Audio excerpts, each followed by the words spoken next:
Hello. Hi, Laura. Good morning. Good morning. Just a second. Hello. Could you check audio, please? Yes. Does this sound okay?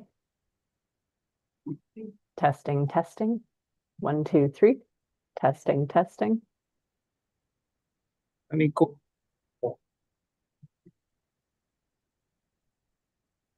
Yes. Yeah. The sound is okay. Good. Yes.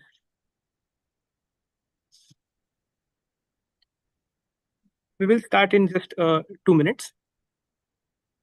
Wonderful. Laura has also joined. Yes. Priya Ali?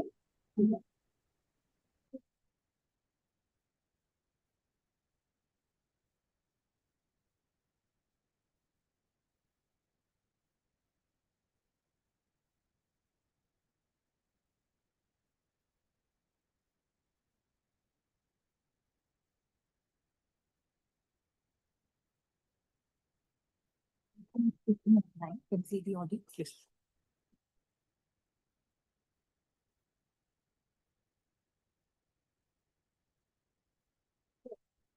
Oh,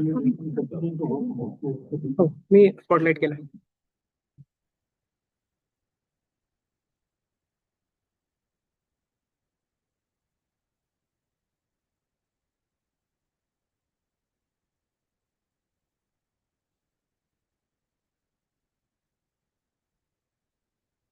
If you can hear us. Yes, yes. We did. Then we'll start. We tested. All Yeah, done. all done. Okay, then get Should be started. good. Hello. Hello. Good morning, everyone. Can you hear me at the end? Am I audible clearly? Hello. Okay. Good morning. Namaskar. Welcome to everyone for the International Citizen Science Conclave. I welcome you on behalf of PKC. My name is Atharva Pathak, and am I audible at there?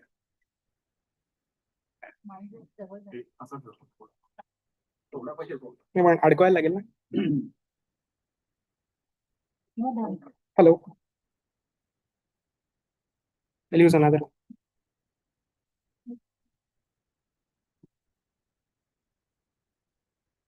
Hello. Is this better? Okay. So good morning again. I'm Atharva Pathak. I'm welcoming you on behalf of Pune Knowledge Cluster.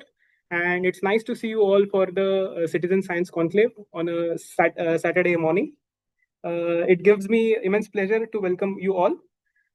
So I'm starting off with a quote by Professor Margaret Mead. So she was a legendary author and a world-renowned anthropologist. And she had very famously said that never doubt that a small group of thoughtful, committed citizens can change the world. Indeed, it is the only thing that ever has. So this conclave is a living testament to that and that very idea. It is wonderful to see all of you from so many different fields connect here with us. And we look forward to discussing about your projects and hopefully starting new ones. So citizen science is not just a method.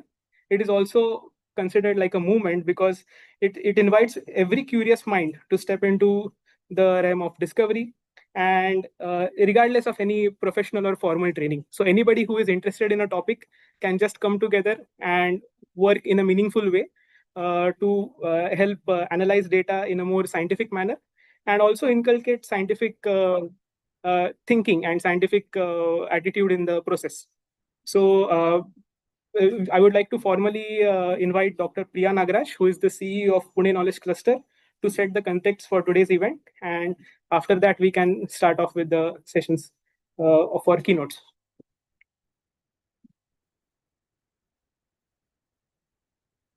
Okay. Thanks, Atharva.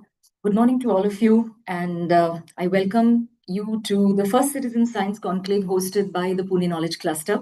The Pune Knowledge Cluster is a not-for-profit organization established 5 years ago by the Office of the Principal Scientific Advisor to the Government of India. As a knowledge cluster, we bring together very different types of organizations in the science and technology space, help them see value in working together and solve challenging societal problems. Before we begin today's event, I would like to take a few minutes to highlight some of PKC's citizen science initiatives. One of our early initiatives in citizen science is a program called 1 Million Galaxies, conceptualized and built by the founder of PKC, Professor Ajit Kimbhavi. This is an ongoing program which PKC continues to support with participation from over 2,000 citizens today. We're happy and honored to have Professor Kimbhavi as a keynote speaker today. I won't say much about the program because Professor Kimbhavi and my colleague Atharva Pathak will talk about it at length. PKC has also developed a first of its kind citizen engagement platform called Connectree for mapping and tracking sapling plantations across the city with a goal to increase survival rates of these saplings. We have over 200 individuals who have uploaded data for around 3,600 saplings collected over 3 years. These initiatives have enabled us to build a community of citizen science experts, academicians, platforms, citizen scientists from all walks of life, and encourage their active participation in scientific research and knowledge creation. In many ways, this event is a testament to this community that we have built. I would like to acknowledge our exceptional speakers joining us from different parts of the world today. We are grateful in that they readily accepted our invitation to speak at this event. Each of our speakers is a distinguished professional with a wealth of experience and accomplishments. Rather than listing their extensive credentials in their introductions, you can find these in the outline of today's event. We have a QR code that you can scan to access this. And we would prefer to let their insights speak for themselves. We are honored to have them here and we look forward to the valuable perspectives that they will share with us. Our event today has two parts. The first part involves talks by citizen science experts where they will showcase their work and share best practices. The second part is an open exhibition of citizen science programs by groups nationwide, which is open to the public from 5 to 7 p.m. today. It does seem like a long day, but I hope you enjoy the event and many of you do stay back to see the posters in the evening. With that, I would like to invite our first keynote speaker, Dr. Laura Trulli, Vice President of the Science Engagement at the Adler Planetarium, co-PI of the Zooniverse platform and Research Associate at Northwestern University. Her work has brought millions of people into the world of scientific discovery. We are honored that she agreed to speak at this forum today. She's joining us from the US online, and it's about 11:45 in the night for her. And we thank her for staying up and taking the time to address us today. Over to you, Dr. Trulli. Hello, everyone. First, I'll check the sound. Is the sound level okay? Can you all hear me? Laura, just a moment. We are fixing the sound. Great. For a minute. Take your time. Hey, look at the book. And ಈ ಕಡೆಗೆ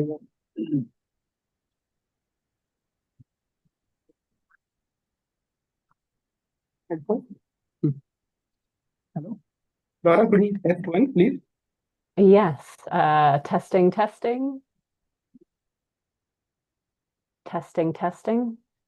One moment.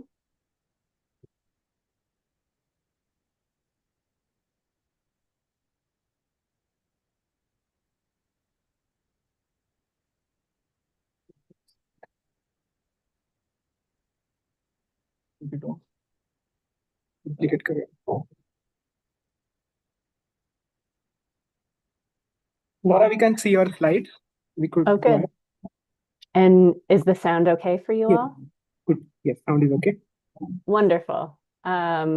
Well, it's really a pleasure to join you all. I wish I could just be in person, but joining remotely is a second best. Thank you for the kind introduction. And also, it is really interesting to hear that this is a gathering in which you're going to share resources and ideas. And so my hope is through this short talk that you'll come away seeing how Zooniverse might be a tool for research and a tool for engagement. But also I'd be happy to have follow-up conversations and continue to learn from you all and share the lessons that we've had.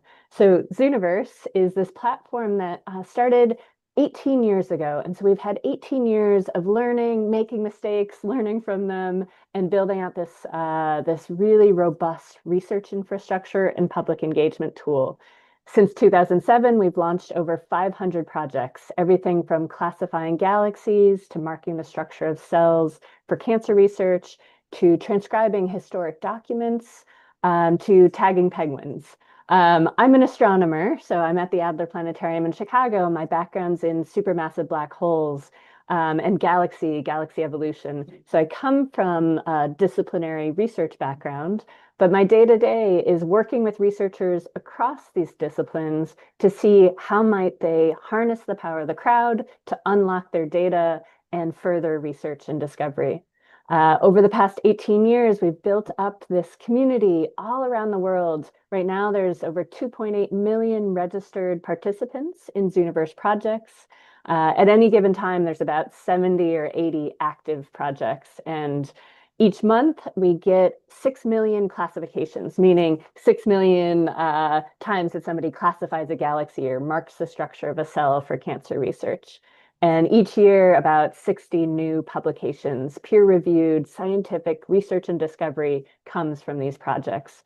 So citizen science is an incredible way for researchers to further their research and engage the public meaningfully, which ties to our dual mission. And it's common for many citizen science platforms. We want to advance research and discovery, and we want to do it in a robust and thoughtful and be sure that the data is quality and can be used for scientific publications. And then we want to do this in a meaningful engagement of the public, making sure there's pathways that are robust and meaningful for the public.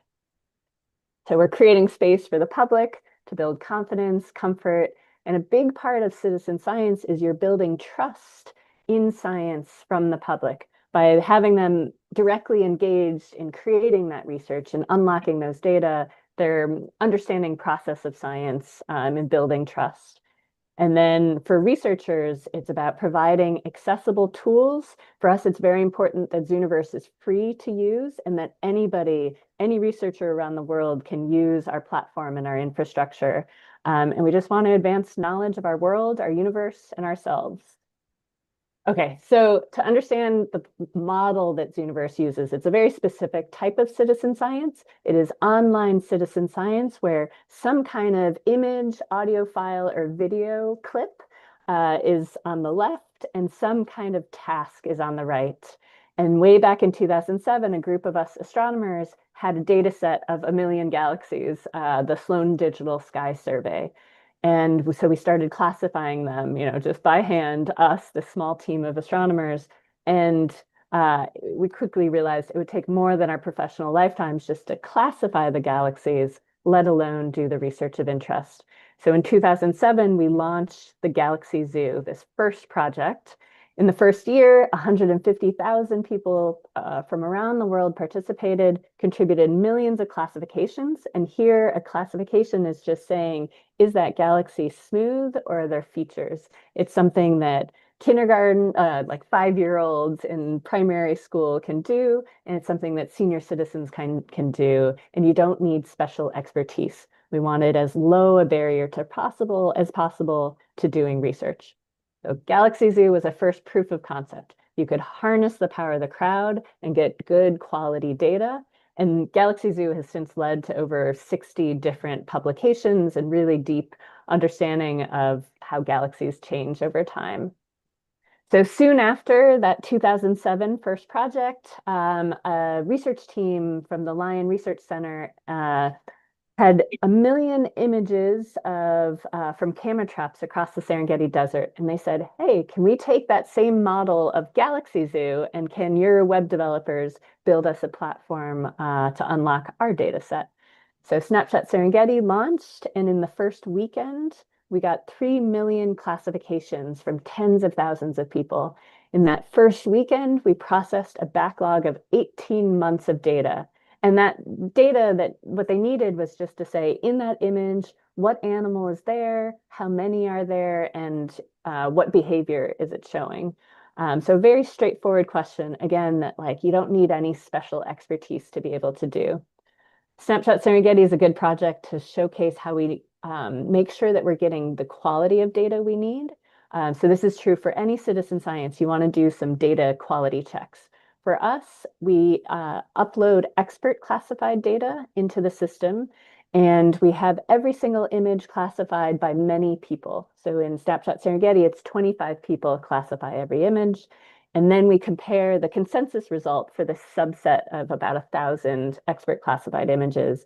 And we found that 97% of the time, the consensus agrees with the experts. In the 3% of the time when they don't, even the experts don't agree on about half of those.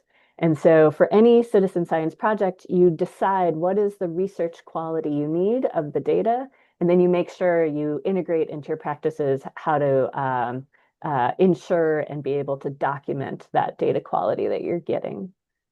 So similar to that same model, those were image-based projects where you're classifying in some way, labeling, adding metadata. We then started creating drawing tools into our platform. So Etch a Cell, you're looking at the structure of cells, and this is to help with different disease studies. And so here you're marking the edge of the cell. Etch a Cell is a good example of how about 1/3 of our projects integrate machine learning or AI in some way. So here we have a machine model that first does a guess, and we upload the machine model's drawing of the cell, and then the participants, the volunteers, the human eyes, then can either correct what the machine said they think the boundary is, or they can draw their own. And then we take the machine and the human classifications and combine them, and that gives us a stronger, and also we more quickly can get to the consensus result. And same with transcription projects. So same general idea that you're looking for some kind of pattern in the image. Here you're looking to try to understand what the letters are, and then you can transcribe, or you can see a preloaded AI-generated response, which typically HTR is not very good yet with machine learning, so often it's a lot of corrections, or you just start from scratch. So those were a few projects as examples of how the platform works. And like I said, we've now launched over 500 projects across the disciplines, from arts to humanities to astronomy to ecology. This image is just showing a cartoon over time of, in orange, one PhD student and how quickly they can, this was a mitochondria mapping project. So very slow progress if you're just a single student or a small research team. And then the line showing the Zooniverse participants in the MitoMapper project and how quickly they could reach over 2 million classifications. It's just a much more efficient by harnessing a large crowd to help. So an important part that I wanted to share in this talk was that we have a project builder platform, meaning a whole set of infrastructure that allows anybody to build their own Zooniverse project. And importantly for us, it's a free tool so that there's no barrier in terms of cost. And it's a very simple browser-based interface where you just set the project name, you put in the text fields. Over here, you have where you upload your subjects. That means the images, audio files, or video clips that you want classified. The workflow is where you set what the task is, whether you want them to label the data in some way, mark it in some way, maybe you're transcribing, or you open text fields or drop-down menus. All sorts of different task types are now available. This project builder we launched back in 2015. We got a big Google Global Impact Award that allowed us to fund the software engineering to create this project builder DIY, make your own Zooniverse project. So you fill out any of the details about your project, and then you can immediately see what the public will see when they're engaging in your project. So it's a quick, we've had people build projects in less than 5 minutes. What takes time is first collecting the data, that pre-processing work, and then determining what is the task and what's going to be most useful for the public to engage with, and make sure it's a low barrier to entry, an easy, straightforward task for them to do and help you with. So you immediately see what it looks like. And we found that, so before 2015, our small team of web developers, we would launch 3 or 4 projects every year. And then when we launched this project builder platform in 2015, we were then launching over 40 projects every year. And that's because each research team is building their own project. And then one of the roles we have within Zooniverse volunteers is to be a beta reviewer.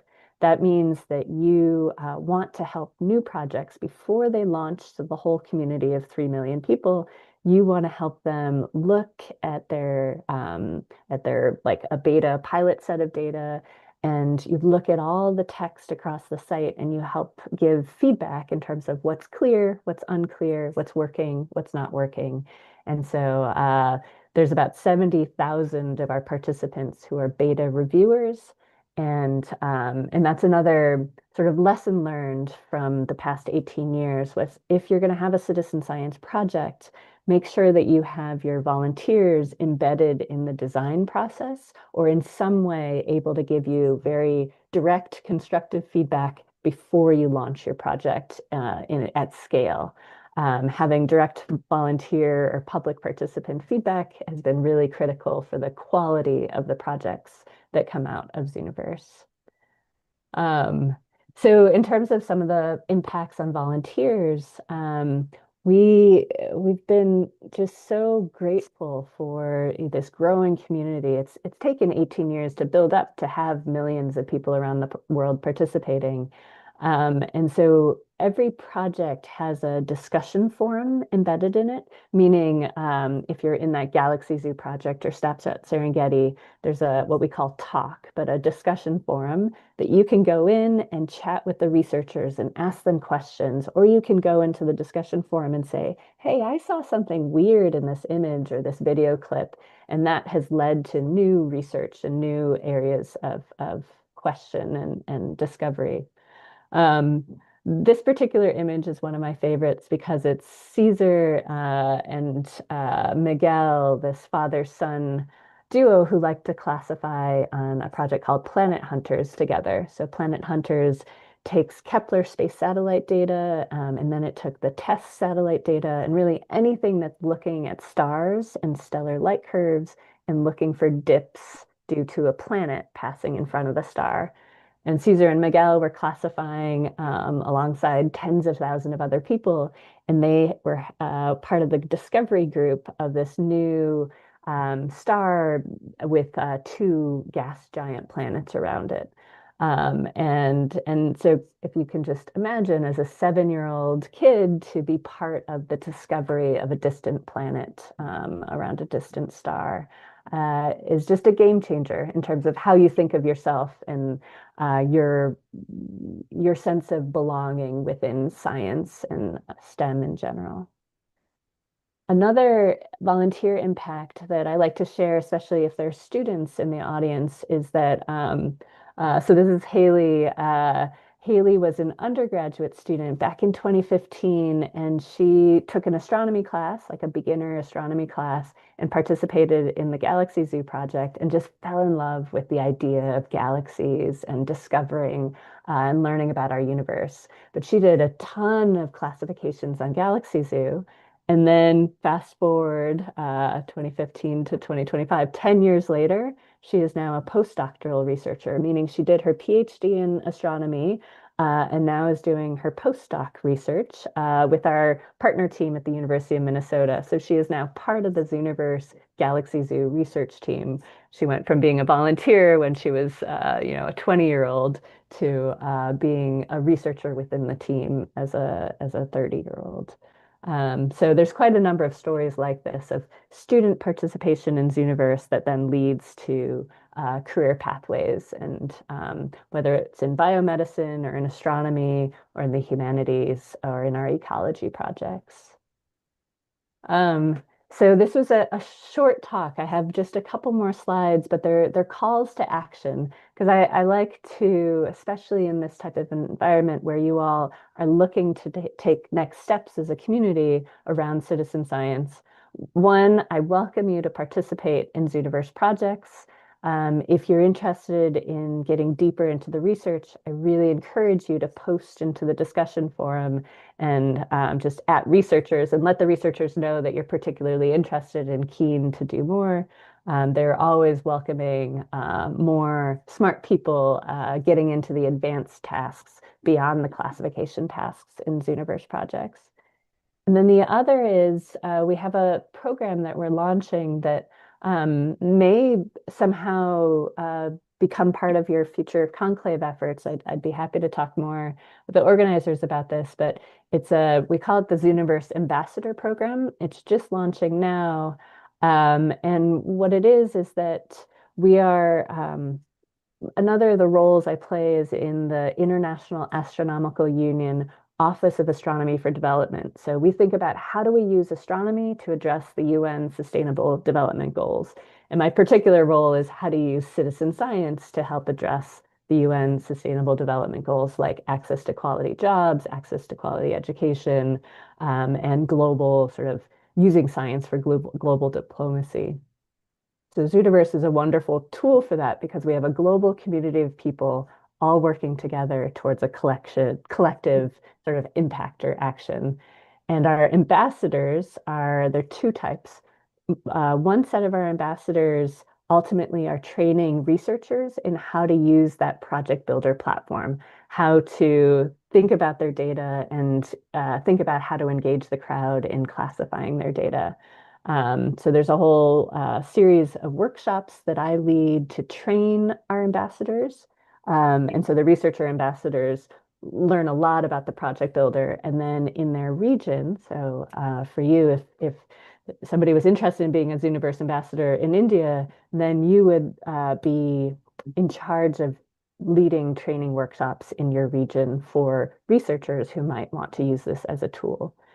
The other line of ambassadors is our educator ambassadors, and that's for people who are just interested in training other educators or facilitators in how to engage young people or senior citizens or just different audiences of interest in participating in Zooniverse projects and using them for grand global challenges like the annual 100 Hours of Astronomy that the International Astronomical Union runs. So there's a whole training program. You earn a certificate at the end as a Zooniverse ambassador, and then you lead workshops in your region. And I welcome participation or also feedback, or if this might be of interest in other ways or applications. And with that, I wanted to leave just a lot of time for questions, and I welcome, here's contact@zooniverse.org is the email address that goes to me, but also other team members within the Zooniverse. So please don't hesitate to email and reach out even after this conversation. Thank you so much, Laura, for the wonderful talk. My pleasure. We will just take a few questions from the audience. So since it's quite late in the night in the US, we would take questions for Laura right away. If you don't have the questions right now, we could relay them to her via email. We could collect all your questions at once and we could relay them to Laura. Thank you so much, Laura, for taking out the time and joining us all the way at nearly midnight now. So it was wonderful to hear from you, and it's really inspiring to see so many people actively participating in Zooniverse projects. And we hope you get many millions of people more. We assure you that many of our participants must be encouraged to start off their own projects. We have a lot of domain experts here who have come from various streams. And we hope that one of the outcomes of this conclave could be to initiate a lot of new projects on Zooniverse or any other platforms. And we hope that we see you again, we hear from you again. So please reach out to us whenever you are coming to India. We would be happy to host you in PKC. And thank you so much again for a wonderful talk and wonderful presentation. Well, thank you so much for having me. And yes, if you find yourself with a data set and you're doing repetitive classification tasks, then now you have become a Zooniverse ambassador in the sense that you know that this tool exists and you could bring it up with your team and we can see if this would be a useful tool for you.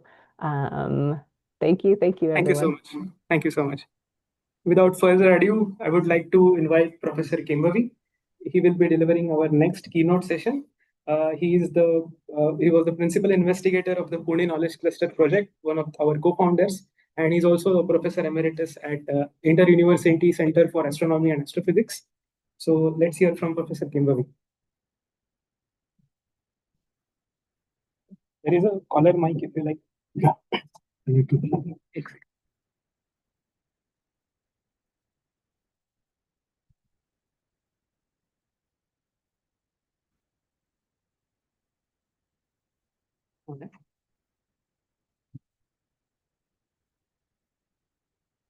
Okay.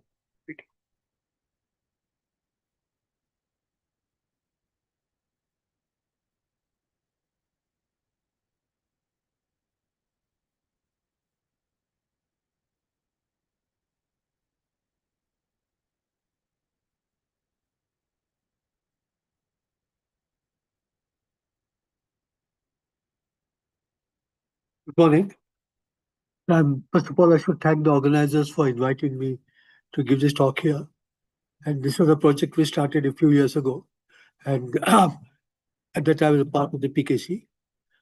Now, my job has become so much simpler because the first speaker has given you a complete idea of what citizen science, this kind of a citizen science platform can do, and how we can integrate many different projects.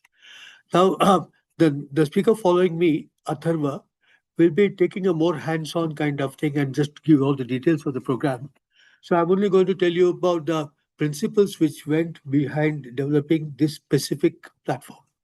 Now, first of all, you see that the Zooniverse provides a splendid platform for starting new projects.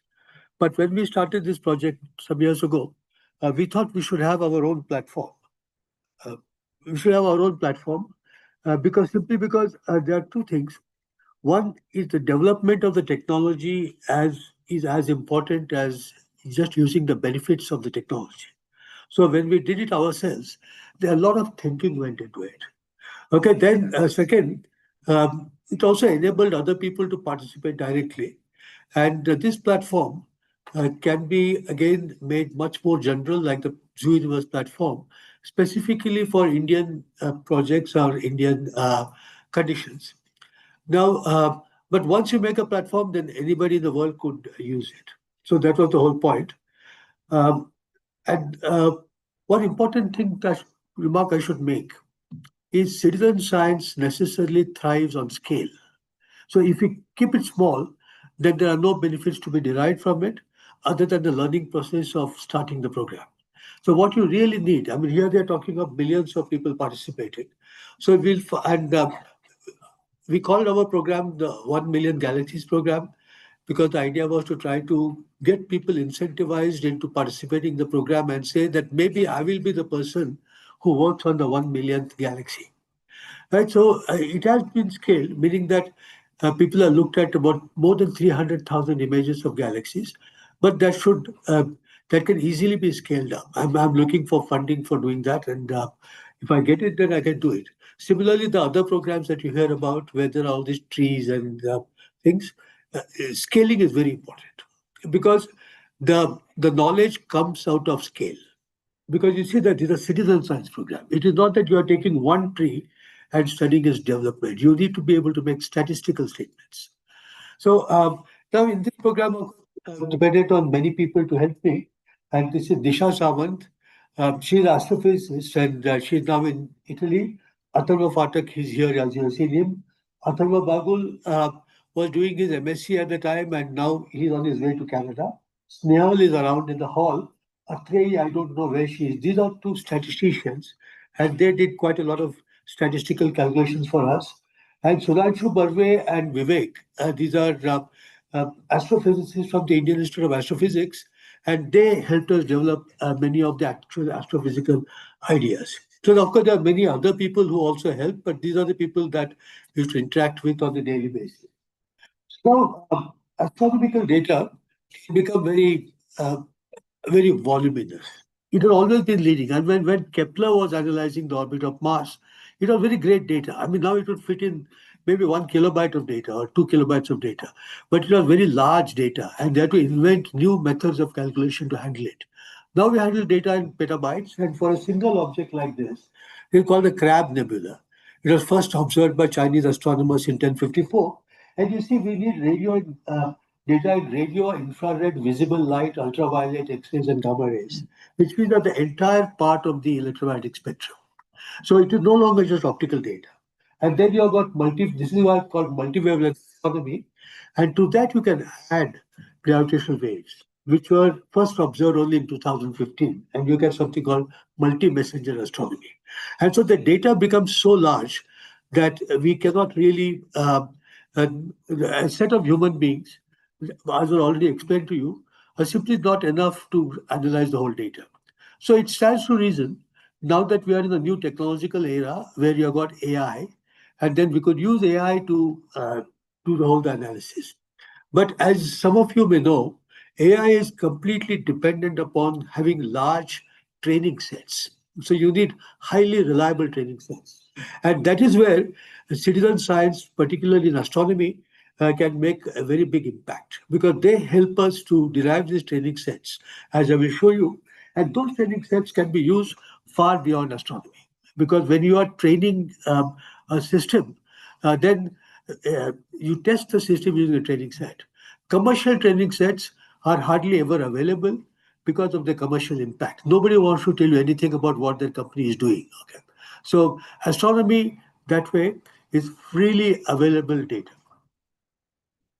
Right, so I should say everybody has seen the Milky Way galaxy, but that no longer, unfortunately, holds true. When I was in school, I used to see it from my doorstep every day, Akash Ganga. And now, unfortunately, because of the extreme light, I can hardly see the planets. I live in Panchoti, close by, and there are lots of trees, which mean that the sky is obscured, and whatever little sky is there, there are lots of light shining into eyes. So you can't see Akash Ganga. But still, if you go to the JVP people, they show it to you. And if you take a picture, this is a real picture, it's not an artist sketch, where you point your infrared camera to different parts of the galaxy, and then you make this panoramic picture. So you see a bulge here in the center, and you see this disk, and light takes 100,000 light years, 100,000 years to go from there to there. So it's a very, very large object, and it has got 10 raised to 11 stars in it, 100 billion stars. Right. So then if you, after you do proper mapping using radio telescopes and so forth, you find there are all these spiral arms sitting in the galaxy. Now, this is not the only galaxy. And here's a very beautiful spiral arm galaxy. In fact, this was the first object in which people saw spiral arms. But they didn't know what it was. And this could have been something in our own atmosphere, or it could be in our own galaxy. Only in the 1930s, we understood that these are systems in their own right. And so you can, the systems are very complex. The other systems are very smooth. In the previous talk, you talked that the one possibility is this galaxy a smooth galaxy. So you see that this looks like a very smooth galaxy. It's called an elliptical galaxy. Now galaxies, thank you. Yeah, galaxies can aggregate together. You can have 4 and 5 or 6 galaxies hanging on together. On the other hand, this is what is known as the coma cluster. It has got about 1,000 galaxies, and there are 2 giant galaxies which are down the center of it. But if you look at a picture like this was taken by the Hubble, this is called the Hubble Extreme Deep Field, meaning that you take a long exposure with the Hubble Space Telescope and take many long exposures and add them together. This is an extremely small area of the sky. It is 2 arc minutes by 2 arc minutes. 2 arc minutes is one arc minute, 1/60th of a degree. And this has got about 5,500 galaxies in it. Right? So we should mean that you see if each one of these dots is a galaxy, and then there are 10 raised to 11 stars. Each star contains at least 1 planet, maybe more.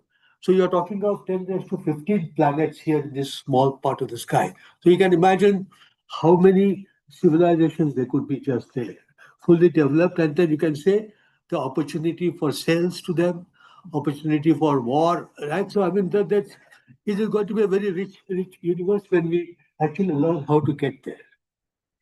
Right now, to look at a particular problem, what an astronomer would like to do, look at certain features in the galaxy. So what you want to do is to look at lots of galaxies, and astronomers in the past, expert astronomers, spent years developing a catalog of, say, 5,000 galaxies with a bar in there.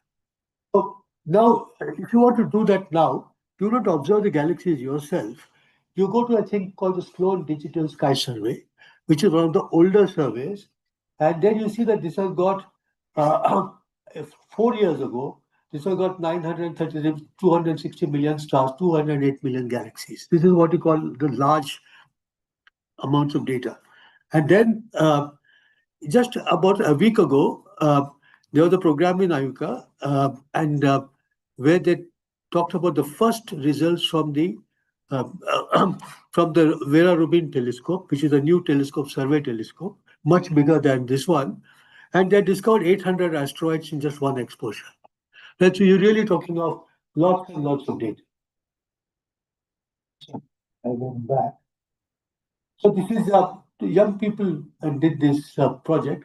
So let's see what is a bar. If you look at this galaxy M51, you see that these three galaxies are quite different from it in the sense that there is a bar-like structure here.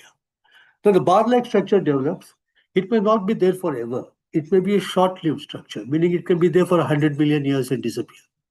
Okay, so then how did it come about?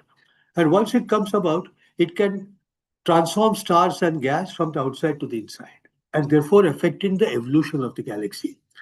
Now, astronomers would like to find lots of galaxies with bars. The problem is that if you look at the best available data, there are just about 3,000, 4,000 galaxies there. So now the idea is that can I train an AI system using these 3,000 galaxies to discover many more? And then you see that here, there's another very beautiful feature, that there's a ring here. Then can I find galaxies with rings in them? So that was done, and we carried out this training, and it's very sophisticated. Convolutional neural networks have to be used by it. And then you see that these are, after we have done the work, now this tells you that I know how to find bars in galaxies, I know how to find rings in galaxies. So if I do it sequentially, I'll get an atlas of barred ring galaxies. And that has never been done before. So you see that we can, once you start understanding how to do this, the possibilities are limitless. But you see that we also have to look at different kinds of features of galaxies. So you see that how many different kinds of bars are there. Now, is this a bar or is it just a part of the spiral arms? Right, and then there are so many different kinds of rings. This is what we call a polar ring. You see that this ring is clearly different from this ring. And the question is this a ring or not? Right, so there are lots of questions like this. In this very beautiful image, you see that there's a galaxy where there's a dust lane here. It's just going across. And this is not a dust lane actually, it's a ring of dust which you are seeing sideways. So there are all these features. And look at this. Here, two galaxies are interacting and one galaxy is pulling out all the matter from it. So what we want to do now is to make an atlas of different kinds of galaxies.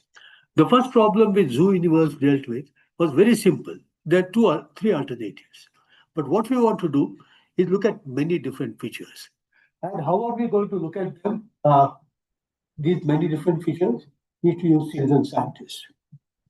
Right, so you see here, here's what we want to do, science. The boat is sinking, but then there are all these people waiting to rescue them.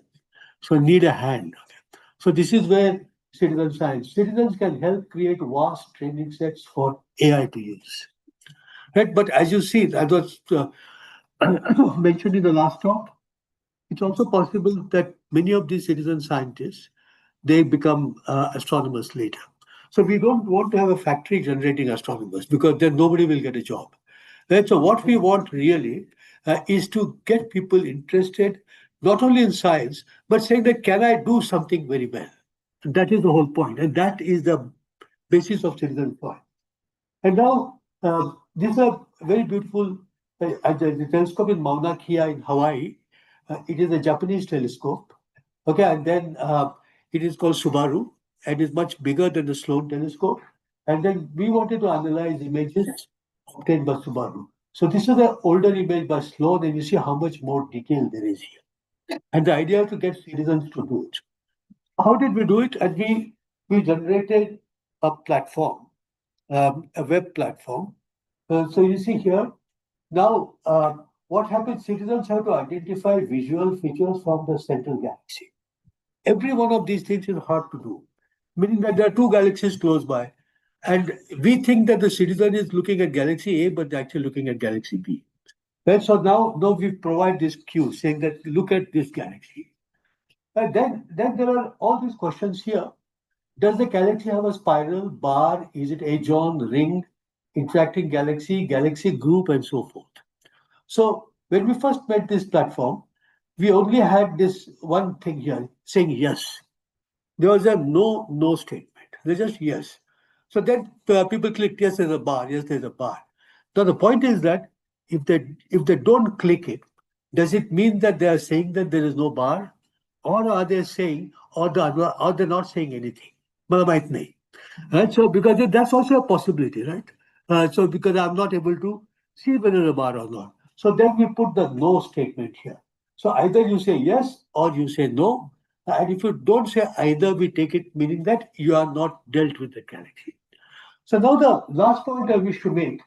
So here, oh my God, but also 1 million galaxies, right? And then all these, we used to have these chats with the things and get people hyped up about it and saying, I want to do it, I want to do it. And then, so what was I going to do? Yes. Now the point is the following. If I take just one of you and show you the thing and say, is this a bar? Then the guys, you say yes or no. Now, you might have tried hard to do it, but you simply don't know how to do that problem. That problem is, here that there's examples. But if examples were straightforward, then we wouldn't need to do all this. Okay? So the fact is that it's very difficult. And so if there are 3 people who tell me that there's a bar in this galaxy, do I take it to be yes? So what citizen science did was that she mentioned 25 people. And then said that if 25 people say that there is something, a majority, then we take it. What we did was a different experiment. Just imagine tossing a coin. So you get a head or tail. It was an unbiased coin. And so now the question is, when you toss it 100 times, does it mean that you'll get 50 a head 50 times? It is not. You will get a distribution. And that is known as a binomial distribution. Right? And so, and then now supposing I ask 50 people, and each one of them just arbitrarily, without knowing anything, says, there's a bar, there's no bar. Then how many do I expect? The distribution tells you. And if I get something which is more than that, it would mean that people are not being completely arbitrary. So what we proved is that if there are at least 30 people, if it's a simple feature, are the spiral arms there or not, if there are at least 30 people, then if a majority of them say that it is a good thing, there's a bar, then I can have it with 90% confidence. What does that mean? That if I select 1,000 galaxies in this manner with a bar, at least 900 of them will actually have a bar, which is scientifically a very important statement. Okay, so that is what we did. And now, what kind of citizens are participating here? You see that the students, of course, in the vast majority. Okay, then working professionals, senior citizens and homemakers, others. So you see that all sorts of people. Now, it is just that we don't have enough. I mean, we have influence all over. Okay, meaning that you mentioned us to anybody they know us. But the point is that to get there, that is where the scaling comes in. I'd like to do much more of that. And then you see that there are male-female ratio. So it is also nearly equal. And I just this morning read an article in The Economist, which says that there's a strong preference for girls now, girl children, because there should be a strong thing for men before. Now men couldn't get married because there's not enough women. Now women can't get married because there's not enough men. Okay, right? So it just keeps changing. But you see here is that there are nearly equal things here, and then these are all different kinds of statistics. How many people say spirals? How many people say no? And the famous thing is the butterfly diagram, which we all derived together. And this tells you if there are 30 people say that there is something, then what is the probability that is the true value? The 50 people say something is true, what the probability is the true value? So how many people have now actually participated in our program? I finished my time, I'll stop. It's 2143 citizens have contributed, and 381,000 images have been looked at. Right? So, but the thing is that each image is shown by one person. So, which means that the individual galaxy is much less than 381,000. So, as I said, that there are ways in which the program can be taken forward. Hopefully, somebody will do it someday. Thank you very much.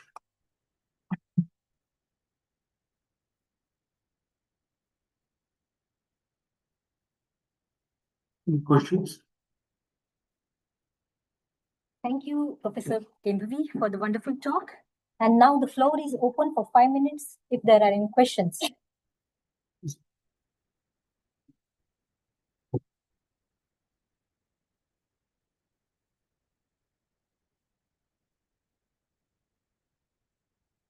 Any questions? Yes. No. Okay.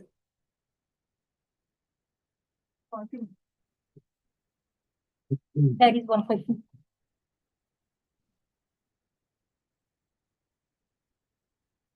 Just curious, what's the makeup of the student body?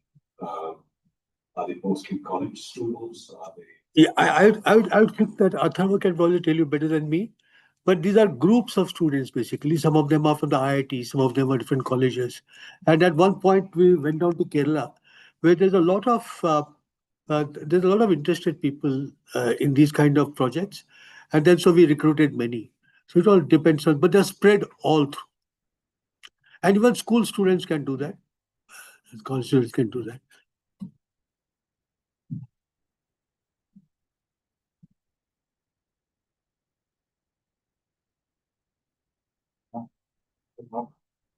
I was just wondering the classification that happens through citizen science. Does it get revisited and validated in some way? Yes. Yes. First of all, most importantly, there is the statistics have been worked out. Right. So therefore, we know statistically what is the confidence that we can place in it. But the way to do that would be, so you take galaxies with 90% confidence, and then some people, experts, can go through that. See, we have to do that even in our work. We are right now developing an AI system, okay, to discover different kinds of features. So what happens is that it'll give you a list of 1,000 galaxies, and it says it has got a particular feature. But we want to make sure that it's doing it all right. So we individually sit in front of our laptops and go through those 1,000 images. You can do that pretty fast. And so there is a lot of validation which has to be made time and again.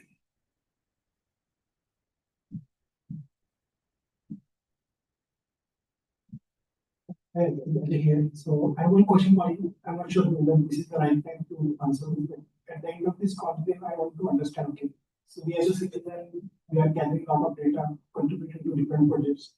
We see a lot of researchers are using, we use their data and data. What common citizens, like, what we can do, like, so that they will go one level up. So we're trying to just collecting the data, and like, we can involve in common citizens, analysis of the data or some more localized research in the data. Yeah, you see that's a very important question, and it was already answered by the earlier speaker, who showed specific examples of people who are doing it. Now, what happens is that the students who are more interested, or even a citizen who is more interested, we can take them one level up by involving them in the analysis. Right, so because now particularly everybody is interested in AI. So, and then we run all these AI programs, we develop AI programs. So that would be the next step. But a small number of people will actually end up becoming astronomers. Right, but you see that we started this kind of a astronomy outreach in Ayuka 36 years ago, because that was the time we started Ayuka. And people who are 15 years old at the time are 50 years old now. Okay, so I quite often come across people and they seem to know me. And they said, where have we met? They said that we attended a talk that you gave or someone else gave in Ayuka 35 years ago. And which is why I decided to go into biology, or I decided to become a journalist. So the impact, the intellectual impact can be extremely high. But I fully agree with you that we have to keep that in mind. And when we tout the success of a program, it should not come only by the numbers of galaxies or the number of trees which are thing, then what happened to people afterwards?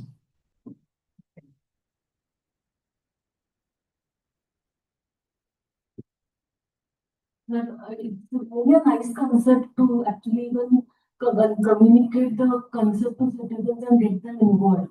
My question was when involving citizens, how are we going to overcome the language barrier or the mere lack of confidence barriers the citizens they have? Yeah. So none of these barriers actually exist. See, I can explain things to people in 5 languages. Okay, so which I quite often do as well. And many of my colleagues do that. All my colleagues are multilingual. Right? And then we actually do it. And we are talking to somebody who wants something in Tamil, you can say that in Tamil. So that barrier really, with people like us, it doesn't exist. So as far as confidence is concerned, the whole aim of a program like this is first to build confidence into it. And the way we do it is that you address people. And this is all remotely, but quite often when I travel, I speak about these things. And then I go and talk to them and I tell them that, look, you can do this very easily. And then they believe you.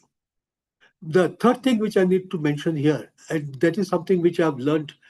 I was a visiting distinguished professor at IIT Kanpur and I had to go there in recent times. And then you see that Kanpur is an extreme example of two-body problem, where the husband and wife are both PhDs, but one of them gets a job. And the other one had nothing to do. In a city like Pune, there are many opportunities. In Kanpur, there are not. And what I'm beginning to realize is that in a city like Pune, you have amateur astronomers society practically pratyek galli mein hai. You see? But the whole of North India doesn't have any. Right? So therefore, there is tremendous professional opportunity available here. What I'm telling people, you don't be happy with just getting a job in a school and doing this. The principal doesn't really support you. Start a company. Okay, and then carry out public outreach through the company. There's tremendous opportunity. And the scaling there is self-scaling. Right? The more money you make, the more interested you are, and the more you do it. And one should never be ashamed of that mechanism. That is what is going to change things. Last question, please. Hello, sir. This is Akanksha Pandey here. I need to know what is the duration of the work of OMG that you have been doing. What do you mean duration? I mean, since when have you been? I forgot. Maybe about 3 years. Okay. Yeah, right. But it's not been active for about a year. But people are continuing to do it. I was extremely surprised to find that even though we are not intervening, people are still going on identifying features in galaxies. So which means when there's some intervention, it can improve tremendously.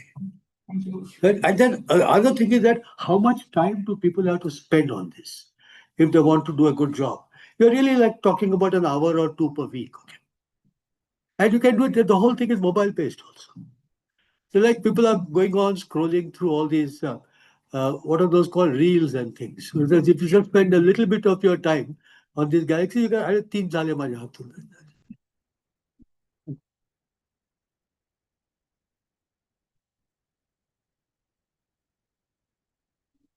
One, it explores the citizen science in diverse domains like biodiversity, climate action, urban forestry, and astronomy. We will have talk first, and then we will open the floor for the question answers. And online attendees can post their questions in the Zoom chat.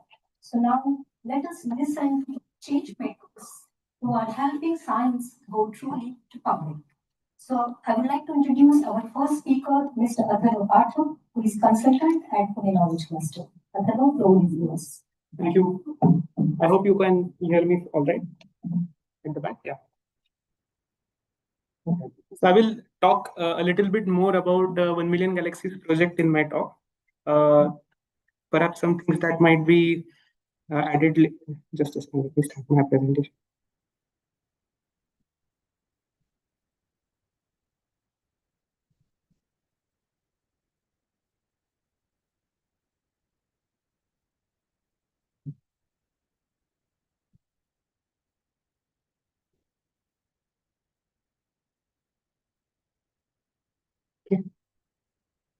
So I will talk mainly about creating and hosting your own citizen science projects. And this is not just limited to Zooniverse, but I will also address how to make your own customized platform, because that is what we have done in case of PKC. And we are going to show or feature two of our projects. That one is the Connect Tree project, and another one is the 1 million galaxies project. I will not repeat the things that Professor Kembavi already mentioned, but I will talk more about the backend and the infrastructure that is required. And if you decide to go home and build your own citizen science project, how should you begin that approach?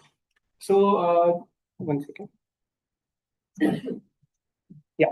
So you all know about PKC. Dr. Priya already mentioned what PKC is. We are a Section 8 company set up by the Inter-University Center for Astronomy and Astrophysics. And we were set up by the Office of Principal Scientific Advisor under what is known as a City Knowledge Cluster initiative. And then there are several different, experts which work with us who come from different domains and who help us reach out to the people and bring the research out to the masses. And in turn, we also try to solve some of the problems that the city has. So we already saw what citizen science is and why is it important. The main thing that citizen science is important is because it expands your research capacity at a tremendous scale. The tasks that one PhD student can do can, be expedited with the help of citizens in a matter of a few hours. What a PhD student would require a couple of years. So, citizen science definitely expedites your research, and mainly it creates a connection between a researcher and a society. And people, it helps people understand why should they care about what's happening in research and what's happening in a particular domain of science. So, the main idea is to help the community solve local problems, engage students, teachers, and enthusiasts who are actually interested in science, and empower data-driven decision making. So this all sounds very nice, but how to actually do this? So the fourth important aspect is to how to identify or build a citizen science project. The key components that are required for building a citizen science program is you need a very, very well-defined scientific question that you want to answer, or that you want to, the data you want to collect to reach to that answer. Then you need accessible tools for participation. So the accessibility does also include languages. So nowadays we have very effective translation tools and transliteration tools. There are lots of AI engines and chatbots who allow you to do that at a huge scale. So anybody who is not at all, having any knowledge of a language can completely, translate their project from one language to another in a matter of hours. And this is the beauty of the new LLM or large language models. Then the data collection, storage, and feedback mechanism should be very well defined. And in that, the data integrity and the ownership should be very well defined, and the due credit should be given to the participants. So all of these mechanisms should be well thought of right in the beginning. So many a times when you use a ready-made interface, all these things are taken care by the interface itself. But if you are deciding to build your own, then you need to account for all of these decisions and all of these processes when you actually start working on a citizen science program. And then the community engagement and recognition are crucial, because you do want to keep the people encouraged to keep working on your citizen science programs. Like Professor Kimbavi said, that we have not been doing a dedicated intervention as such. In the 2024, the number of galaxies images that were classified were around 270,000. And today it is about 370,000. So almost 1 lakh responses have increased by themselves without motivating people or without any social media posts. So this has been possible because of the earlier outreach activities that we had done in Maharashtra and different parts of India, and mainly online. So this program started in COVID.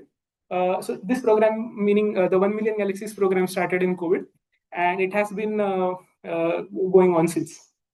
So this was our vision. The main vision, I will not read this out. And don't worry, we will try to share, at least I will try to share my PPT with all of you. And with the permission of other speakers, we would definitely try to share whatever presentations we can with all of you. So our entire vision was to bring out the community aspect and eventually give away the data to the people to observe and analyze the data. So in a way, classification of galaxy is a direct analysis that people do. And a direct outcome of that is you get a catalog of galaxies with a significant confidence that n number of galaxies are from a spiral galaxy catalog, or other n number of galaxies are from the bar galaxy catalog, and so on and so forth. These are some existing platforms that you can use to build your own citizen science projects. So there are many, but I found that these 4 are particularly good, and they take care of all the necessary compliances and best practices when it comes to building your own project.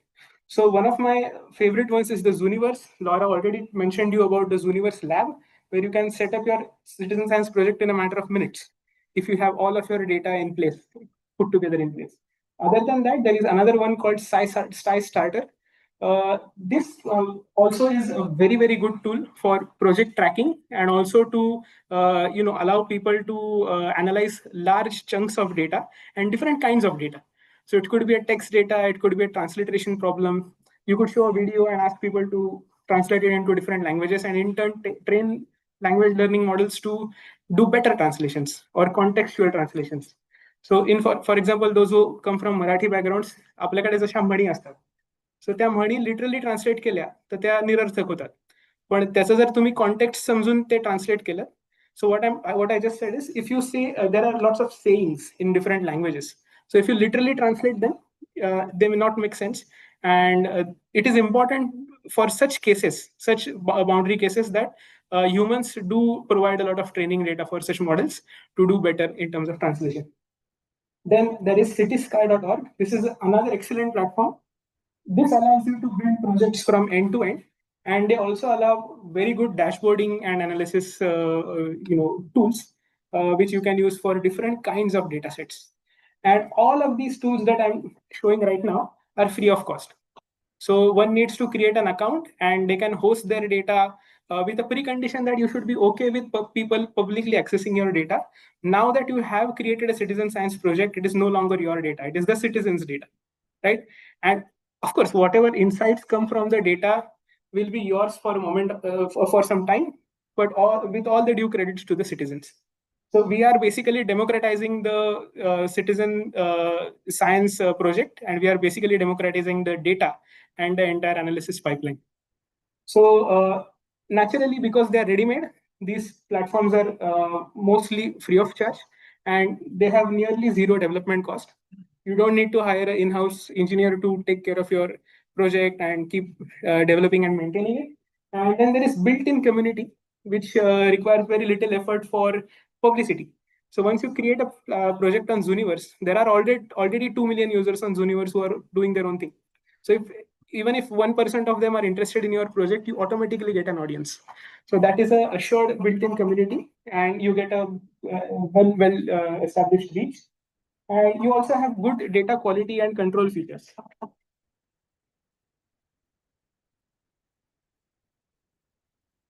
So, the PKC's approach was to design a customized platform, simply because we wanted a lot of features that were not offered by 2 out of those 4 platforms. So the main thing that we were interested in is to maintain the data ownership and the integrity.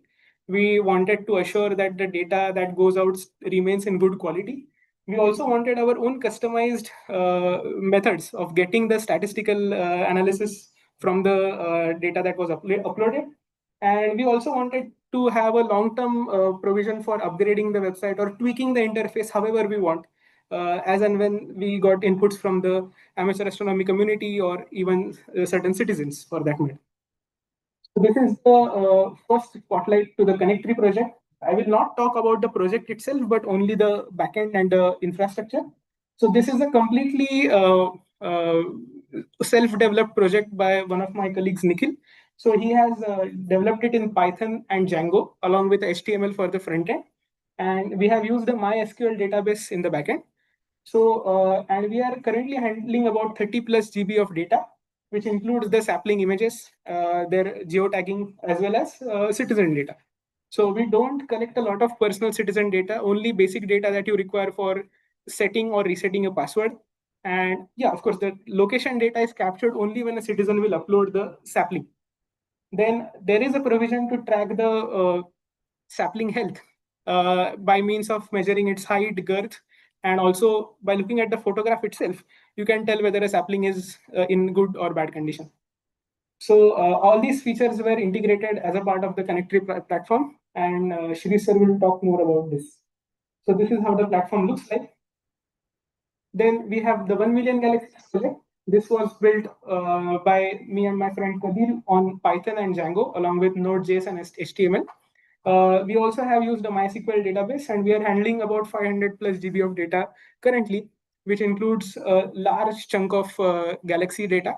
And we also have started working on different AI models. So a lot of our colleagues have started working on ring and var classification models, also for other features.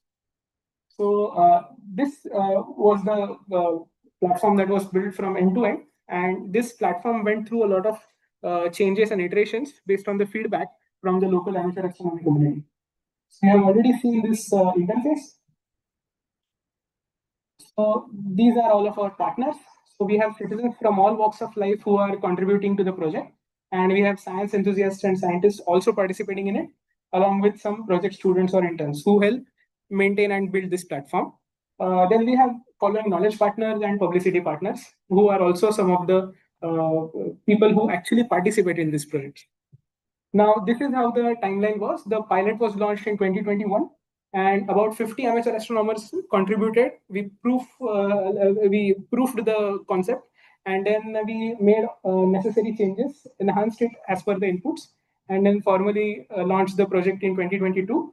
And the web platform is active, and it has been gaining a lot of traction for a long time now. So we also incentivize citizens by giving them a participation certificate by printing how many number of galaxies they have actually classified, and that is a good encouraging thing to share with the community. So you already have seen this slide. So these are some of the geo profiles. We don't only get people from Maharashtra, but we get people from all states across India because of the interesting network of Ayuka and all of its associates. We also have the distribution of how the galaxies are distributed in the catalogs that we have uploaded. So which holds true with almost the natural distribution of galaxies that you would find if you actually started classifying them. So these are some of the insights that Ajit sir has already shared with you. We have also set up a poster which will give you some more details in the room adjacent to this. So these are some of our testimonials from the citizens. So we have deliberately picked the northernmost and the southernmost citizens that we could easily find. So there are 2,100 citizens, so we did not go through all. So these are some of the testimonials that they have given. And the main important, this last slide is basically to have these key considerations. So the sustainability is how your project will be maintained in the long term, and how is the situation of the funding, volunteer retention, and the data archiving. This also needs to be thought in advance when you are designing your own citizen science project. Apart from that, the data quality and validation. So how will you ensure that the data collected is accurate and reliable? And how will you train multiple observations? How will you train the AI data sets using the multiple observations? And how will you create a loop for expert reviews? Then the inclusivity and accessibility is another thing. So it is always a good idea to have your project multilingual, which makes it easy for people to quickly grasp and also relate. Because if you see something written in your own language, it is likely that you will read further compared to a language you don't understand it that well. So it's always nice to have your projects in different languages. And the impact measurement is very important, especially if somebody is going to give you money, because when somebody is going to fund the project, they also need to understand how exactly has the project impacted because of raising funds for that particular project, and how has it changed the overall scenarios in the society as well as the science problem. And then the ethical considerations, of course, are equally important. The data privacy is of utmost important, and the intellectual property and a fair credit for all of the citizens that are participating is the most important part of the citizen science project. So with this, I open the call for action. So I invite all of you to please participate with us, join us. We would be very happy to involve all of you in the data collection analysis, as well as the post analysis that we do with the collected data. So if anybody of you is interested, feel free to reach out to us. We would be very, very happy to collaborate. So these are our websites for the citizen science projects, and we will be sharing this presentation with you. Apart from that, this is the email ID for PKC, a generic email ID called citizen.science@pkc.org. So if you have any questions, you don't hesitate to write to us, and you can always catch any of us later and talk more with us. We would be very happy to collaborate. So thank you very much. So right now it's almost time. If there are any more questions, or should we do one thing? We can club all of the questions until the end and take them all at once. So please note down your questions if you have any. I would be very happy to discuss with all of you. So the next speaker of our lineup is Dr. Shirish Kanetkar. So I would like to invite him, and he would then talk more about the Connect 3 project.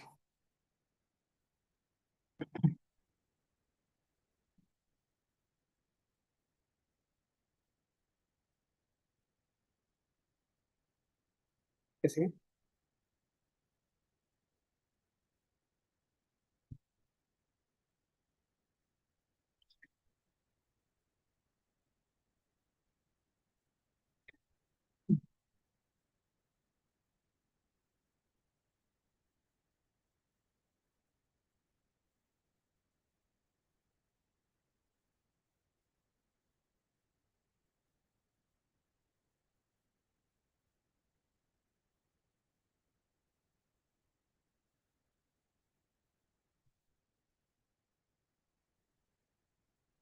Am I audible? Thank you. I want to thank PKC for having me share my thoughts on this issue, which I thought I should talk about because, um, after coming down from space in the deep echelons of the universe, I thought it would be better also to go down a little deeper inside within us. So that's why I call this, a deeper impact of citizen science. We all understand what the definition of citizen science is now, but I thought I'd try and take a slight different kind of a peek of it, and it is equally important. And some of those facets have actually come through during Dr. Kimbavi's talk, and I just want to highlight them maybe through a label, because that is something that, unless it's given a label, many times it doesn't register. So let me just share a few thoughts on that. And I will do it through the couple of engagements that we have with the tools that we have developed. And it is through that medium I want to actually highlight some of the spots. And the reason for one of the title words that I've used, which is essentially called observation to ownership. Essentially, the moment we think of citizen science, we're actually thinking about data. And we're thinking of citizens as sensors, which essentially help us just collect data.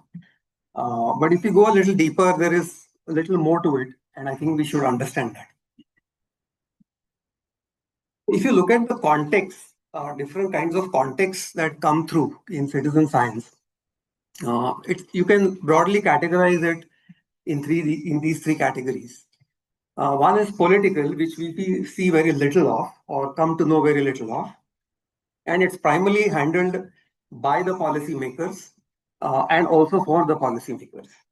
And the idea is to get a sense and a feel for what it is, and then be able to decide the political course of action. That's the political viewpoint. And then there is a scientific viewpoint, which we all saw, which Laura very nicely elucidated about the aspect of the scientific temper that essentially defines all citizen science projects.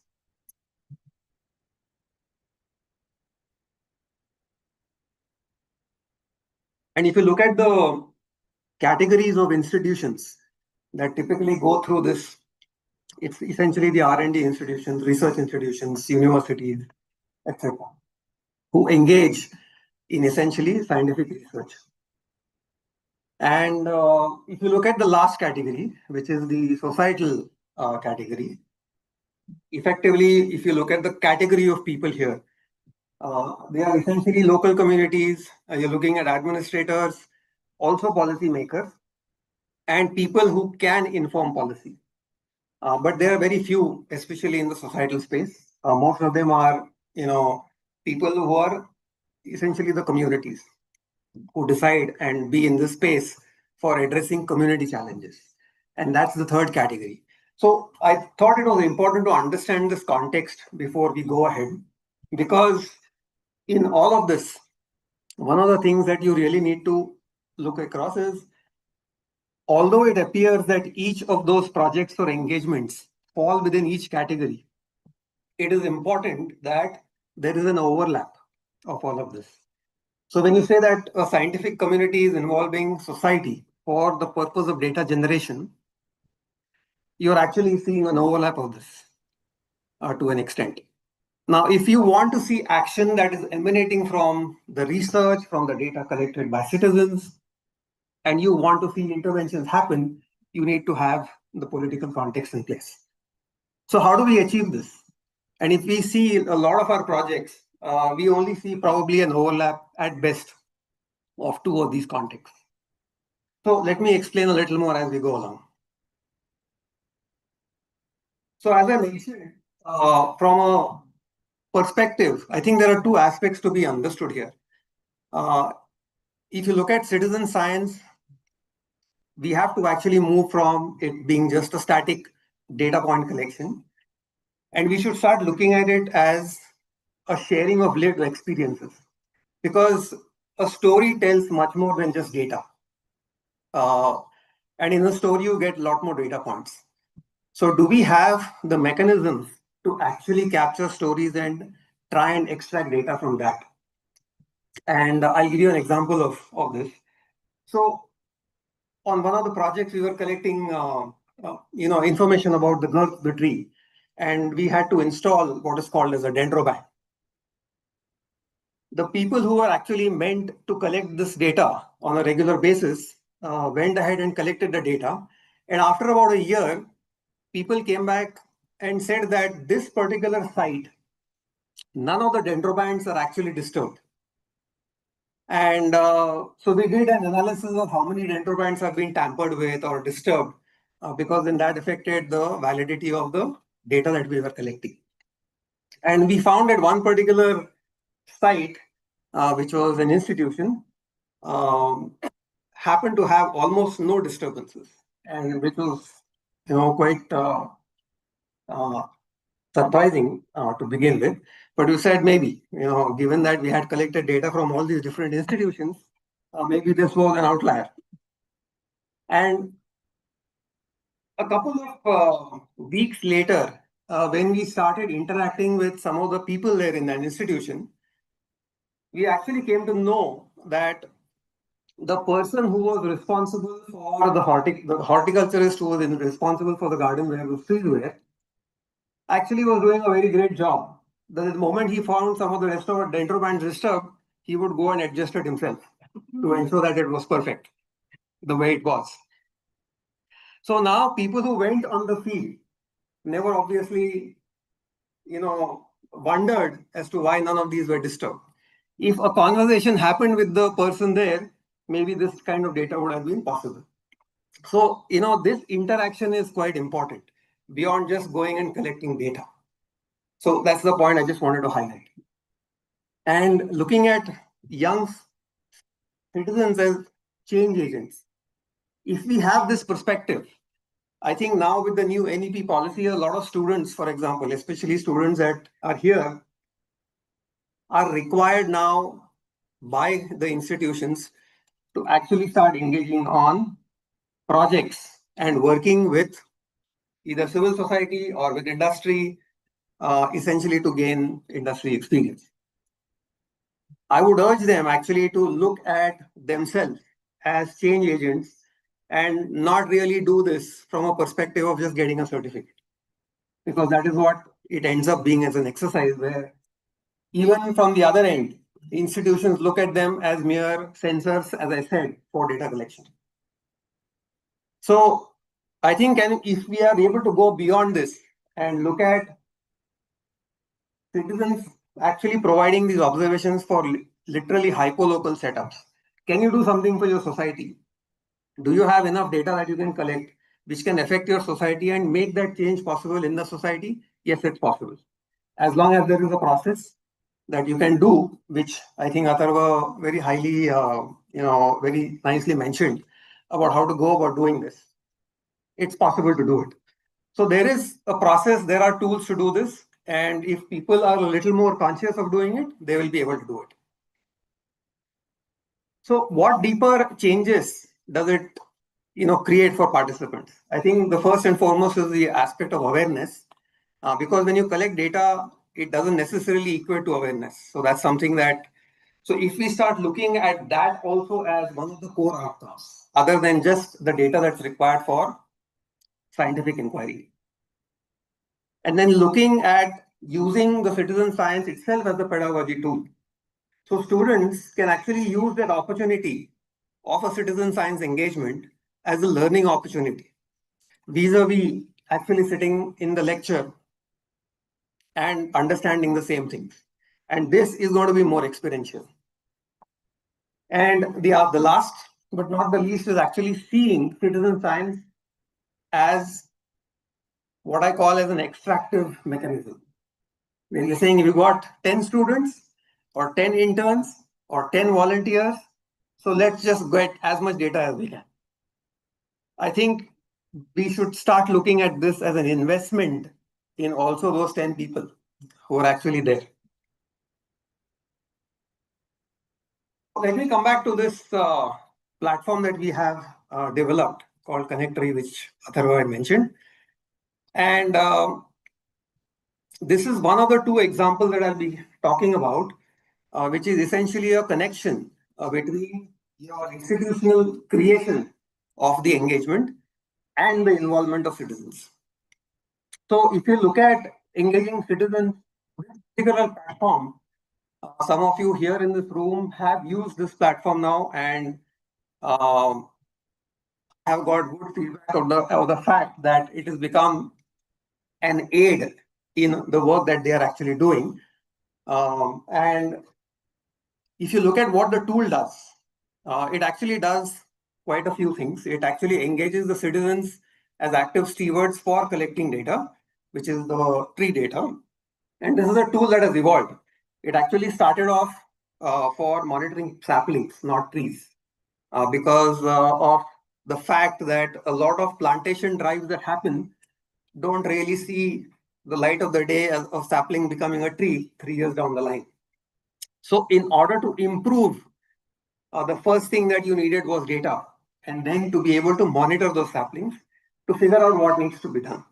So that's just the data collection part of it. I think in the process of data collection, the other thing that that happened was that there is a building of ecological awareness while doing all this. And this particular connect that you have with your neighborhood trees is essentially responsible for fostering the care that you need for citizen science to actually start getting into a slightly deeper public understanding of the space that they are involved. The third thing is the aspect of multi-stake participation of this particular project. This platform was actually used by the PMC as well as PCMC for recording some of the saplings that they have done on their plantation drives. So there was this political context that was also there.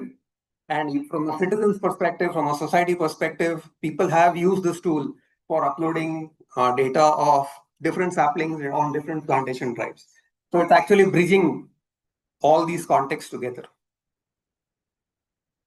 And there is also the scientific element to it, where the data is then analyzed scientifically, and you can use this data for urban planning, potentially.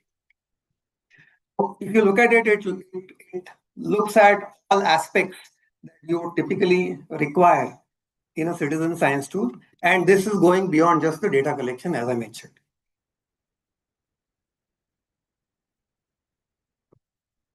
So these are the various engagements of the tool that we've had. And I would like to point out one specific one, which is called the Aund Riparian Zone Data Collection. We have people from the Pune River Revival Group. I think they have a poster today that I think you should all go and check out. Also because of the work that we've been doing in protecting our rivers. And the data that is being collected is to actually look at how we can protect the riparian ecosystem that exists along the river, which is so important for the protection of the river itself. And this tool has helped in actually at least getting people together to record that data, as I mentioned. And one of the things that it has helped do, as I mentioned, it has already become a tool of pedagogy for these people. And I know there are people in this room who have effectively helped, get transformed from just being an ordinary citizen to being a little informed citizen. And so what are those key elements that we're really looking at from this project? If I have to use this as an example, if you look at the kind of group of people, they're all coming from different backgrounds. And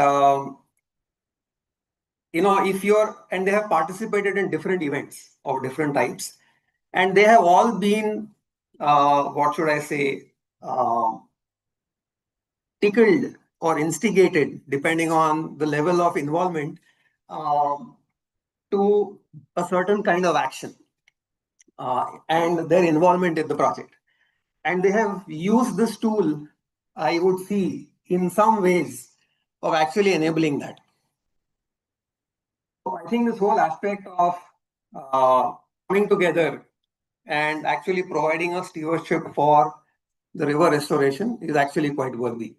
And I would really urge you to actually look at the kind of work that this group have done, because it actually really encapsulates everything that we are talking about, especially from the element of humanities of the citizen science. We often refer only to the science, but leave out the citizen in the whole thing. So the idea is now to look at the humanities side of it and see what it is. I'm just going to put this in a small diagram, and probably some of you may not be aware of the concept of the theory of change.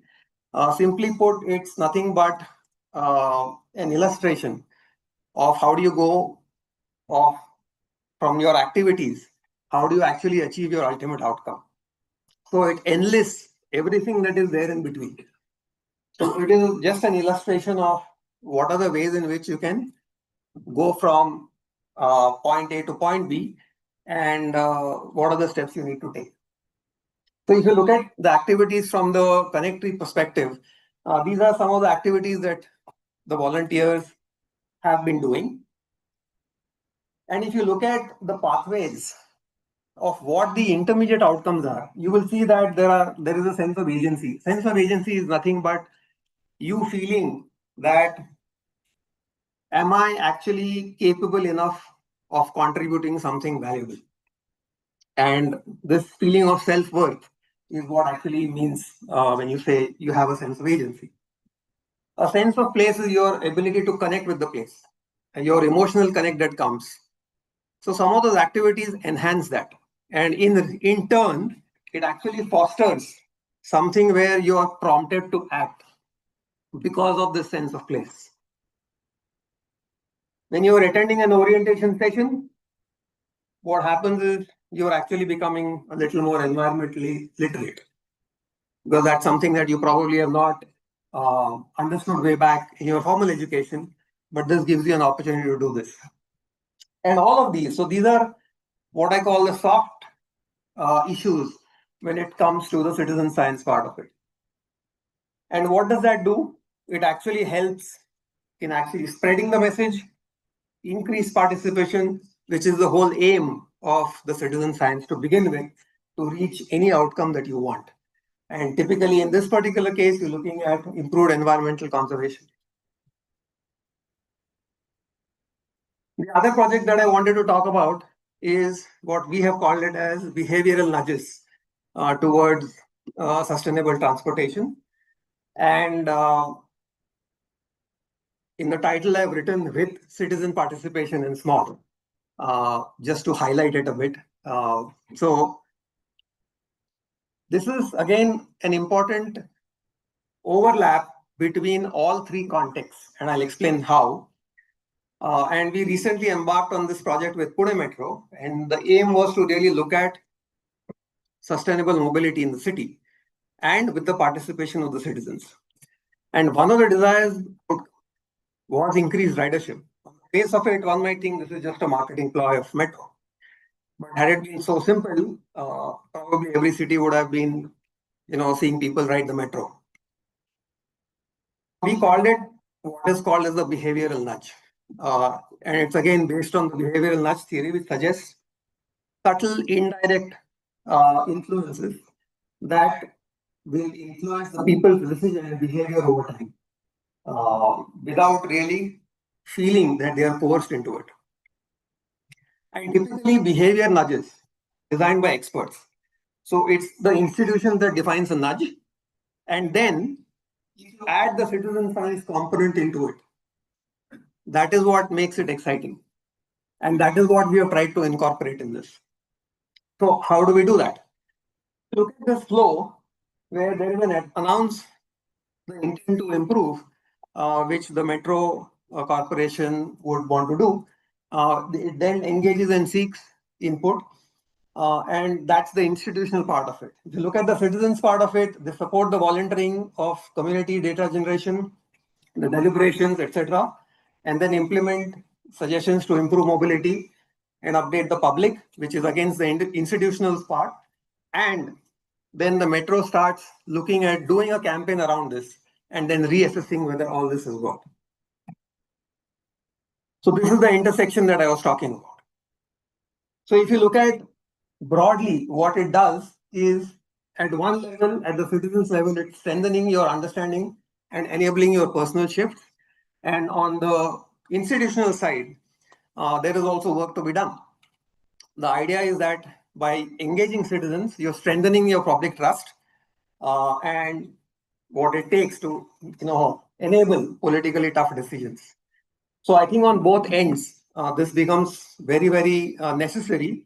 And really, this is really the front of when you want to overlap, what do we want to see happening between the different contexts. Again, if I look at the theory of change in this particular project, some of the activities that you do here actually contribute exactly to the same outcomes. I've tried to keep this simple just to ensure that there is a similar understanding on both the projects, which are quite different in a way, but you will see the similarities. And the idea is again, these are soft issues, but which are important in the behavior outcomes. And unless you have those behavioral outcomes, it's very difficult to actually reach your ultimate outcome. Because if you just purely go on data, it's more likely that you will not see the result that you want. So looking forward, I think if you want to address the gaps, one of the things I just want to highlight is the citizen sensitization and awareness, which needs to improve in any citizen science engagement. Awareness outcomes are actually quite undervalued in evaluations because they're hard to quantify. So how do I kind of tell, saying that, there is a behavioral shift in me? Is there a way to actually evaluate that? So that's something that is difficult, and so it doesn't really, feature in any kind of quantifications for projects. I already talked about the extractive to generative, and we need, from an institutional perspective, feedback loops, and that's very important. One of the in discussions, one of the things that has come out is how do you actually, is there a way to create a strategy at the state or the national level that coincides and works and integrates with some of the other missions that we have in the government, like the NEP, which is the education policy, as well as the mission on biodiversity and human well-being. And I already talked a little bit about what is the future hold for such platforms, some of which Atharva already talked about. And if you look at what Connectory as a platform does, we could use it as a blueprint where essentially we're looking at tying up all the contexts of the political, the societal, and the scientific together, because it's interdisciplinary, it's humanity is inflected, and the recognition of that is there in the tool. Then there is a building of relationships with the local environment, which is what actually fosters the community. And because then all of this being in there, you can actually build these tools as a model for the future, because it is partly participatory as well as what I call emotionally resonant with the challenges that we have. Thank you.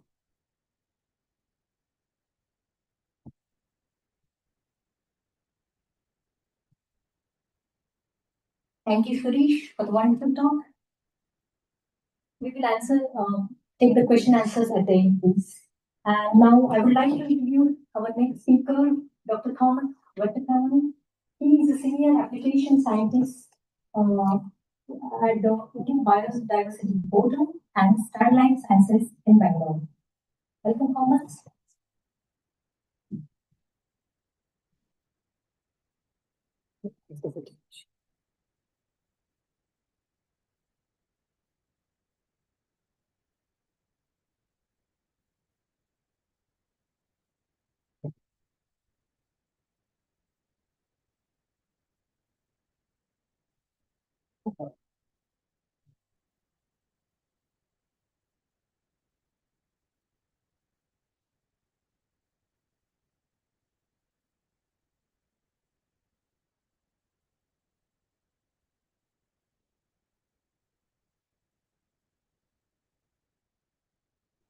Am I audible at the back? Yeah. So first of all, thank you to the Pune Knowledge Cluster for inviting me to this talk.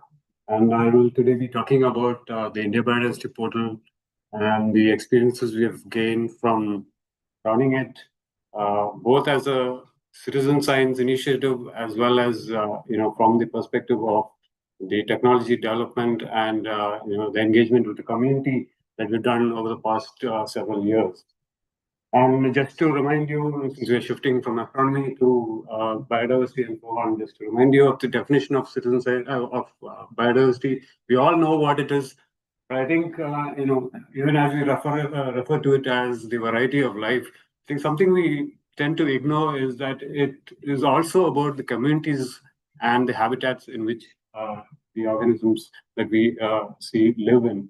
And no matter which definition of view of biodiversity that you take, it kind of emphasizes on the latter part. That's also about the communities and the ecosystems and habitats. And essentially, we're talking about the web of life. So I'll just come back to that point later in my talk.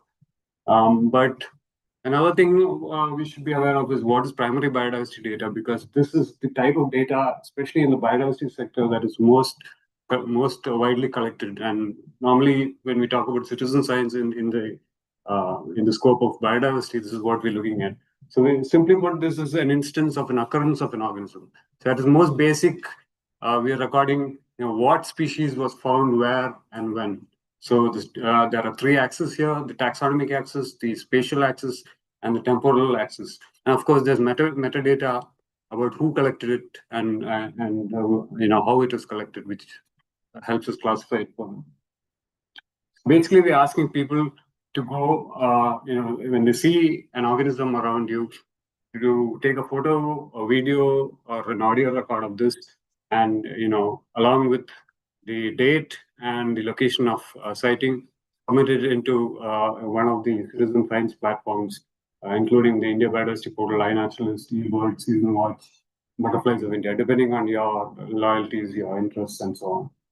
And so this is what is happening usually in the sphere of biodiversity data collection, especially primary biodiversity data. And citizen science, again, is a debatable term, and there are disagreements on the scope of citizen science.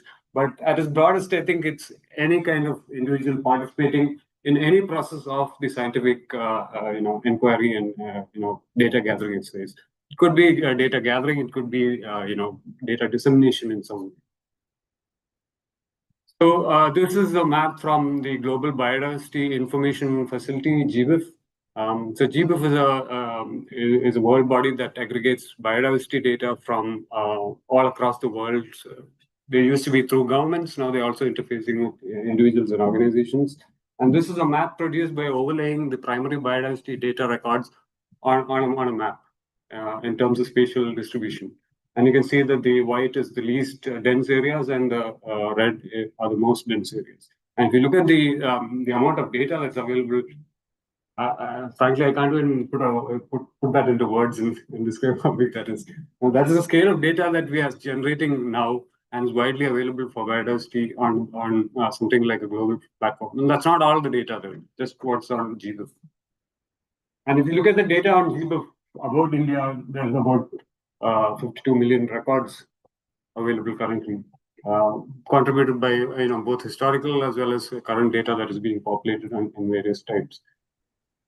When we go into the data and look at it in detail, what is it coming? What is this data about? Where is it coming from? You can see that about 92% of this data is about birds. It's come from eBird largely, and because of the popularity of bird watching and listing and so on, there's huge amount of data being generated currently on birds that is getting aggregated on GBIF.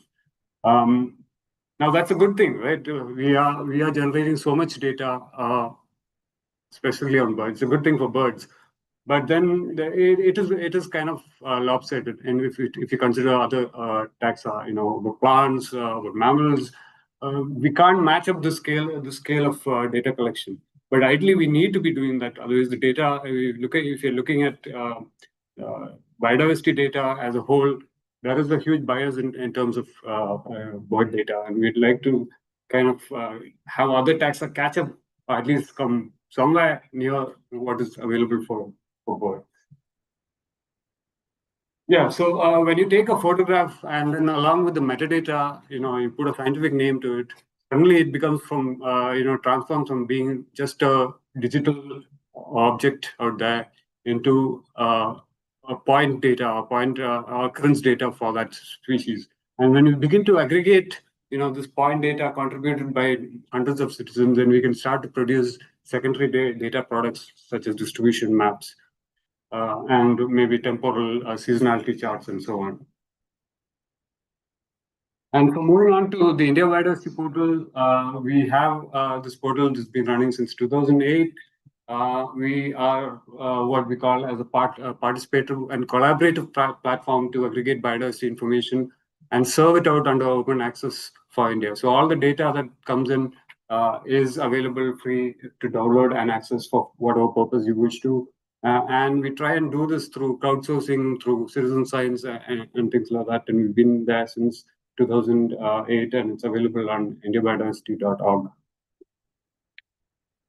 So this is the citizen science component where we have a kind of a form where people can upload what they saw along with metadata on when and where it was seen, and you can identify it as a particular species. You can put the scientific name or a common name and submit it to the portal as data. If you don't know the species name, you can submit it as unknown, and other people will help you identify it and gets transformed in the process. And using this data, we are able to generate real-time updating graphs on the distributions of various species, as well as spatial distribution, as well as temporal distribution charts. And this is fairly basic charts that come out of such data.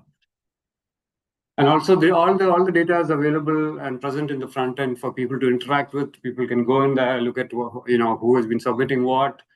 They can help identify the submissions. They can they can provide alternate identifications. They can flag observations. They can comment on it, and they can annotate it in various other ways.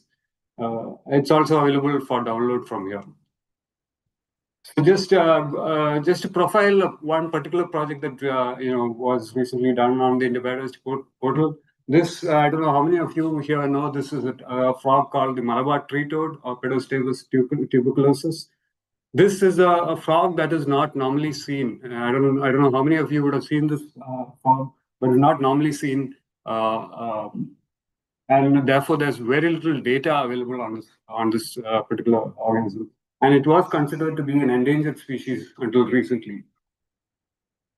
Yeah, the reason why it's not seen is because it lives on treetops. Very unusual for a toad. It lives on the treetops, and it only comes down during the breeding season to lay eggs, right? So, and therefore that's why it's hardly ever seen, and it's only seen in the seasons in which it comes down to breed. And if you look at the data available for this, until 2018, there were just 25 records of this available on GBIF. So data was essentially to scarce, and people thought it to be a very rare species, and for which data is not available.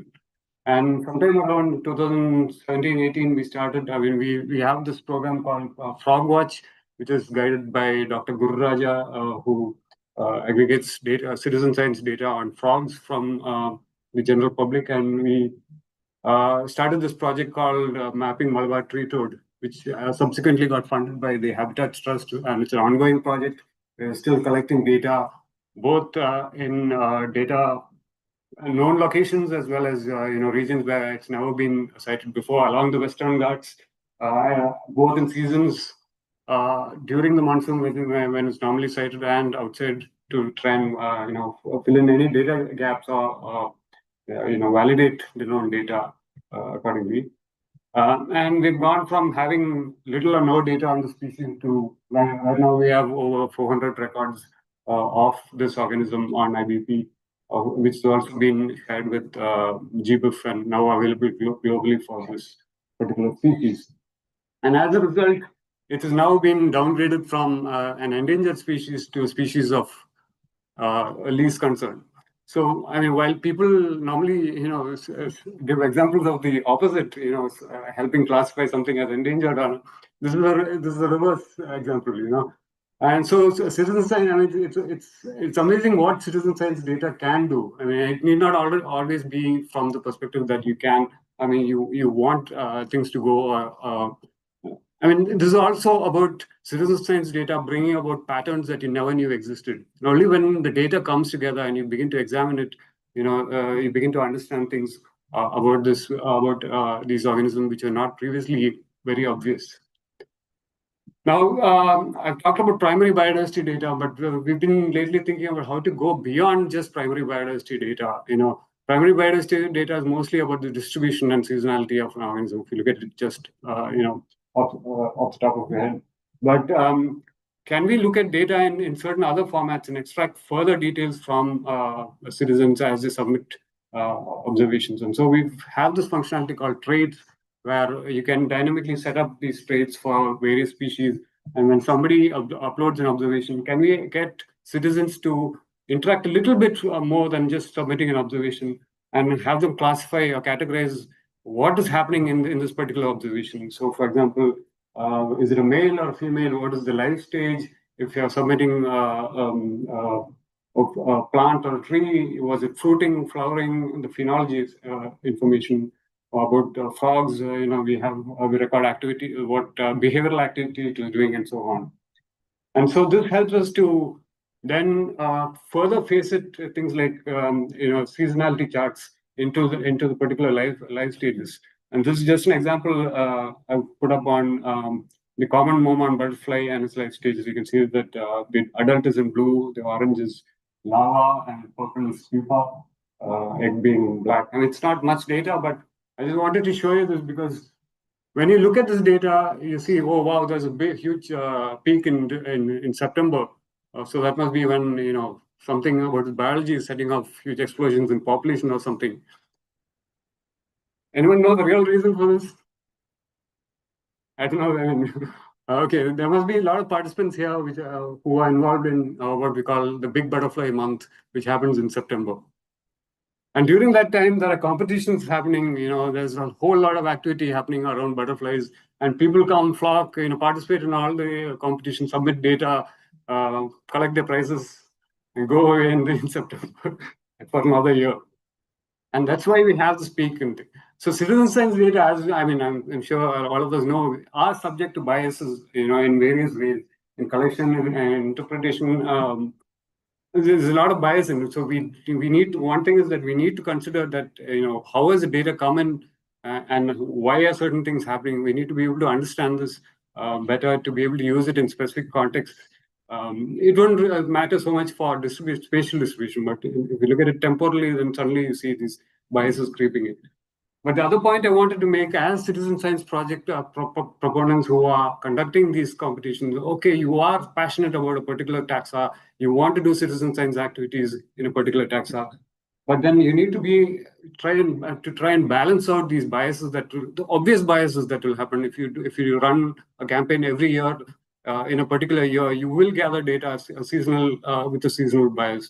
So these kind of biases tend to creep in, and we need to be aware and overcome these biases. So maybe balance out the effort along the year. The point that I made earlier, coming back to communities and niches, we know for a fact that there are different niches and communities and habitats, in different places. And when we look at the food web and the interactions and all this happening, it is different in different spatial regions and temporal regions, right? And as collecting primary biodiversity data, we've been doing it for 20, 30 years now, even in the Indian context. But what do we really, have we really progressed beyond just looking at it as primary biodiversity data? Are we examining things beyond that? Can we look at citizen science data in a way a little bit more extended to look at things like networks, food webs, etc., that happen in the various systems, and we can get citizens to be more involved, more informed, from a more from a slightly holistic way. And think of it from beyond just species and records and observations to thinking a little more scientifically in terms of interactions, food webs, and so on. And so I think as a platform, we need to extend from beyond just looking at one species, one record, one time, to maybe thinking about, can we capture more from citizen science data in observations? Can we get them to classify, is there an interaction happening in a particular observation? If there is an interaction, what are the species involved? And what kind of interaction is this? Is this predation? Is this feeding behavior? Is this egg laying? Is whatever the type of interaction? If you're able to generalize that interaction, and then along with spatial and temporal data, then we can begin to work out things in a more interactive way, in which how two different species interact, not just two different. You can go in and begin to chart out interaction between several species in an ecosystem or in a region or a point in time. You can also look at it, since everything ultimately boils down to humans in these days, you can look at it from the human perspective and say, in a particular habitat or community, how does species A, species B relate back to humans? And what is the strength of the interaction? How frequent are these interactions? Subject to all biases. But also for things like human-wildlife interaction, it is becoming so prevalent today. We should be able to work out things like, in a particular instant or in a particular area, what are certain wildlife species there for? What are the causes of, or what are the mediators of this human-wildlife interaction, conflict, whatever it is? For example, what species or what plants or foods do elephants come to certain farmlands for? What are they consuming in a particular area? And this will all, ultimately, it will all work itself back to better policy, feeding back into better policy as well as research.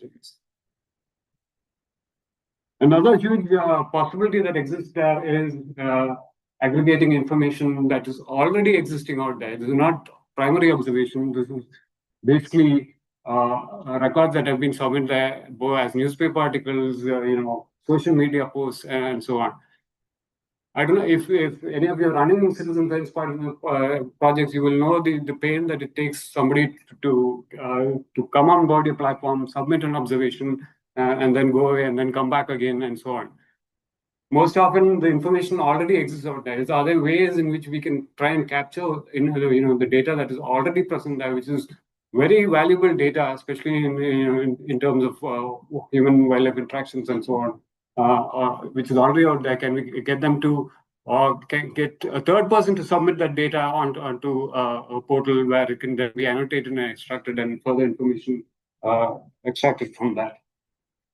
Now, for all of this, we need platforms, right?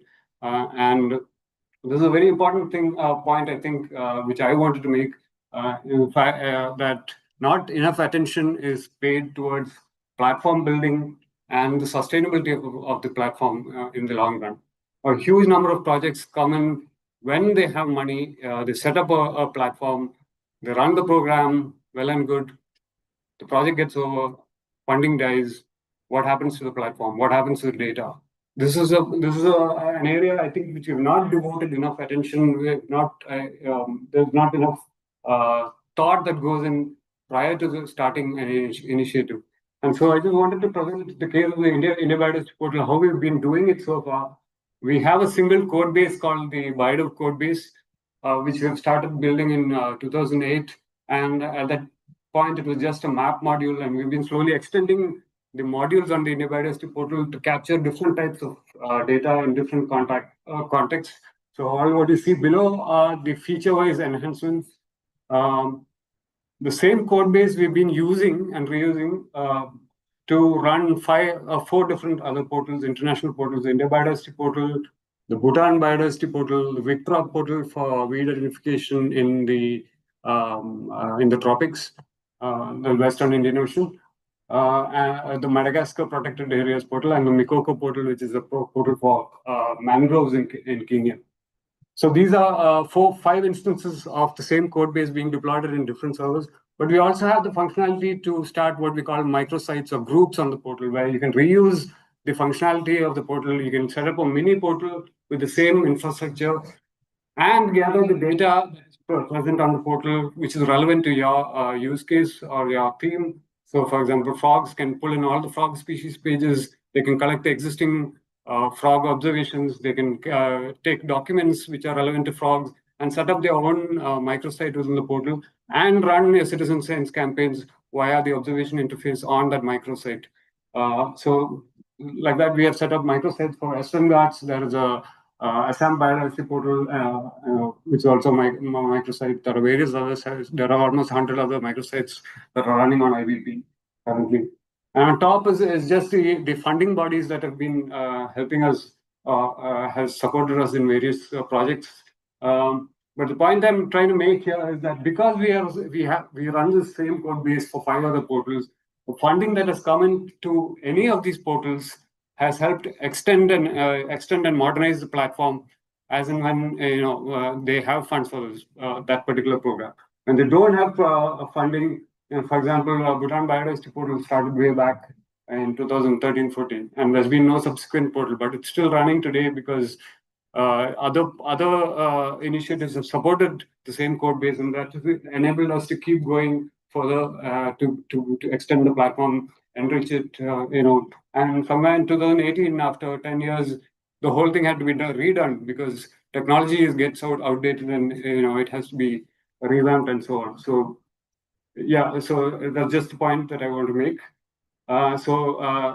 As project proponents, please, before starting a project, look into existing platforms and see if these things can be reused. Most likely, there will be a reuse scenario already existing for data collection in a specific context. If in the case of IBP, if that is not the case, we can work with you to try and extend the platform, especially if there is funding for active development, to try and customize it for how you would like to gather your data.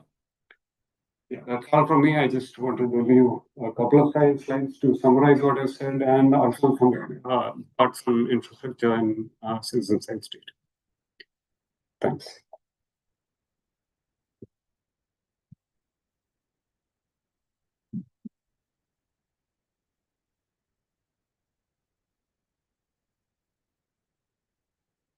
Thank you, Thomas, for a very insightful talk.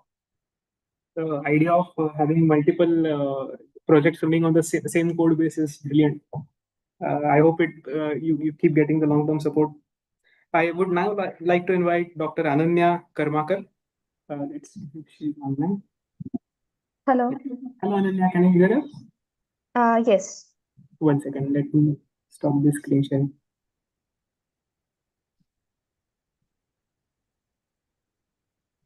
Ananya, you should be able to share your screen now. Let's test it out. Everybody can hear you fine. Hear you fine. Okay. While she's setting up, Dr. Ananya Karmakar is a scientist at the Indian Meteorological Department in Pune, and she will tell us a little bit more about the different citizen science efforts and projects that are run by the IMD in Pune.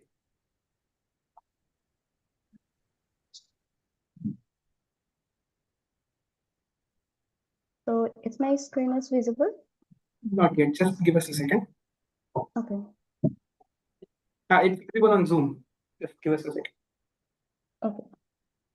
Yeah, we are good to go. Please go ahead. Please go ahead. Okay. Okay. So thank you, PKC, and for giving me this opportunity. So here I'll be talking about the climate application on different sectors in India Meteorological Department, and IMD's effort how to connect people or service to the nation. This year, actually, particularly, I wanted to tell this 2025. IMD has completed its 150 years of service to the nation, and while doing that, it is always been needed the people's help for many data collection, as meteorological data is like rainfall and other many data are needed, right? And to make it scientific data scrutinized and scientific way. So I'll be talking particularly for to make this talk in the what I am working in IMD, this climate application on different sectors, particularly for like hydrology, agriculture, and different health sectors.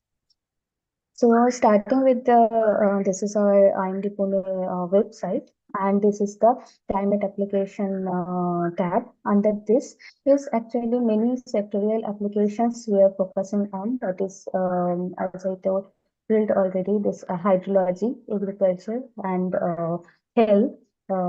So these are the many products we are generating in different this sector, define this application weekly, giving the which is giving the forecast as well as monitoring purposes also, so which can aware people to understand the this understand this situation, current situation, or the making this forecast of the next 1 week or next 2 weeks.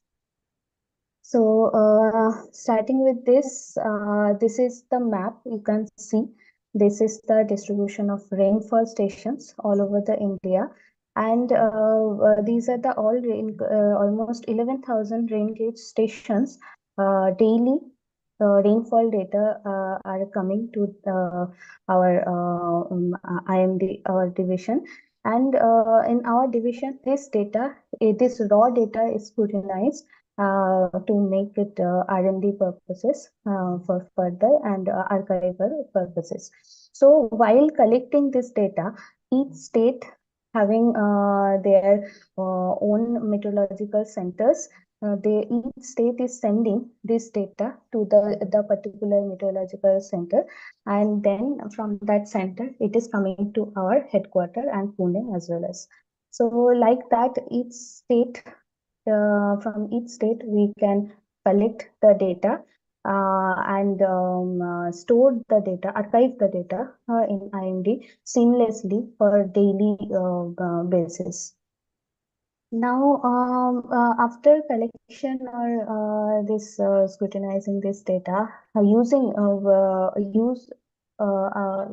this data, many for many further hydrological and agricultural applications. So these are the few products I have added here.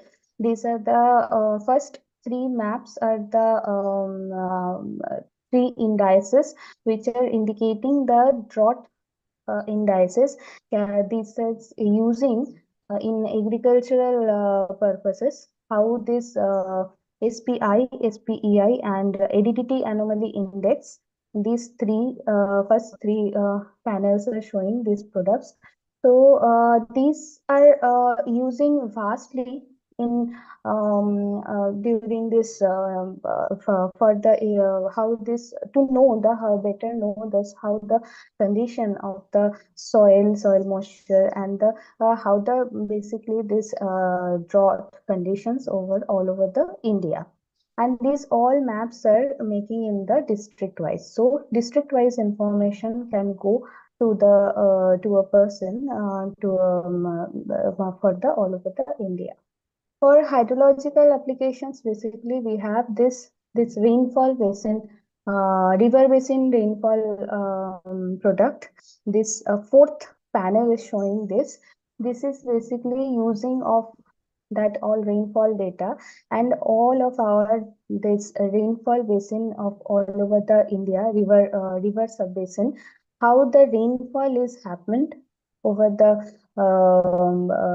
for daily and for daily basis is for the period of a particular week of the period. Here it is particularly for this this is for the for season cumulative rainfall map I have added, but for weekly map is also available in our website.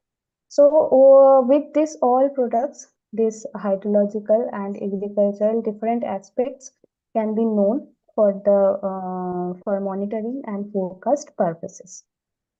Now I'll be talking about the health aspects and how IMD has started or took the work initiative for the health sector applications for this. And particularly for health sector, the IMD has two different approach. One is the heat health monitoring and heat action plan. For that, actually 2013, IMD in collaboration with local health departments, they have started the heat action plan, and with the collaboration, this heat action plan become the operational in 2013 in IMD. So under this heat action plan, the health sector is giving the how the heat wave prone areas for a state or union territories is over the India, and later rather than only stick with the heat wave heat wave forecast, IMD has given the heat stress that I will talking in my next slide. With the and in 2017, actually, IMD has been started another health advisory, that is the health bulletin and outlook for vector-borne disease transmission window. This is particularly for the dengue and malaria outbreak transmission window. There we are issuing for every weekly basis. So in this bulletin, particularly, how the like all over India, which of the districts can be prone for the this vector-borne disease, that is dengue and malaria outbreak, it can be happen for the next 2 weeks. That is given. So this is the this is one sorry. Yeah, so this is one example. What I told about this vector-borne disease is this vector-borne disease health application, that one. So this is the health bulletin, which is IMD is giving through weekly bulletin. It is coming for 2 weeks transmission window favorable for the dengue and malaria with our different model outputs. And this bulletin has been issued for every Friday, and it is available in this website. And these are the, we can see these are the districts. Actually, it is showing given the how with this threshold criteria, how this malaria and different two types of malaria and dengue outbreak can happen. For these are the districts for week 1, and next these are the districts for week 2, such as given for every week. It is given for the for bulletin every week.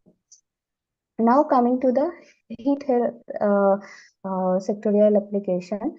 As I told, not only heat wave, IMD is giving the heat stress, basically this heat stress bulletin also.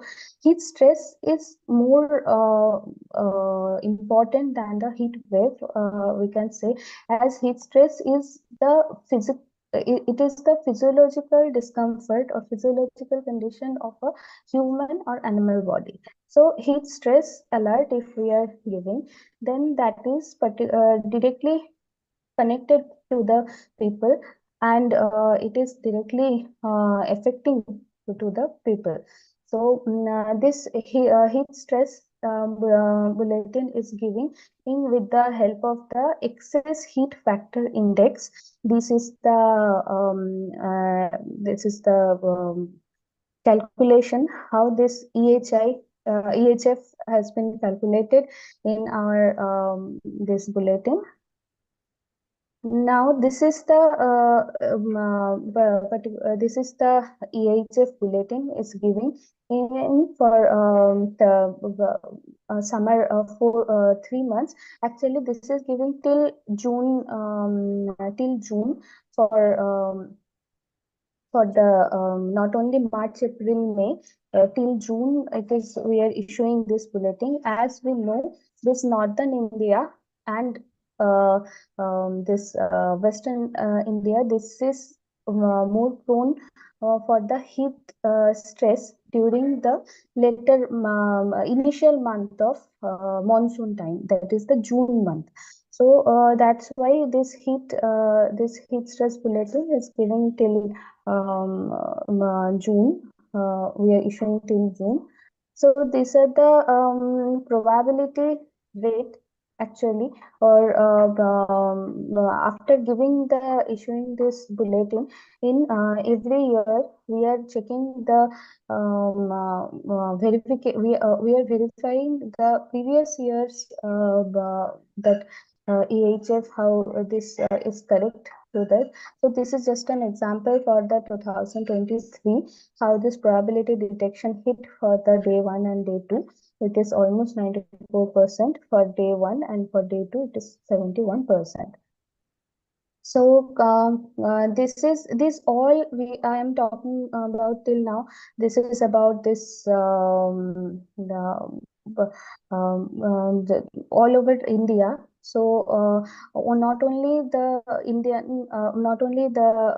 nationwide alert or the nationwide this is giving through the IMD. There are few local efforts are also there from which is going on from our department. That is, this is the wet bulb globe temperature. This is also another measurement of heat stress, and this is not only including the temperature or humidity. This is including the wind speed and sunlight. These other measurements also.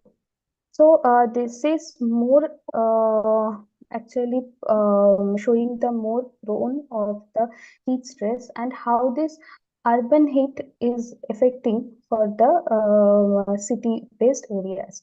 So this is a pilot study is going on for past 2 years from over the Pune city. And this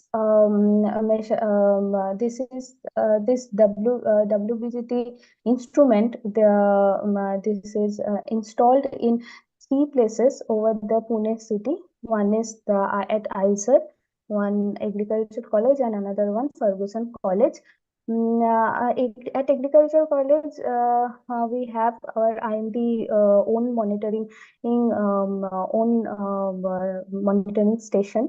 But at ISER and Ferguson College, with the help of and collaboration of that department, we could make this pilot study done for last 2 years. With the help of the MSc students of Ferguson College and PhD students from ISER, they are daily collecting the data during summertime for this WBGT. And though these stations are very close to each other, but we found a very different this heat stress effect over this three different stations over this ISER, Agricultural College or Ferguson College. So this is giving showing the how this urban heat is affecting over locally also, not only the not only heat wave is affecting like a very larger place, but these local effects are also very important, and it can lead to a very difficult situation for the people for this. So these are the few initiatives or actions these are going on over our department, and for nationwide and as well as locally. So, and these are the sectorial applications what I had been discussing. So this is all. I'm closing my work. Thank you, Ananya. So to add to her talk, all the maps and the visualizations that she showed are all available on the IMD Pune website, and they can be used as different data sets and data points for different citizen science projects. Ananya, are you aware of any readily available applications or projects where citizens can directly contribute, or if they are already contributing IMD for data collection or even for local data points in that matter? So for any kind Yes. Yes, as I told, this this WBGT, this one is they're like from different.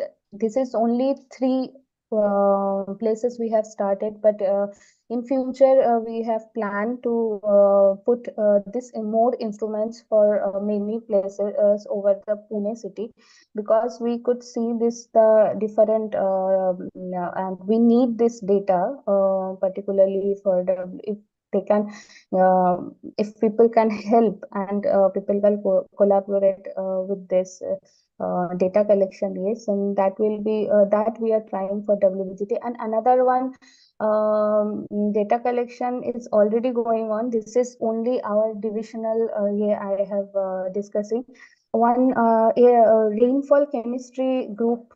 They are doing different to measure the rainfall chemistry, how this rainfall chemistry is. So they're collecting the rainfall data from different places, and in that many colleges and school students are contributing, and they are collecting the data directly from their we are giving the instruments to them, the train gauge instruments, and they are directly collecting the data and giving us during the rainfall time or daily basis they are giving. So without connecting or without like taking the citizens' help, it is not possible. So many projects are going on like that in that way. Okay, thank you very much. We will relay if there are any more questions to you at the end of the session. So okay. Thank you for the talk. Okay. Thank you so much. Thanks, Ananya. Thank you, Ananya. Now Thank you, madam. we'd like to introduce our next speaker as Dr. Ritesh Kumar Chaudhary. He is scientist at Agarwal Research Institute, ARI. So Ritesh, stage is yours.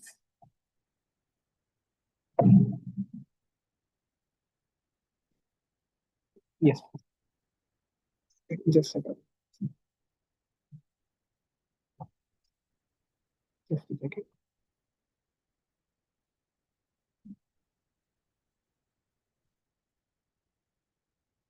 Hello.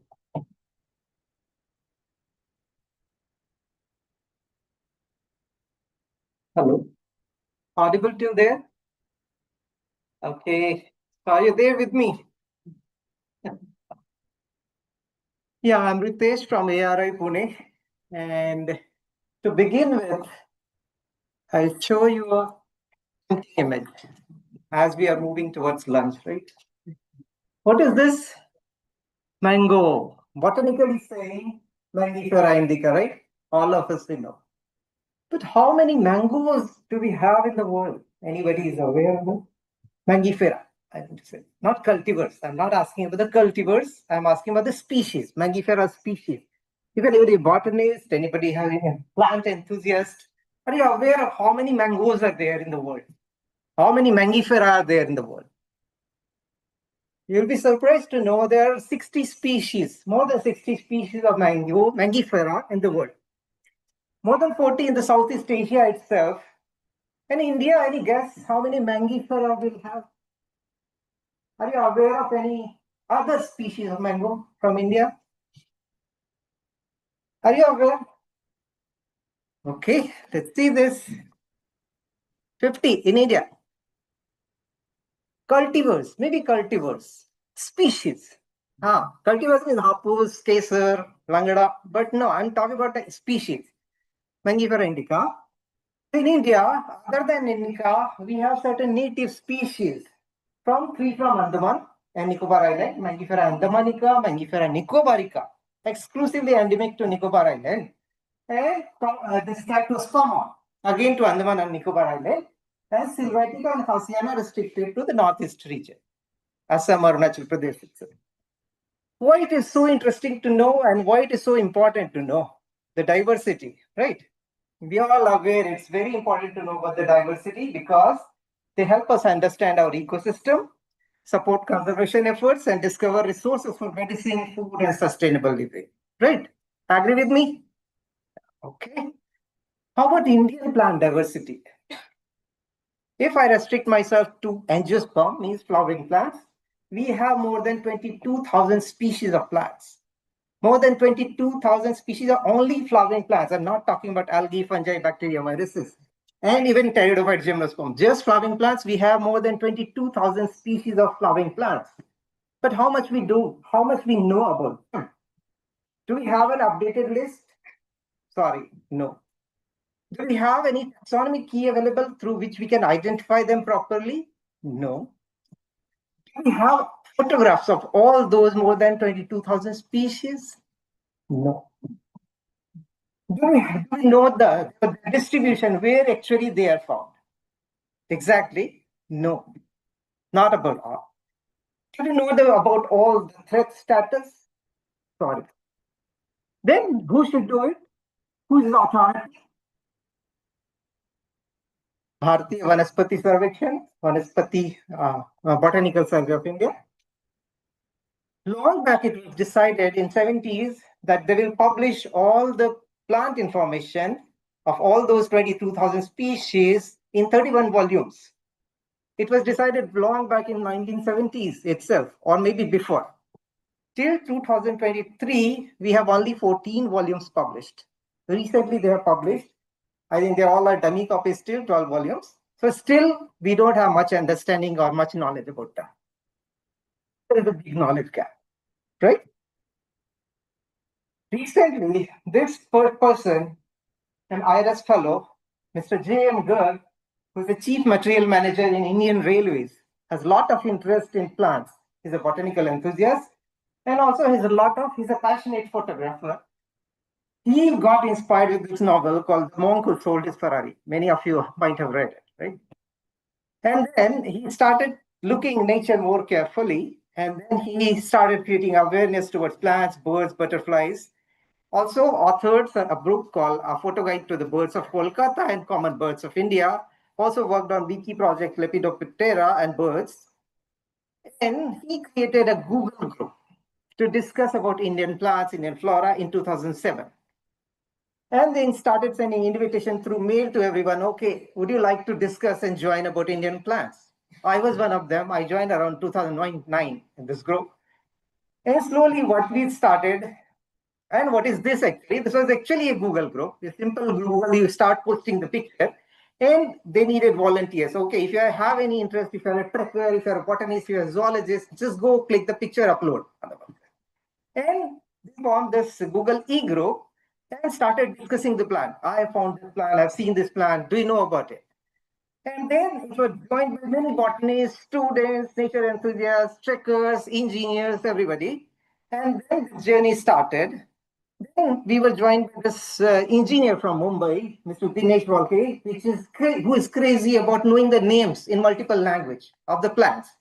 And then Mr. Charan Singh is a trained botanist, retired fellow from the Delhi University. And then Mr. Prashant Tawle from Mumbai, again a trekker, cyclist.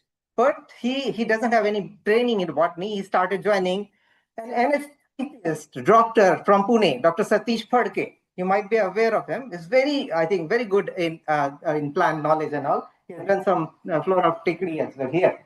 Mr. Pankaj from Hong Kong, he was there.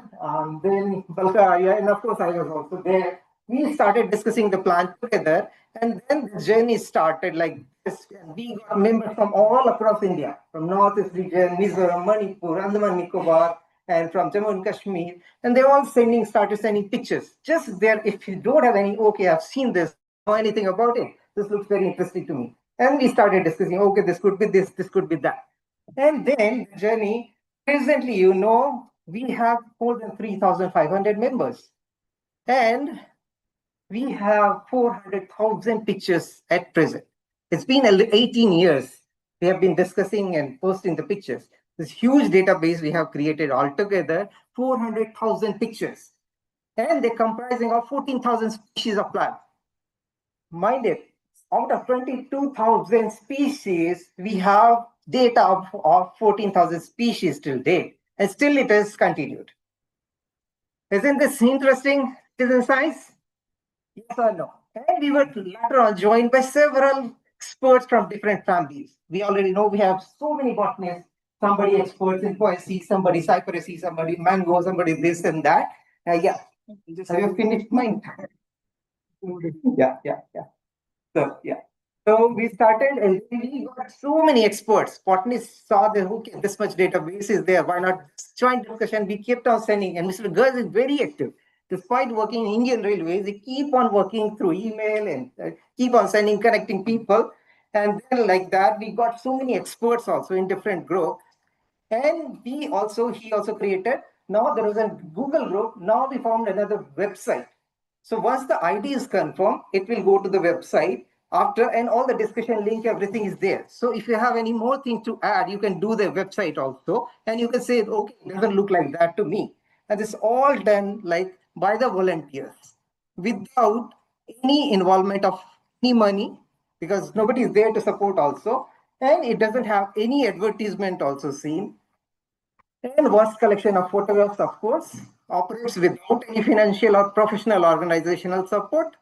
And it's all, it goes to the volunteers. And it's driven solely by the selfless efforts of the dedicated members from different backgrounds. And with the one mission, we are going to document the flora of India.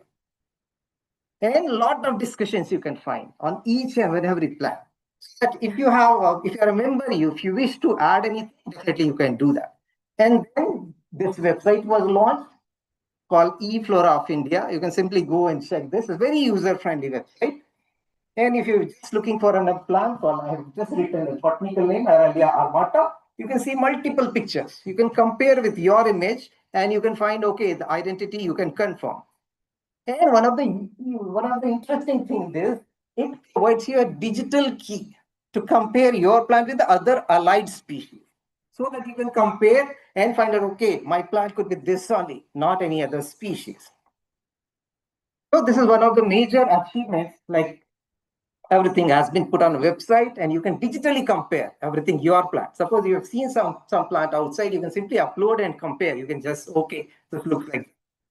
Another interesting thing about that, major contribution from Mr. Dinesh Walke, that engineer who is very crazy about the vernacular names of the plant. So how these plant names are spoken in different languages in India, and how they're transliterated. In Malayalam, how you're going to write this, in Tamil, how you're going to write this, in Marathi, how it is written. Everything is compiled by Mr. Walke only. And you see the major, all information is given here. So not only this all discussion, this led to discovery of so many new species of plant, which were later published on good reputed journals as well. Some examples here, this Dendrophtheo, it's a parasitic plant called Dendrophtheo gambly, described after having discussion of this group. Piper, new pepper species, from Piper dravidi from Maharashtra, Combretum shivani from Karnataka, Arissima, a cobra lily, new species of cobra lily from Arunachal Pradesh, another Henkeria species from Arunachal, and many more. Not only this, somebody sitting in Mizoram, he is clicking a picture and sending. This photo was shared by Mr. Salima from Mizoram. This is Sapria himalayana, a root parasite, very rare plant. And with this, we could add new distribution record to this particular species. It was never known from that particular place. So he simply is checking and just click pictures and, okay, can you just identify? And finally, it was identified as Sapria himalayana, a very rare plant. And this particular orchid, Juxine rolfiana, it was rediscovered after 121 years of its first discovery. And it was also published in the journal called NX Botanici Fancy. And there's another plant, it was rediscovered after 140 years of its discovery from Mizoram. It was also published in the journal. Then this particular plant, it was only known from Africa. So this particular fellow, he just found this in Gujarat, posted the image, and finally we confirmed this is actually Ipomia acanthocarpa. This was earlier known only from Africa. Now we know that in India also we have this. And this was also published in a journal. Not only this, since we have a big repository, big database, we are helping to Google Lens. If you put some picture on Google Lens to identify, most of the picture will come, it's coming through eFlora of India. Okay, isn't that interesting? Yes or no? Yes. So we have a rich database of 14,000 species with all ecological, geographical, and seasonal insights. Because which season it was collected from where and how much population is there, everything is being discussed there. And also there's a lot of community support. So many experts are sitting also there who know the plant better. They're trained botanists. They will tell you more about the plant. So we had a discussion also. Okay, we have been putting the efforts for more than 18 years. How much value it has created? Any guess? Can you just make out something? Okay, many trained botanists or professionals or people leaving all your work aside, discussing the plant, posting the images, how much it should be worth, like total, the worth value of this. So this is opinion, not my this assumption. They finally concluded it could be more than 1,000 crores of rupees. In international terms, it could be more than $100 million. Based on what? Based on thousands of hours contributed by passionate members and experts from India and abroad, and this enterprise and brand value created over the years. What are the strengths? The invaluable contributions from top taxonomists and experts worldwide, participants from professionals across diverse fields, powered by passion, not profit. And also it's difficult to replicate because altogether bringing this many experts together is really difficult, not that easy. Credit goes to, of course, Mr. Garg. Recently, in 3 years back, we celebrated the 15th anniversary of this particular site, and still it's going hale and hearty. So, thank you. So we believe that the true value lies in the unmatched satisfaction and social contribution, with several hundred crores itself. That satisfaction itself having equal to several crores. So as already he had mentioned this quote, I don't want to repeat, but this is very famous. I also liked it. Never doubt that a small group of thoughtful, committed citizens can change the world. Indeed, it's the only thing that ever has. With this, I would like to thank all of you. Join us if you wish to discuss more about Indian flora. And this is the link. I can personally share it with you. Thank you so much. If you have something to write to me, you on this email ID. Thank you so much. I'll be happy to take questions. I hope I finished within time. Thank you. We would combine the questions at the Yeah, sure. I understand they're happy. We are running ahead, like behind time. Yeah. Good enough. Hello. Hello. Yes. Now I would like to invite the next speaker, Dr. Suhail Kader from Nature Conservation Foundation in Bangalore. So let me just open your slide. We want to open it online. Yes.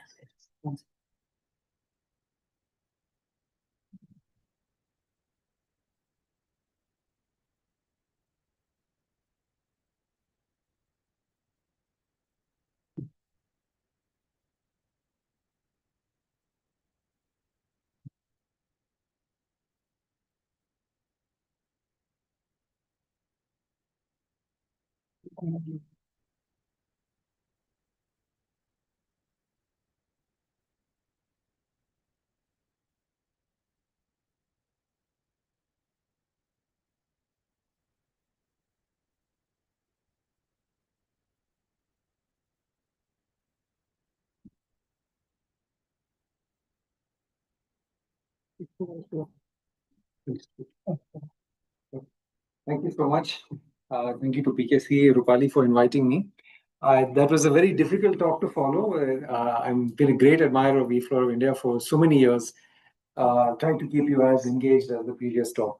So my story starts with an auto town in a few kilometers outside Thrissur town in Kerala a few years ago, several years ago actually now. And the auto drivers noticed some strange thing. Every week when the bus came, a bunch of school children would get out from the bus. They would come, they would look up at a tree, they would make some notes, and they would take the next bus back. And after some weeks of watching this every week, the auto drivers finally asked, "What are you doing?" And it turned out the children were part of a project in which they were supposed to record the flowering and fruiting and leafing of trees in their school. And they had a list of 15 species that they were going to choose, and they could find 14 species in and around this school, but the 15th species eluded them. So they went out in larger and larger circles outside their school trying to find this tree, and finally they found it 9 kilometers away at this auto stand. And that tree, I have to click on the screen. Yeah, was the Indian golden tree, Erythrina, and this is a picture of the tree and two of the children and their teacher. And finally, the auto driver said, "Look, don't keep coming every week. It's a long distance away. Just give us a call whenever you need to know what the tree is doing. We'll look at the tree and we'll tell you what it's doing, and you can write it down." And that's what they did subsequently.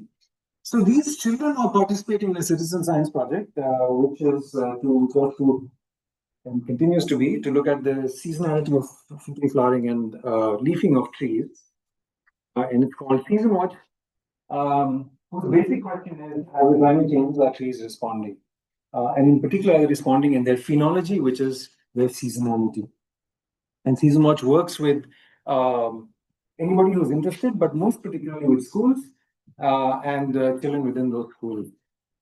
And this is, oh, we're missing a slide. Okay. And so over the years, Season Watch started in 2010. Over the years, it's amassed quite a large number of observations. I think somebody made a copy of this presentation earlier. No? It doesn't have the most recent. Let me see if this is a catastrophe or not. I don't. It's not a catastrophe. The basic activity in Season Watch is you find a tree. Like children go out into their schoolyard or outside and they find a tree. And they name it something, they give it their name, it's their friend, and they visit their friend every week. And on a data card, they write down what the tree is doing. There's a particular format to that. And of course, there's also an app. There's an app for everything now. So we have an Android app, which is quite simple, which anybody can use. We don't want children particularly to use the app, but adults use the app. And all of that goes into a database. And now we have several thousand schools that participate, several thousand individuals who participate as well. and we're closing on to 1 million individual observations of the phenology of trees. I just wanted to give you an example of one example of some of the information that we can come out of it. And this is a story from Kerala about the Indian Lavanam or Amalthus, or Kanipanna as it's called in Malayalam. And this is a very important flower for people in Kerala for a particular festival of Vishu, which is the harvest festival in the middle of April. And the flowers are used in their decorations and celebrations and so on. And so you imagine that Vishu should coincide roughly with, well, it should be in the flowering time of this species, but maybe near the peak of flowering. And now with the season watch data, we can check. And you can see that in fact, yes, the middle of April does coincide sort of with the peak of flowering. And this is the proportion of trees, of cassia trees, Amalthus trees, which are in full bloom. And you can see that proportion peaks just before Vishu.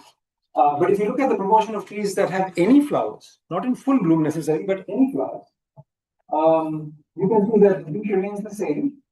But there's actually all through the year, there are some proportion of trees, 30-40% of trees that have flowers. Now, anecdotes from Kerala tell us that this didn't used to be the case. And actually, the flowering is supposed to be only in this time, and this is unusual. And only time will tell whether this peak kind of flattens out even more as climate changes. And what the consequences of those might be for the ecosystem.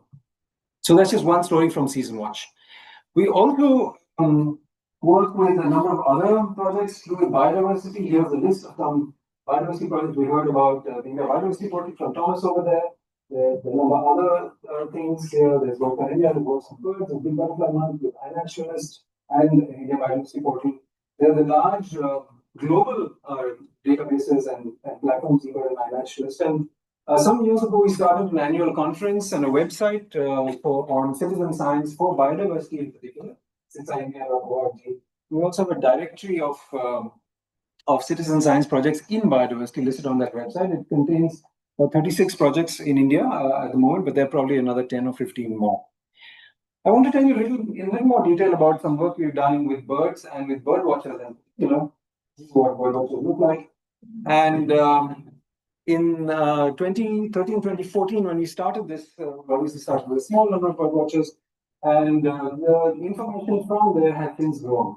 So as the years go by, more and more information is coming on birds. Every dot on this map is a list of birds uploaded from a location. So a checklist is just a list of all the birds seen during an outing, a birding outing. And so over the years, this has grown a lot. And today, this map looks like this. So there's a lot of information from all over the country on the birds of India, generated in the last 10, 11 years. And I think it's not an exaggeration to say that we have really at a quantum jump of our knowledge about Indian birds at the moment. This is the database underlying what Thomas was talking about earlier. So I'm not going to tell you much about the human stories. There are many people's stories behind this, but I just want to demonstrate to you what the power of what the data can tell us. So I'll tell you a little more about what results have come out of these efforts. So one of the things that we want to know is where are different species distributed. This is a distribution map of the Malabar Bay hornbill. And you can see this is a Western Ghats endemic species. And not only do you see the distribution, but you can also see something about how frequently it's reported. So, for example, over here, we can see that the squares, the darkness of the squares indicates the frequency with which it's reported in terms of the percentage of checklists in which that particular species is reported. And you can compare over space. So we can look at Goa, about 10% of checklists contain the species, only 0.1%. So clearly the species is much more abundant in Goa than in Pune district. That's the Pune district statistic. So we can compare abundance across space. We can also compare abundance across time. So this is a migratory species, and I've plotted the data for Pune alone. So biodiversity goose turns up in October, November in Pune and leaves in April. It's a winter migrant. Here's another winter migrant, arrived much earlier. That's in August, September, and leaves a little bit later, maybe end of April or May. This is a rosy starling. And then we have two resident species, the common myna and jungle myna. And because the height of these bars indicates the frequency of reporting in those checklists, you can see that common myna in Pune is more abundant than jungle myna. So you can look at for migrants and residents and look at the abundance change. And because eBird is a global platform, this is the platform we use. You can also look at these, the migration over space. So this is an amazing species called the Amur falcon. that migrates, I think it's 8,000 kilometers one direction from its breeding grounds over here in northeastern China, through India, famously Nagaland, but other parts of India, and then over the Indian Ocean to southern Africa and then back again. Here's another map of the rosy star. It is an interesting species because pretty much the entire global population, even though they breed all over Europe, the global population winters in India. And we can also look at this difference of how this starling, rosy starling, comes down. So from Bharatpur in Rajasthan, it arrives as early as July, but in Pune it arrives only in August, September, and in Bangalore it arrives in September, October. And you can see the departure dates as well over here. So there's a lot of detail that one can get from this information. Now, because birdwatchers have also gone back in time, they've traveled in time through their notebooks. So this is a digital platform that only came up in 2004, but it became global only in 2013. Yeah. Power ka. But birdwatchers, those whose notebooks are depicted here, love to write things down. So birdwatchers have written things down over the years, and so there's lots of information in notebooks going back to the 1960s. And they have digitized this information onto the platform, and so we can do this kind of time travel to see how bird populations in India changed over time. And their analysis was the subject matter of the State of India's Birds Partnership, which has published 2 reports, 2020 and 2023. It's a partnership of 14 organizations, research institutions, and so on, using this information. And from this, we can see that, for example, these vultures, white-rumped vulture, this is the distribution map, current distribution map, not the historical distribution map. And this is the pre-2000 baseline in terms of how frequently they used to be reported. And this is now where we are. Well, this is 2022, 3 years ago. This is a 97% decrease in their population from before 2000. Now, this is known from other data collected by scientists, so at least it's a nice measure to check whether what the information we're getting matches with what's known. But this information is not known for most other species in India, the vast majority of other species in India. So, for example, one major finding of the report is that birds of open grasslands, open habitat, even though, like the Indian roller, even though it's distributed widely all across the country, it's showing a steep and continual decline. And this is true of many birds of open habitats, because as open habitats are being converted for development, agriculture, and of course, famously, they are treated as wastelands in most Indian government policy. So more than 50%, well, about 50% of species in India that have been assessed are experiencing decline, or 30% are increasing, 20% increase and 30% stable. Here's an example of a bird that's increasing. I should have asked you to guess what was happening with peafowl. But peafowl are undergoing a massive increase. And this, from a conservation perspective, you might think is a good thing, but actually maybe not, because it's causing more and more conflict, especially in areas where they didn't used to be abundant in the past. And we can also compare groups of species. So we can look at species with different habitat specialization. So those that are general species with no habitat specialization are pretty much stable across time. But the grassland and scrub species are the ones decreasing the most. This is a number of species averaged together about 60% decrease. So this points way to the future and what we need to be doing. Also, what we've done as the State of India's Birds Partnership has done is to bring out some other data products for the public, for anybody interested to interact with. For example, here is a tool called Mina, mapping your neighborhood avifauna.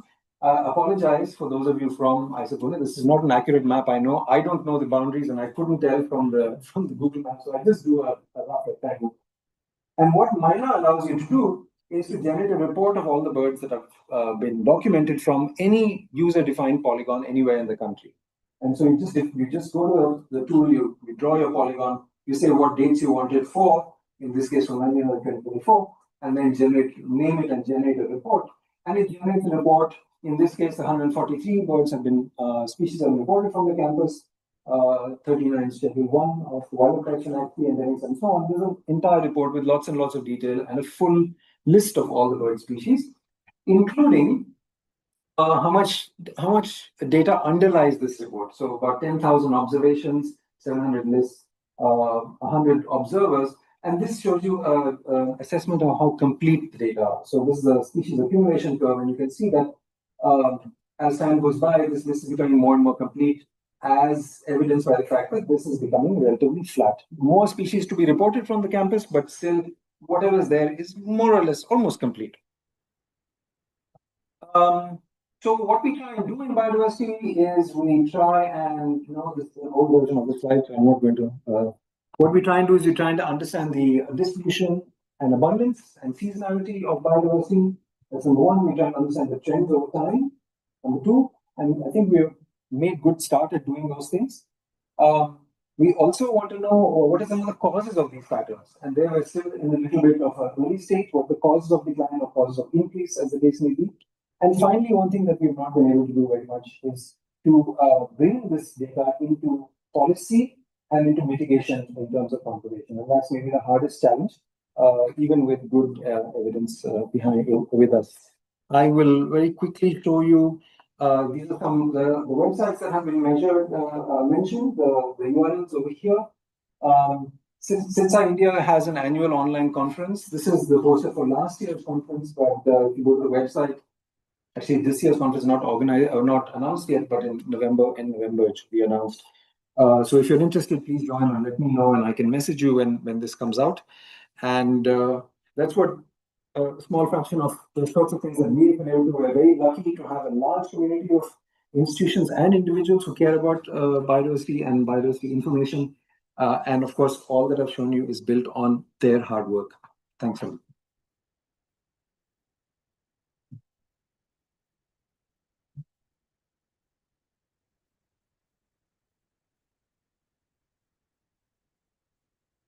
Thanks to him. It was a great talk. Now we would like to introduce our next speaker, Dr. Anupita More. He's a research faculty at Inter-University Center of Astronomy and Astrophysics, Rayuga.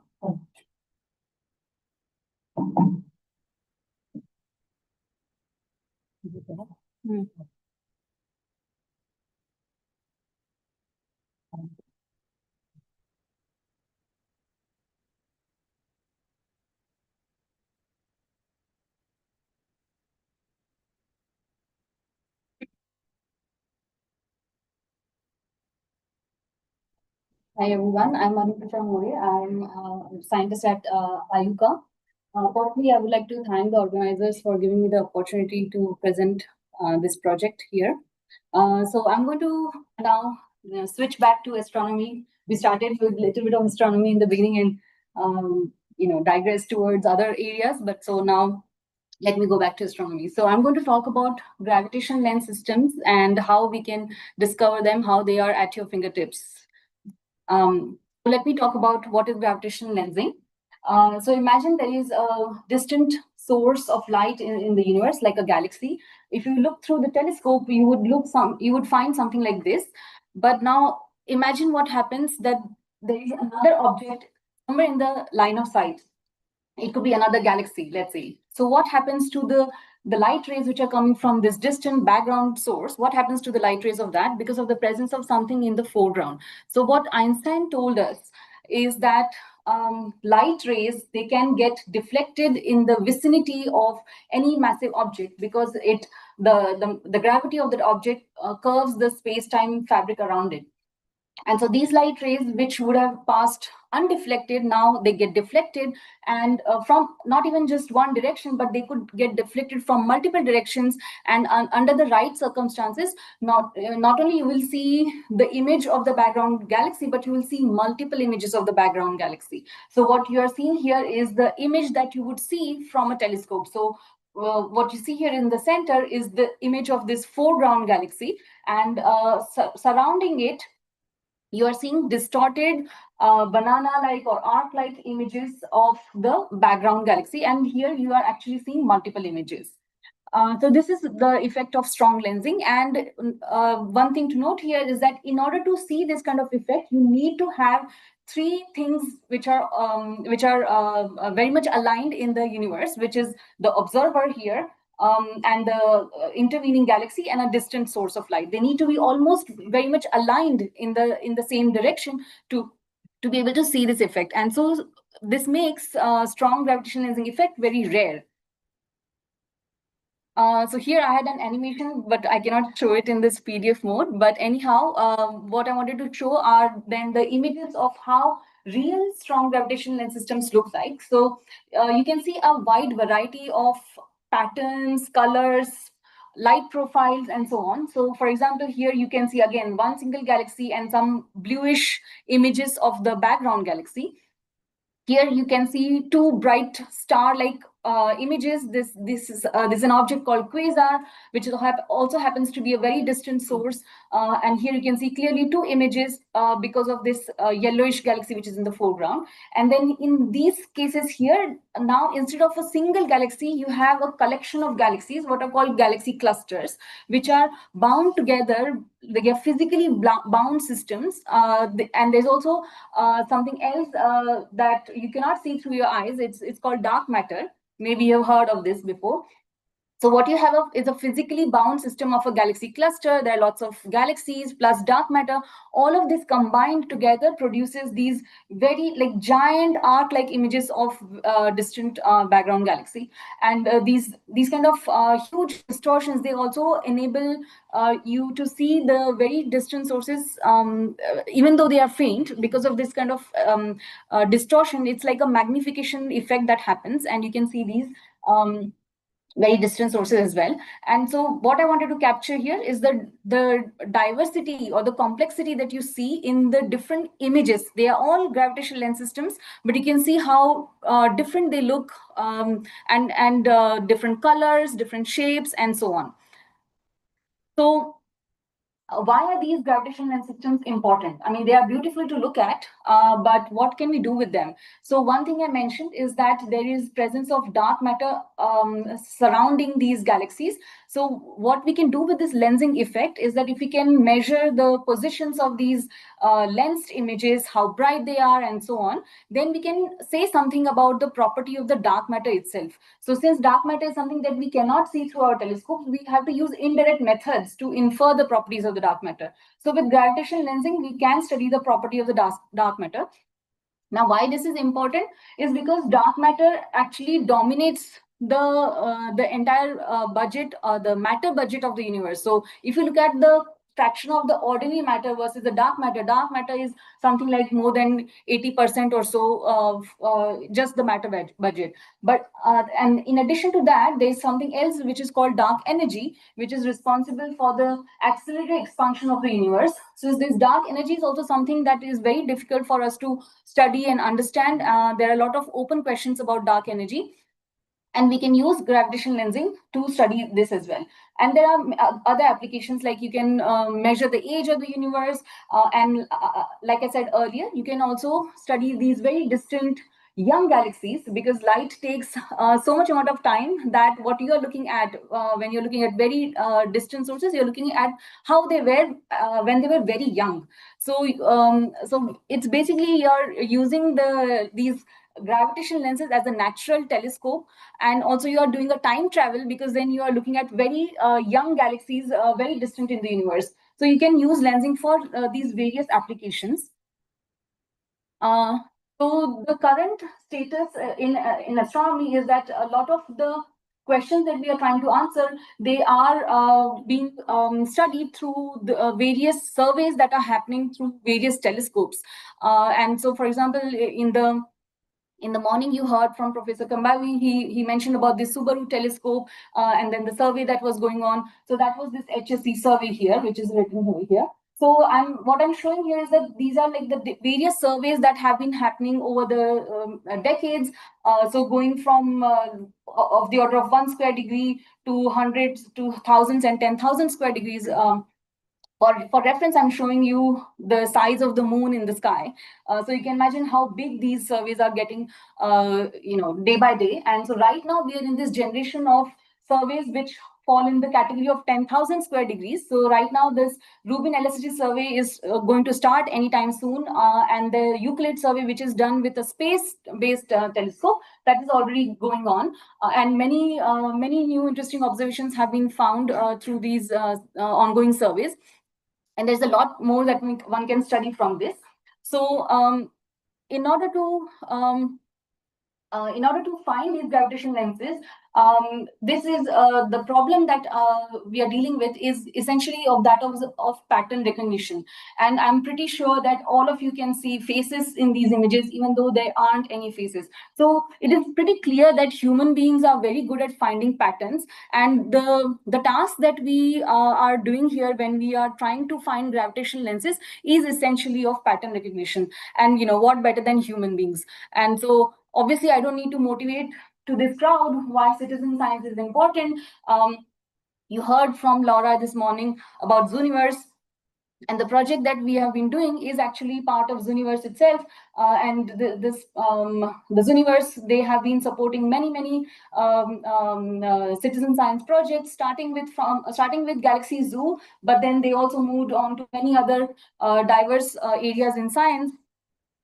So our project, Space Swaps, which is called Space Swaps because it's another word for gravitational lensing. So this project was launched in mid-2013. This was a long time ago. This was the time when Zooniverse was not really supporting this, quick way of building projects. This was much earlier than that. And so we were working very close with the Zooniverse technical team to design and develop various aspects of this project. And so this is the earlier version of our project. This project is led by three of us, Phil Marshall, Aprajita Verma, and myself. Back then I was in Japan, and we launched this project to mainly discover strong gravitational lens systems. And let me just emphasize, finding gravitational lens systems is finding like a needle in a haystack, because these systems are very rare. So one has to look at images of hundreds and thousands of galaxies before we can start finding something that looks like a gravitational lens. What makes this our project very unique, and as far as I know, this was the first project in which we actually created simulations of gravitational lenses. Because they are very rare, we created simulations of these systems and we made them very realistic. So what we did was that we actually took images of whichever survey data we're going to look at. Suppose it is the Hyper Suprincam survey. We took the actual images from that survey. We took the galaxies, we took their light properties, and then we converted them into a model. And then for the background source, we came up with some realistic model, and then we added the effect of lensing. And then we combined this lensed image on top of the real image.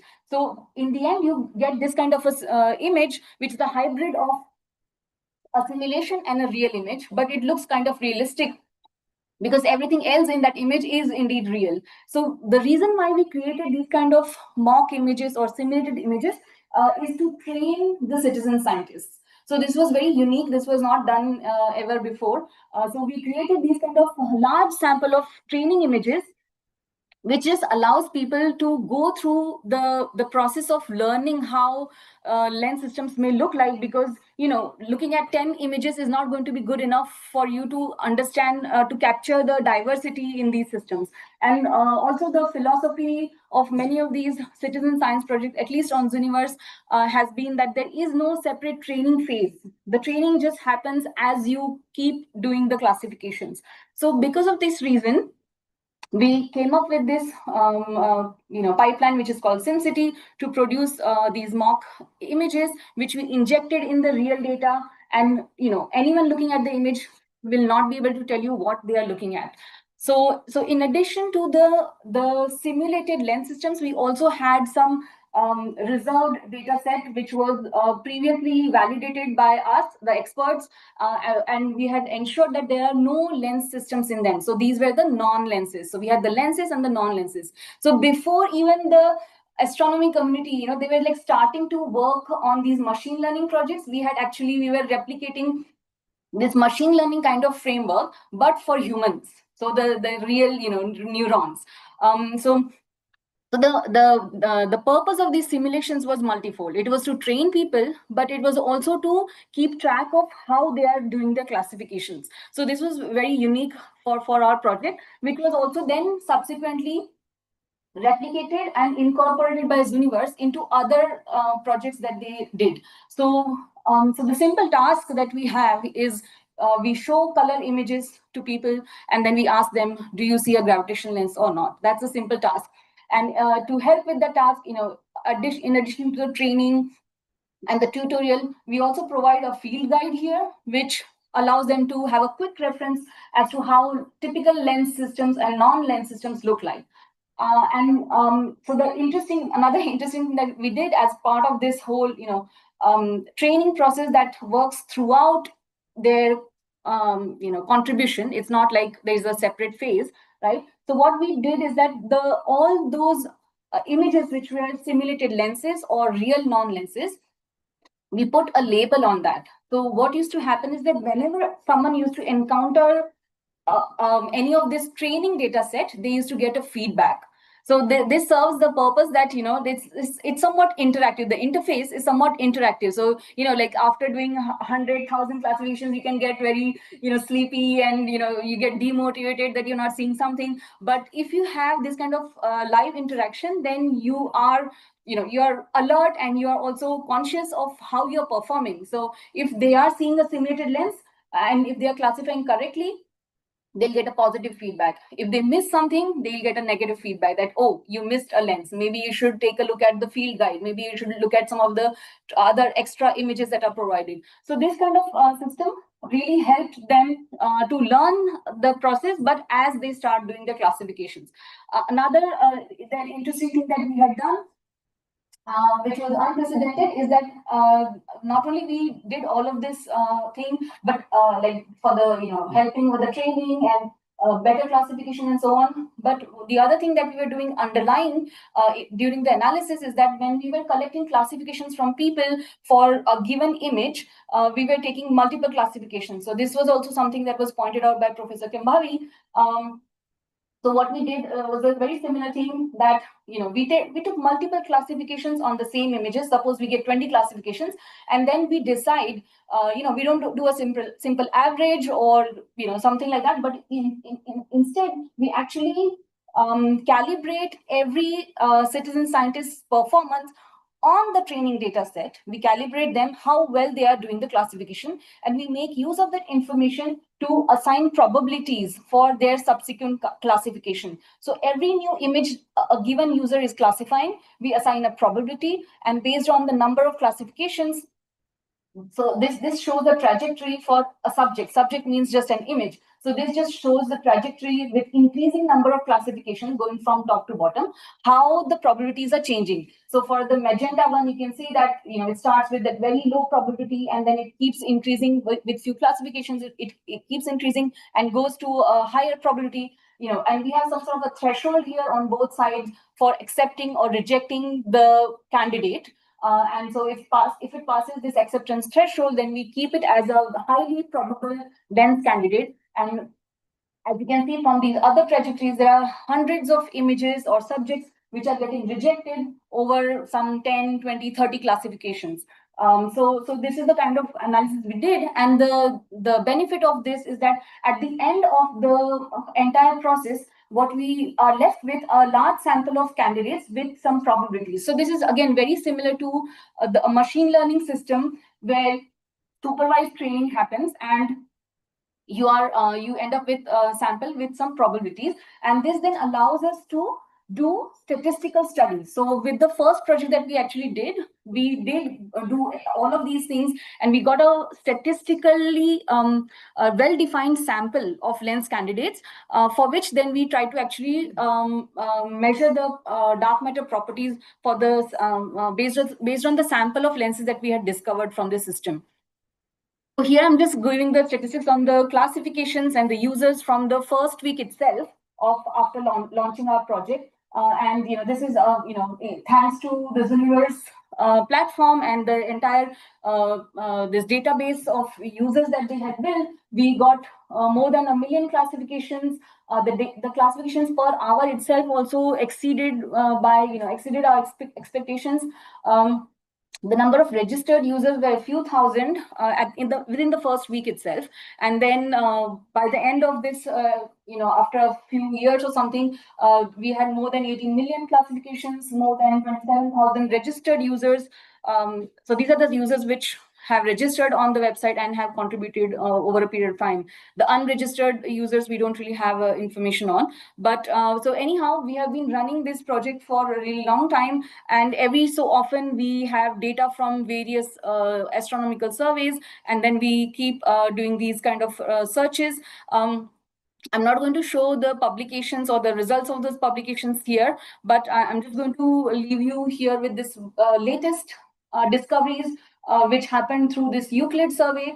As I said, this was a space-based survey, and the more and more data coming with this. This survey also has just started, and this is all these discoveries, they are with the help of citizen scientists and all over the world. And these are very cool images of different kinds of gravitational lenses that we have found, and there are already 4 to 5 publications which have come out from these discoveries. And in addition to this Euclid survey, there is this Rubin elasticity survey that India is also part of. There are maybe like a dozen or so faculty all over India who are member of this Rubin elasticity survey. This is a ground-based telescope. I'm myself leading one of the collaborations in this survey, and we are excited about this. So this is going to be coming soon. So if you are interested in this kind of a project, then you are welcome to take a look at space warps, register yourself on Zooniverse, and you can help us discover gravitational lenses. So please stay tuned. We'll be coming with more such projects for you. Thank you.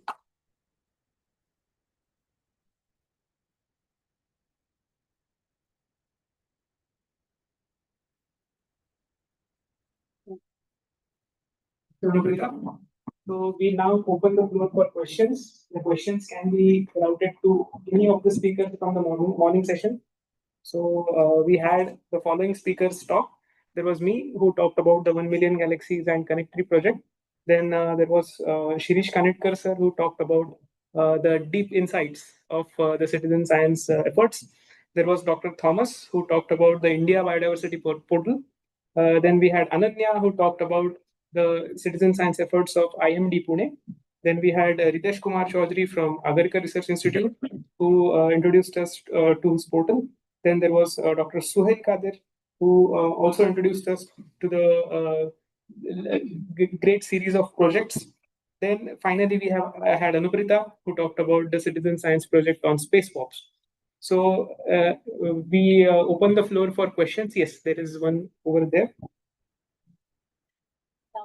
Sure. All right. Yes. Priyanka Shinde, I work in UNICEF as well as All India Local Self-Government. So we are doing a project on water conservation, water stewardship. And what we actually have also established an app, like someone said, there's an app for everything. So what we want to know is, how do you think we can keep that engagement? We can get people on the app, but how can we actually get young people to keep that sustained engagement? Because you spoke about transport and all tree plantation.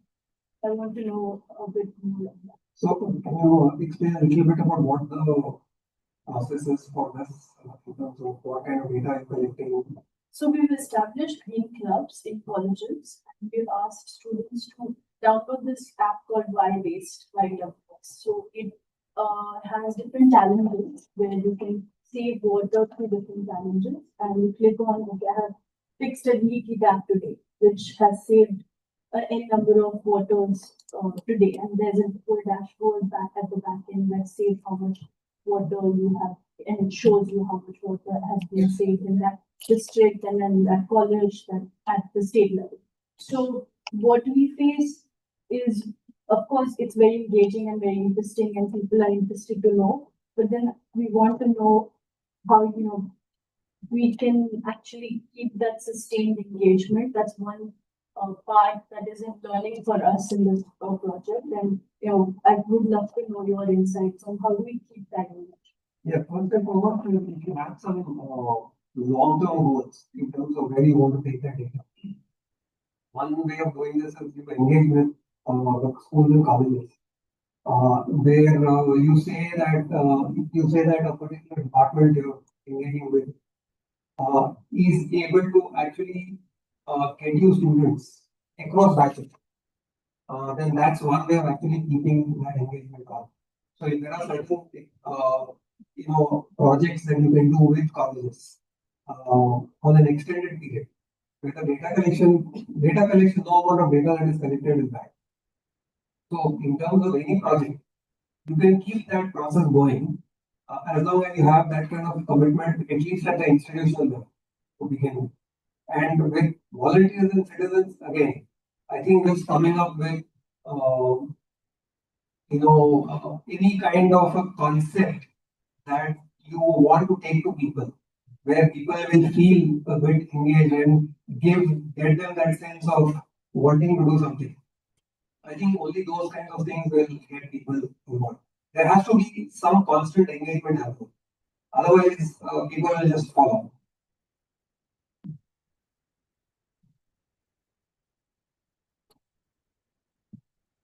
I'm Jayashree Ramdas from Pune Revival, and we have been doing this riparian tree mapping. So, within this context, to Shirish Kanetkar, and having to do with this framework which you talked about, which has the scientific, the social, and political aspects.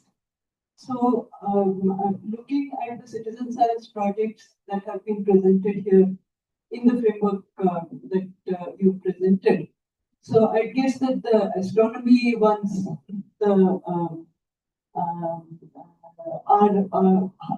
have purely scientific motivation.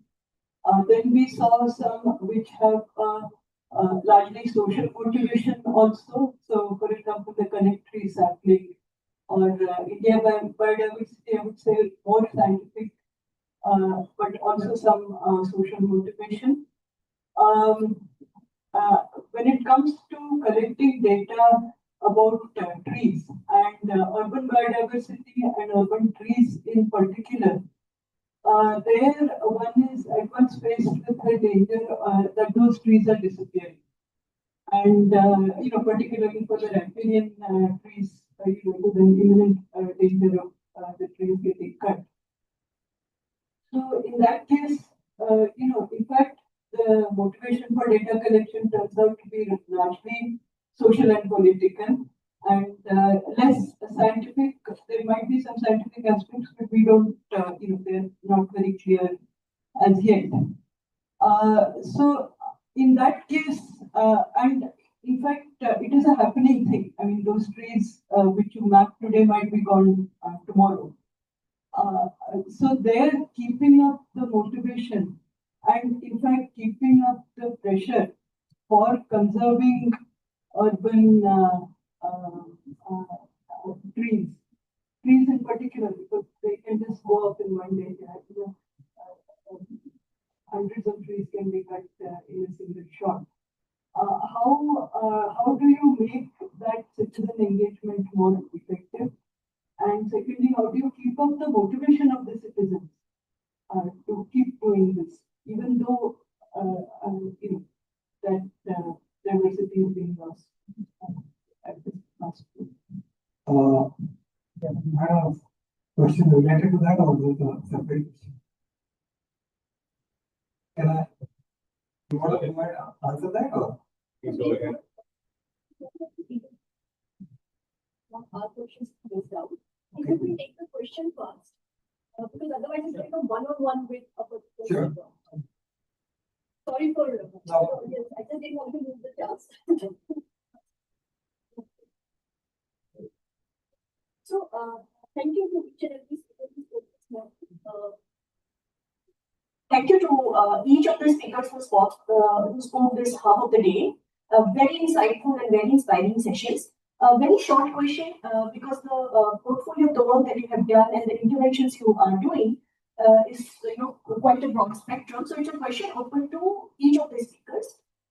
What is the authorship protocol which is emerging in light of citizen science? Do citizens who actually contribute to this project become co-authors, or do they go into footnotes? Or secondly, where there is a digital portal, yes, of course, the finding itself comes into an open access portal. But if the findings are, is there some sort of an emerging protocol where if you are developing a citizen science project, the publications go into open access resources? So I'm just trying to get a sense of the scientific community who is engaging with citizen science. How are you overhauling with the authorship territorial, predatory nature?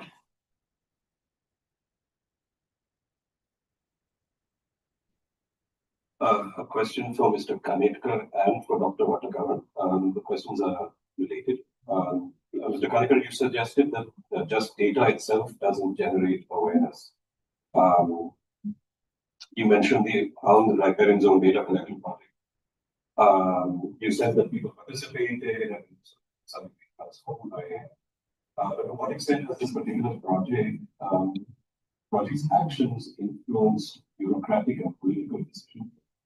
It seems to me that all these fantastic projects that we're hearing about work with big data and engage citizenry, but perhaps you involve politicians and bureaucrats as citizen scientists and don't have them in the room to hear about these projects. I don't think we have a single politician or bureaucrat in this room.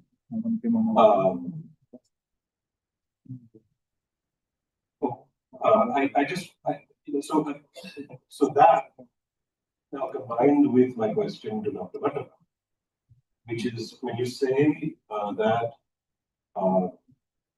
it's not merely about data points in citizen science work, it's really what we really should be looking at is interactions in ecosystems, interactions between those data points.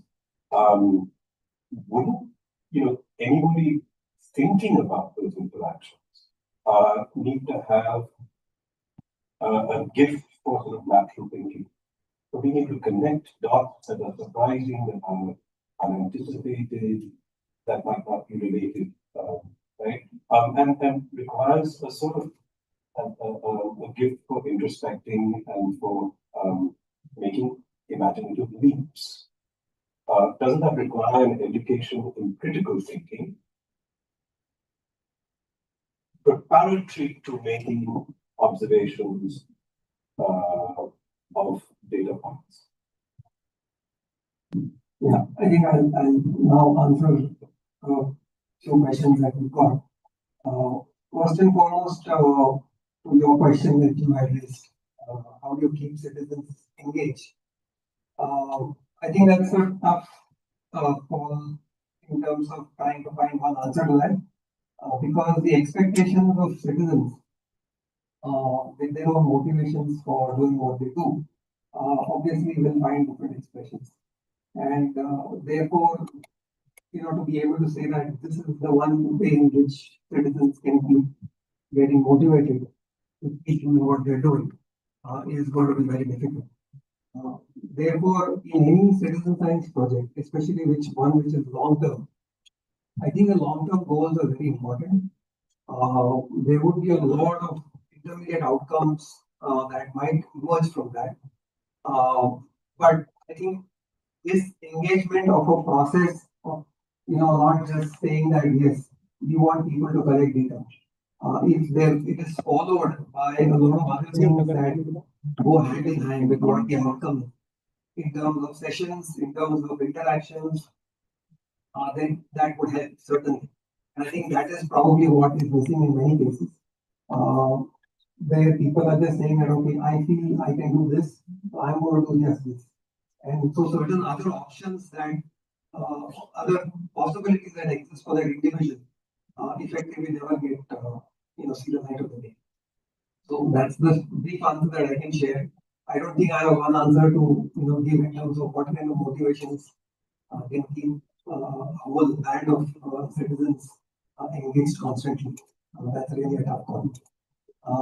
In terms of your answer about question about what happens to the authorship, I think maybe Sohail is probably a better person to answer that than me. right now in our platform, typically with all these platforms, what happens is at least the person contributing the data, you get the name of the person who's contributing that. And yes, right now citizens are footnotes because, and I'm not sure if really that's something that they are looking for either, rightly speaking, because they've come with a different kind of motivation, unlike what typically happens in a scientific publication where data is collected for a purpose. So therefore, the authorship I don't think would really matter in those cases. And if that's the case, then I think people will start talking about that a little more. And maybe someone else can answer that in addition, if they have any more input on that. And to answer your question, if you can just repeat your question briefly. There are two questions that I want. So before he repeats, I could just add something quickly to that answer.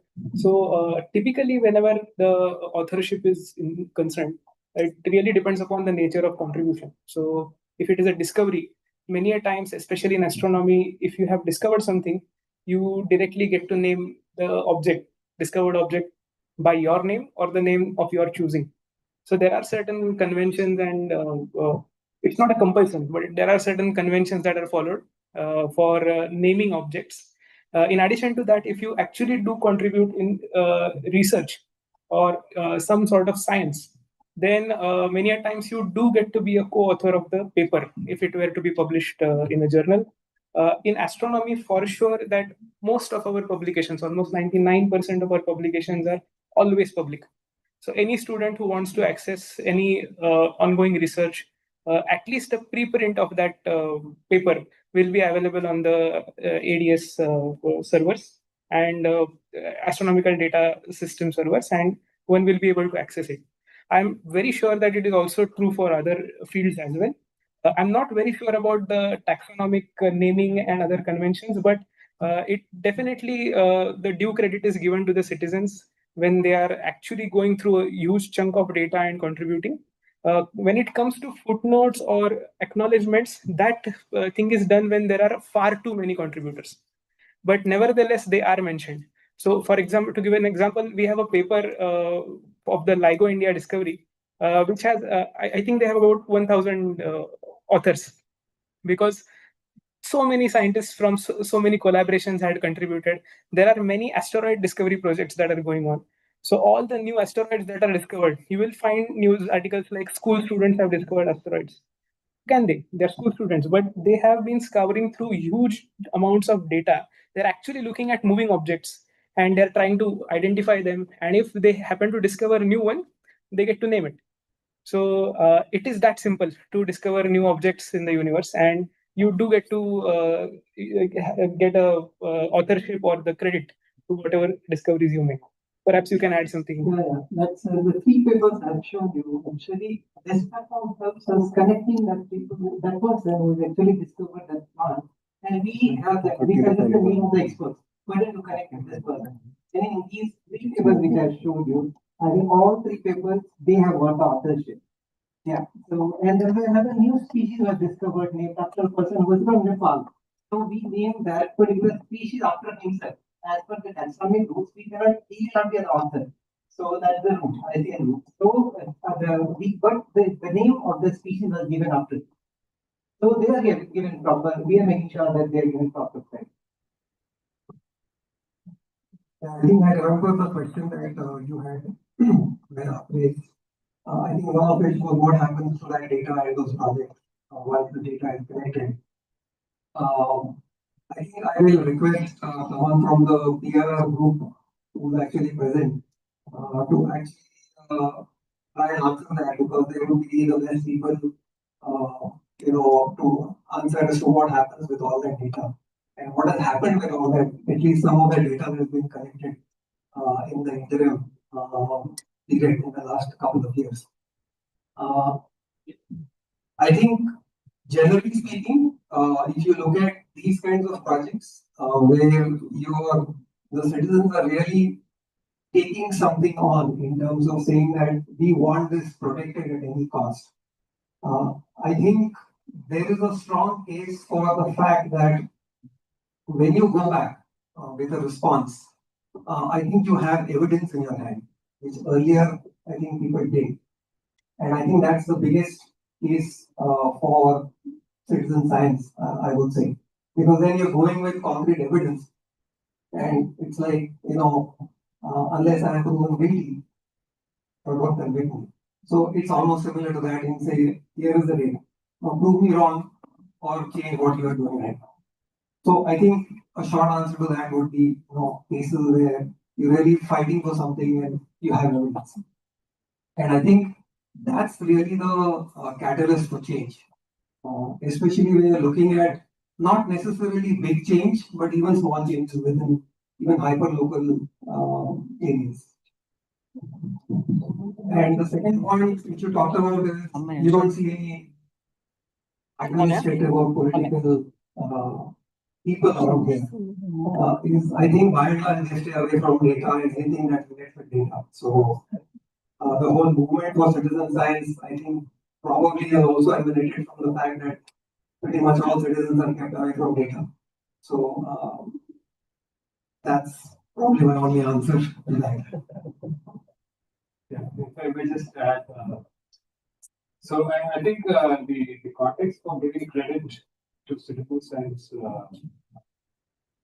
data, usually it's in the context of research. So if you're looking at academic publications, increasingly you're seeing maybe footnote, but also supplementary material that kind of capture all the points. Sure. Contribute. Yes. And it's not obvious. Yes. You're talking about aspects which was required something within Yes. And getting the author names and giving you credit is slightly impractical. There's also a concept called attribution stacking, where you cannot afford to put so many people into a single attribution. It's too difficult. The number of people. So I think this is an evolving thing that's coming up. We have the concept of ORCID, where you have an ORCID ID, and when you submit to a journal, you also provide the ORCID ID, and that links the publication to the individual. And so people are trying to work out mechanisms in which the contributors can get involved, can be given due credit. For instance, if you look at a person's ORCID profile, it will instantly tell you if he's contributed in some way to a particular profile. So I think it's still an evolving paradigm. And yeah, to respond to the it does require some level of analysis to connect the dots. But I think one of the outcomes, intended outcomes of science is precisely that. Like you start off, usually starting off contributing to civil science in school. You might just be, just for the thrill of participation, be contributing a particular flower. And then somebody comes along and identifies that. You might not even have intended that it gets identified, for the sake of participation. The minute the name is given to that, then it arouses a sense of curiosity. What is this? And this is a particular species. Now, the next question is, what does the species do, or how is it related to me, or how is it, what is the, what flowers does it have, or how things like that. And that naturally instills a sense of curiosity. And so I think it's a matter of progression in your curiosity that you begin to connect the dots. And then naturally, once you know about a particular species, you want to know about more species. And I think that's the learning that comes out of school. Hello? Yeah, so in the interest of time, we can continue our question answers while having lunch. So we will all be around, we'll all be having lunch. Another important announcement is when we go downstairs, the lunch is arranged at the downstairs cafeteria. Before we go for lunch, we would like to take a group photo. Right outside the cafeteria, there is a lobby area. We would like to assemble there and take a group photograph, and then we can head for lunch. We will reconvene here at 2:15, and we will start the next sessions as early as possible. As you all know, we are running late. We have already announced the speakers online that we will reconvene at 2:30 p.m. sharp. So let's head down for lunch.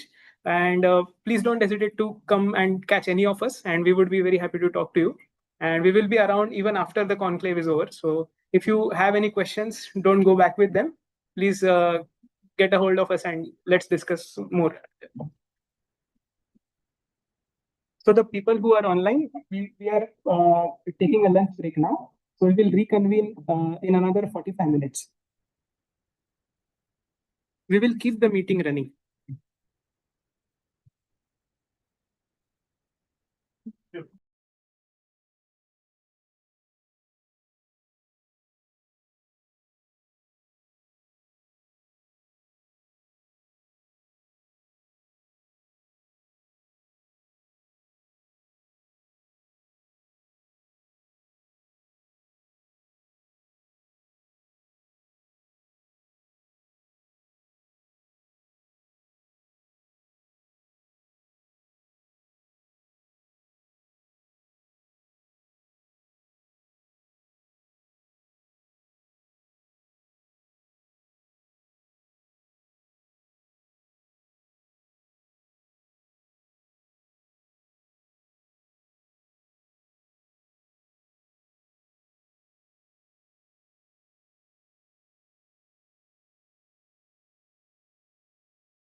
Hello, good afternoon.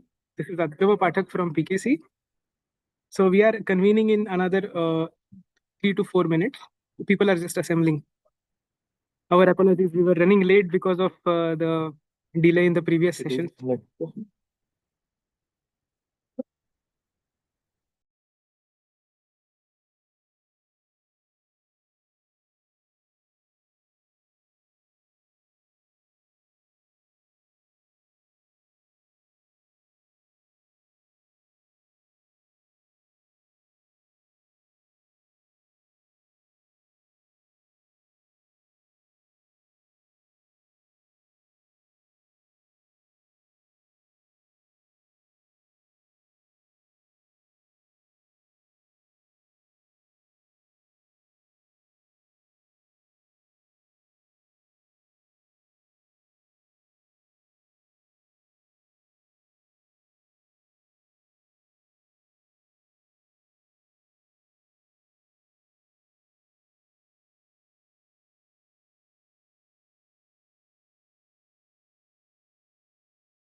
Good afternoon, everyone.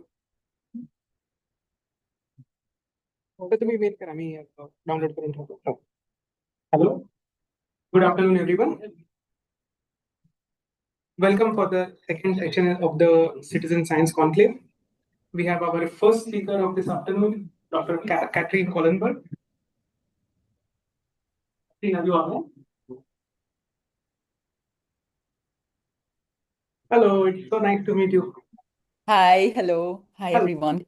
Can you hear me and see me? Yes. Fine? No? Yes. Okay. Yes. Let me make you a co-host that allows you to share video, share presentation. Thank you. And I want to share also my sound, so I'll do that as well. Yeah. Yes. Share sounds. You should be able to do it now. Okay, wonderful. Thank you so much. Okay. So we have about 90 participants who are offline, and we're really excited to have you all. Sorry, we're really sorry for the delay. The earlier sessions had crossed over the time, so that got propagated. So before we begin, I would like to welcome and introduce our colleague Catherine Collenberg. So she's joining us from Belgium. So she is a professor of science communication and outreach at KU Leuven. She is also working in the Institute of Astronomy in KU Leuven in Brussels in Belgium. And also she is a faculty of science at the University of Antwerp. And she had visited us a couple of months ago, I think last year. And it was very exciting to host her in Ayuka. And she has a really interesting project called Astro Sound. And we will hear a lot more about this project. So this project, although you have been hearing a lot of astronomy talk since the morning, this is more inclined towards the art and the humanities and the in accessibility when it comes to presenting your work and research to the public in general. And Catherine will walk us through that. So Catherine, the stage is yours. Please go ahead.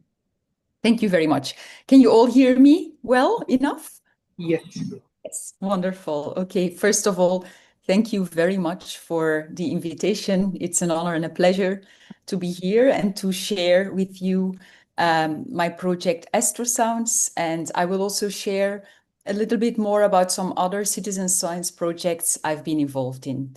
I have been following part of the morning session, and it was already very enriching. So I'll start with a scientific introduction to what we're doing in Astrosounds. Astrosounds has a subtitle, Listen to the Stars, because actually our universe is full of sound. Sound waves are everywhere, including in stars, in planets, in galaxies. And that is something that with Astrosounds, we also want to bring closer to the public. Astrosounds is a citizen science project, but actually it has a very important educational and inspirational component. Now, most of what we know about the universe comes to us through light of some sort, and we are limited in what we can see. But there's also sound, another of our senses, so our hearing, which can teach us a lot about what is happening. And we are also limited in our hearing. So humans can only hear sounds with vibrations between 20 and 20,000 times per second. And that's something we have to take into account when we are going to sonify data and really listen to the stars. Now, planets have their vibration. Of course, we know Earth and earthquakes. Can you hear the sounds? Okay, wonderful. Thank you. Mars also has its quakes, and we have found out about the quakes of Mars because we've been able to land on the planets and record them directly, feel the vibrations of the planets. And they sound differently from those on Earth because Mars has a different structure and composition. And that is why we want to study sounds, because just like each instrument has its own timbre, its own characteristic sound, every planet has its own sound, and the same holds for stars. Stars as giant spheres of gas.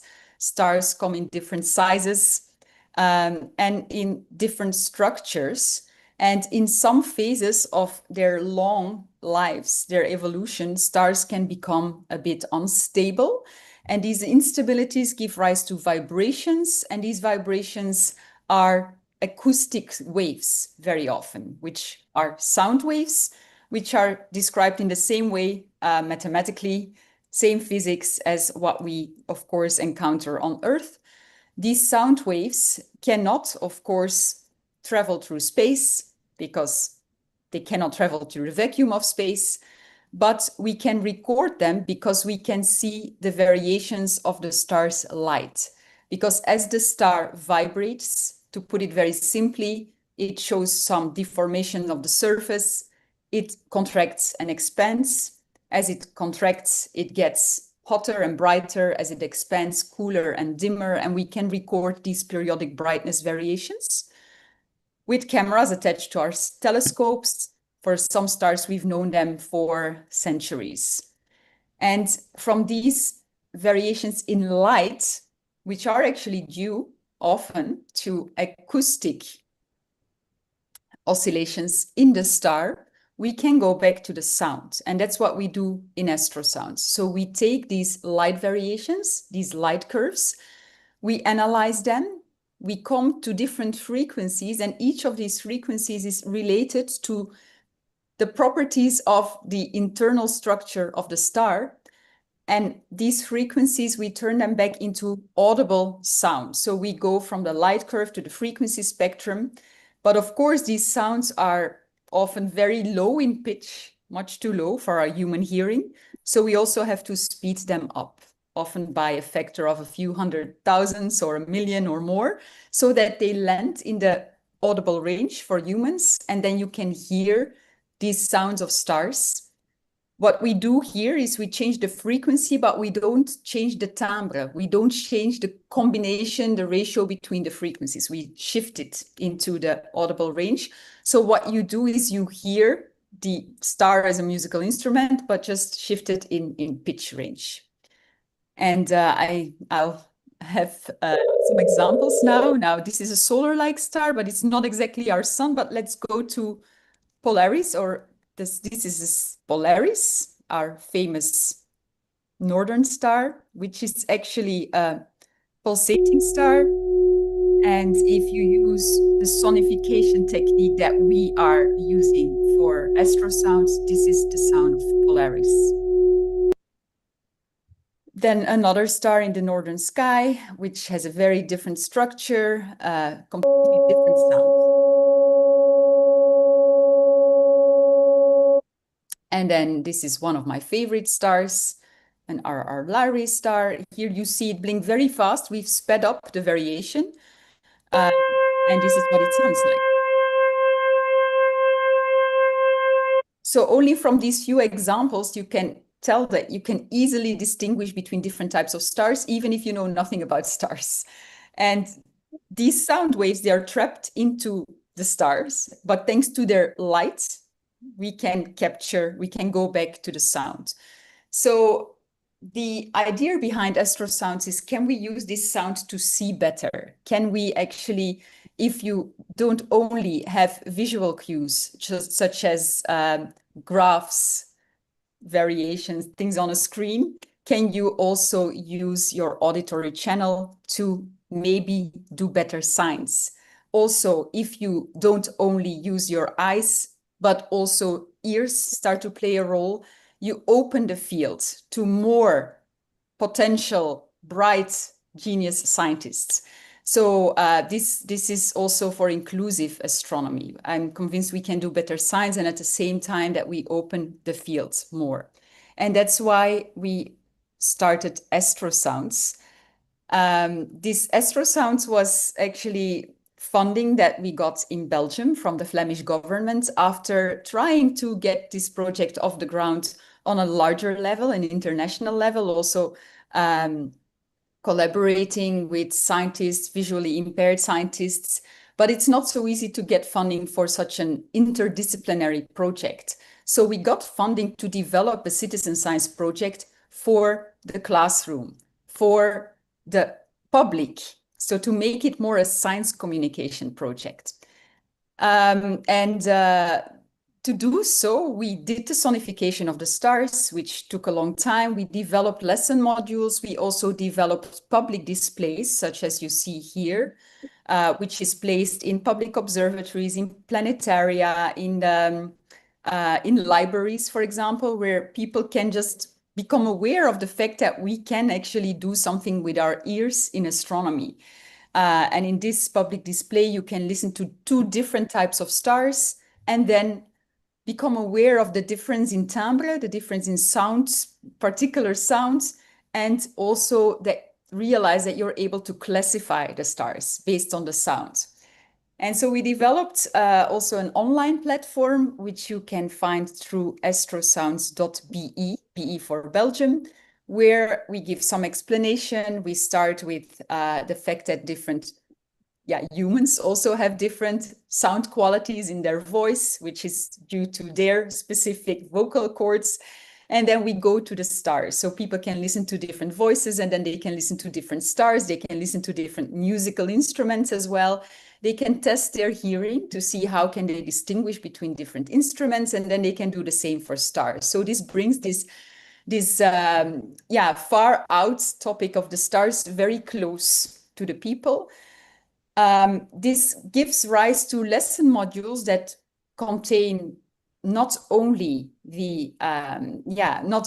what is a star, but also how does our hearing work, what is the mathematics behind the sonification, if you're talking to pupils who are already quite advanced in mathematics, so you can mention frequency analysis.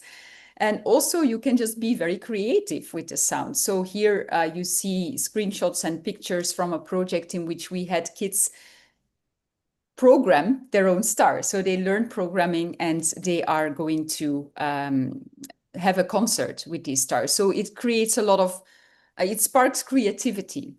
Now, you might wonder, what is the citizen science here? Well, because we bring this project to a large audience, and through the website and through the different projects that we run in different places, also through this public display, we are gathering data on people's hearing.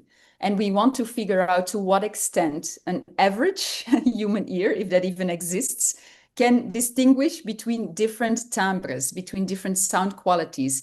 And the underlying question is if we can use sonification in the future next to all the visual cues that we get to do classification, but as a valid way to classify, because we want to mainstream sonification to bring it into more scientific fields so that people can do multi-sensory science, and that the eyesight is not the main sense to rely on when you are making a conclusion.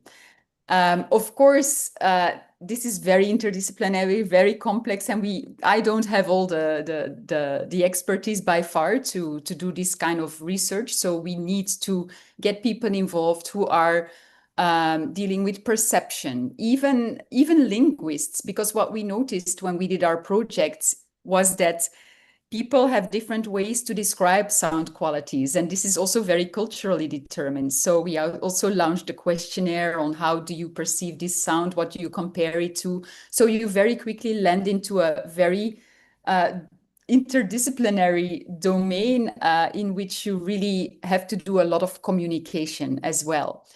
And how do we do that communication? Well, through lesson modules, through teacher trainings, through interventions like the one mentioned here, which was organized by the International Astronomical Union, also in collaboration with my colleague and dear friend Wanda Diaz Merced, who is one of the pioneers in the field of sonification, and also to mainstream sonification and to make astronomy more inclusive and more multi-sensory. Lessons. We do teacher trainings because, as I mentioned before, we got funding to bring this really to a very broad audience through public interventions, but also by training the teachers to bring these lesson modules into the classroom. Because, of course, this is a typical STEM project, STEM as in science, technology, engineering, mathematics, or a STEAM project in which the A stands for art or an artistic approach. And to make this work into the classroom, it helps to prepare teachers because in Belgium, teachers are generally trained in 1 or 2 subjects. So they might have a little bit of fear to bring such an interdisciplinary project into the classroom. They also need to have the space by the school direction to do so, the time to do so. So that's why we really focus also on preparing teachers, preparing schools to bring this project in the classroom to inspire them. So yeah, this is why we do this. And so because we want to make science more inclusive, and this is the beginning of a very long trajectory, because what we did now is already make people aware of the fact that you can use your ears to do research, to do science, but to really mainstream sonification and to really do research on what is the best way to sonify a particular type of scientific data. Much more research is needed.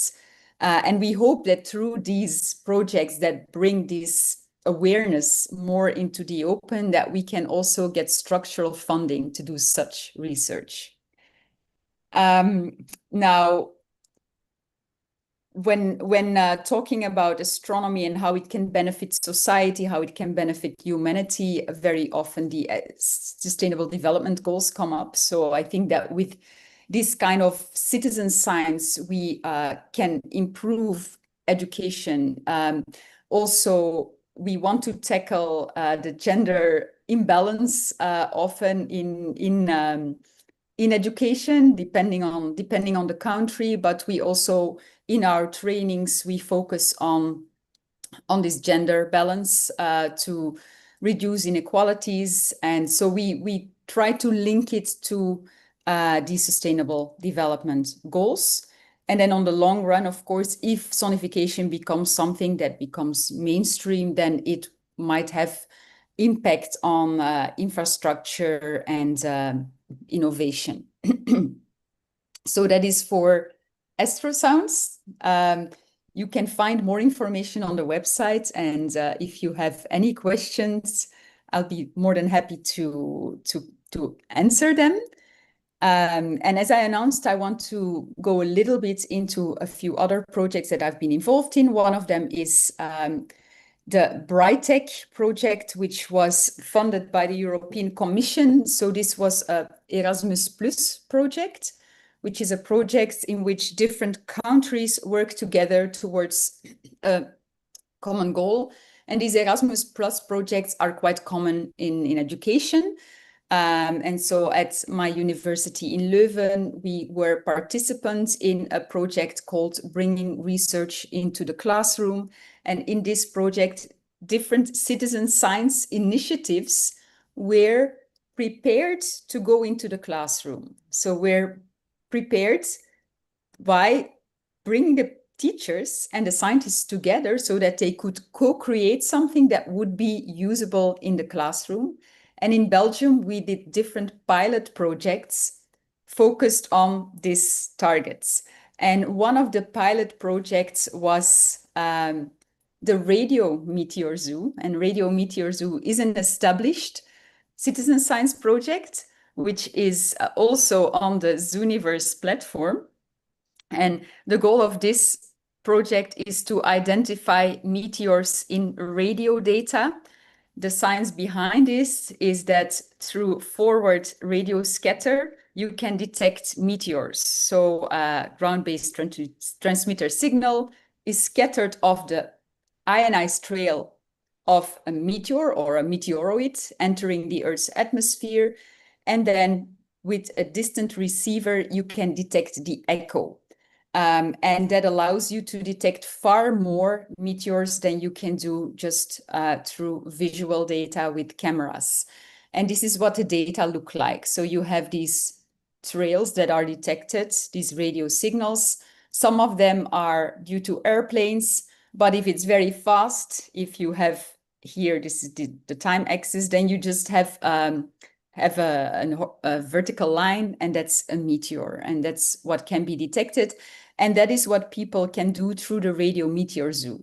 Now, to boost participation in this project, we also thought in the framework of this Brightech project that it would be good to bring it to classrooms and to have children, pupils, students learn about how this detection is done and help them in the identification of meteors, because with a citizen science project, it's always the challenge to keep people engaged and to reward them for their participation and to bring in new people.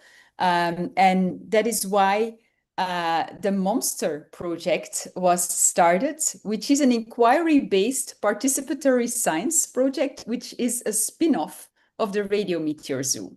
And what was done for the classroom is that the team made a portable box, and in this box contains a receiver unit so that schools can have their own receiver to detect meteors from the school grounds. There's also a, this is the receiver here in comparison to the receiver that is used for the Radio Meteor Zoo. So it's much smaller, but yet you can detect meteors. We made it into a little art project as well. So schools could propose designs for the cover of the box. And this is eventually the design that was chosen. And now these boxes are borrowed to schools so they can set up their own receiver and do the project. And at the same time, the students will learn about it, but they will also go onto the Radio Zoo platform and perform their own identifications of meteors. And there is a website, and right now we are working on how to make this broader, but this is something that already several schools in Belgium, then in the local languages of Dutch and French, are taking up. And this is work by my PhD student, who is the founder of Radio Meteor Zoo, the initiator of that citizen science project. and who is also leading this school initiative called MOMSTER. And MOMSTER stands for Mobile Meteor Station for Education and Outreach. So yeah, that's all I wanted to share with you for now. Thank you so much for having me here. And I look forward to questions if you might have any. If you have any questions, please contact me through the mail on the slides. Thank you. Thank you so much, Catherine. It was a wonderful talk. We will now invite the next speaker, who is Dr. Yeah. Yes. Hello. Just a quick announcement. So there is a vehicle MH12DE 8246. It's a Zen car. So I think there is it needs to be removed and parked elsewhere. I'll repeat the number of the vehicle MH12DE 8264. It's a Zen. If it belongs to you, please remove the car. Okay, now I hand on to. I would like to request the next speaker to come on the stage, Mr. Raghuvar Saxena. He will be joining us online.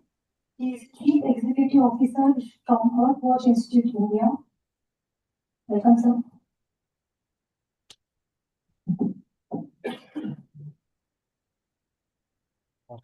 Just give me a minute to share the presentation.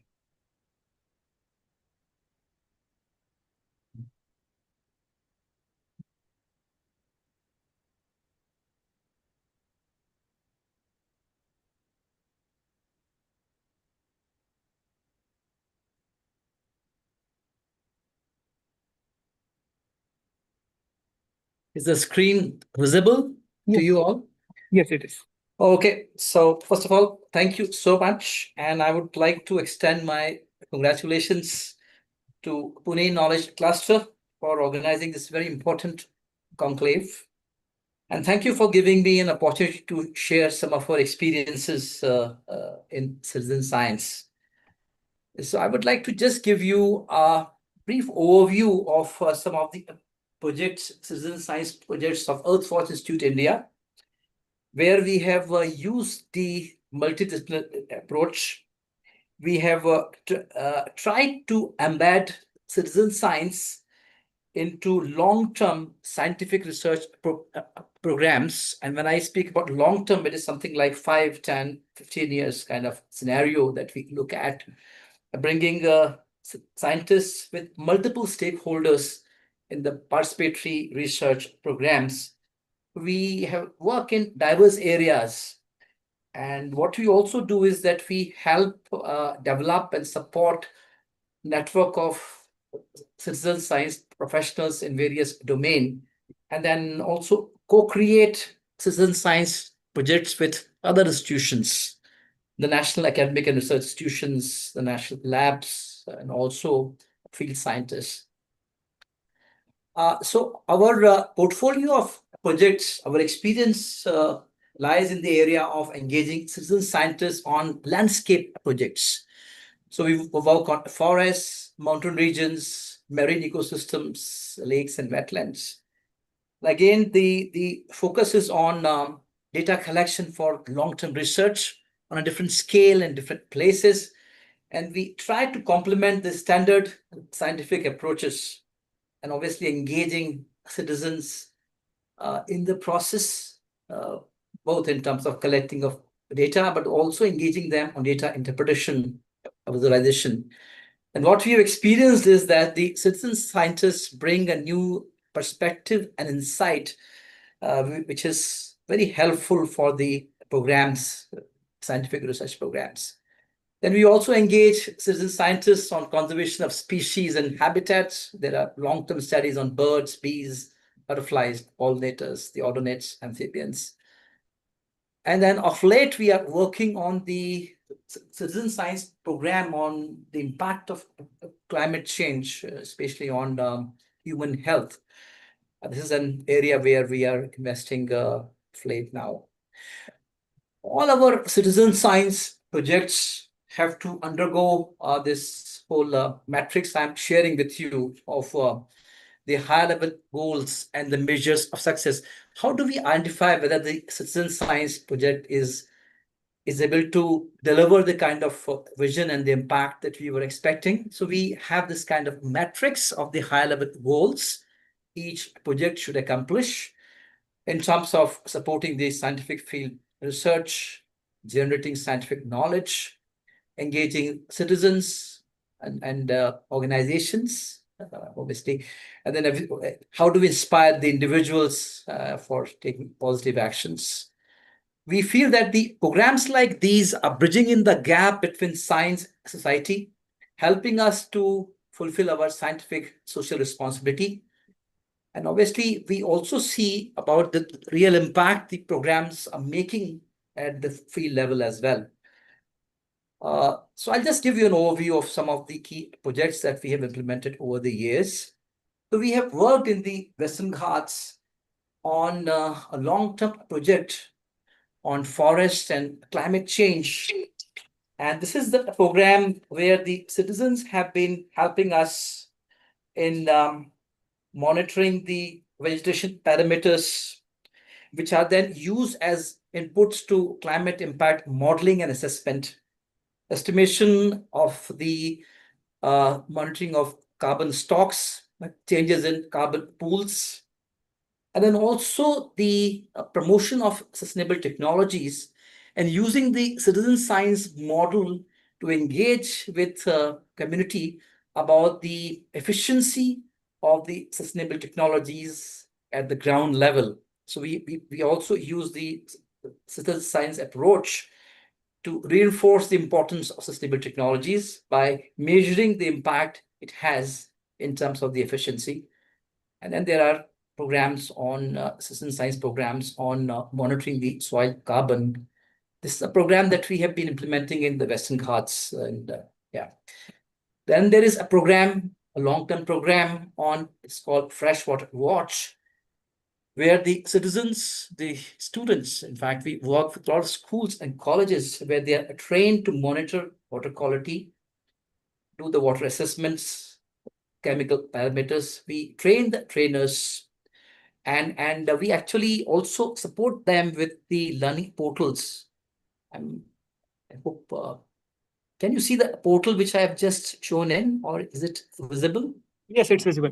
It's visible. So Yes. we support all our citizen science programs with the fact that we want them to go back with the learning resources to follow up the learning. So all the citizen science programs are backed up by the learning portals to keep the engagement sustained.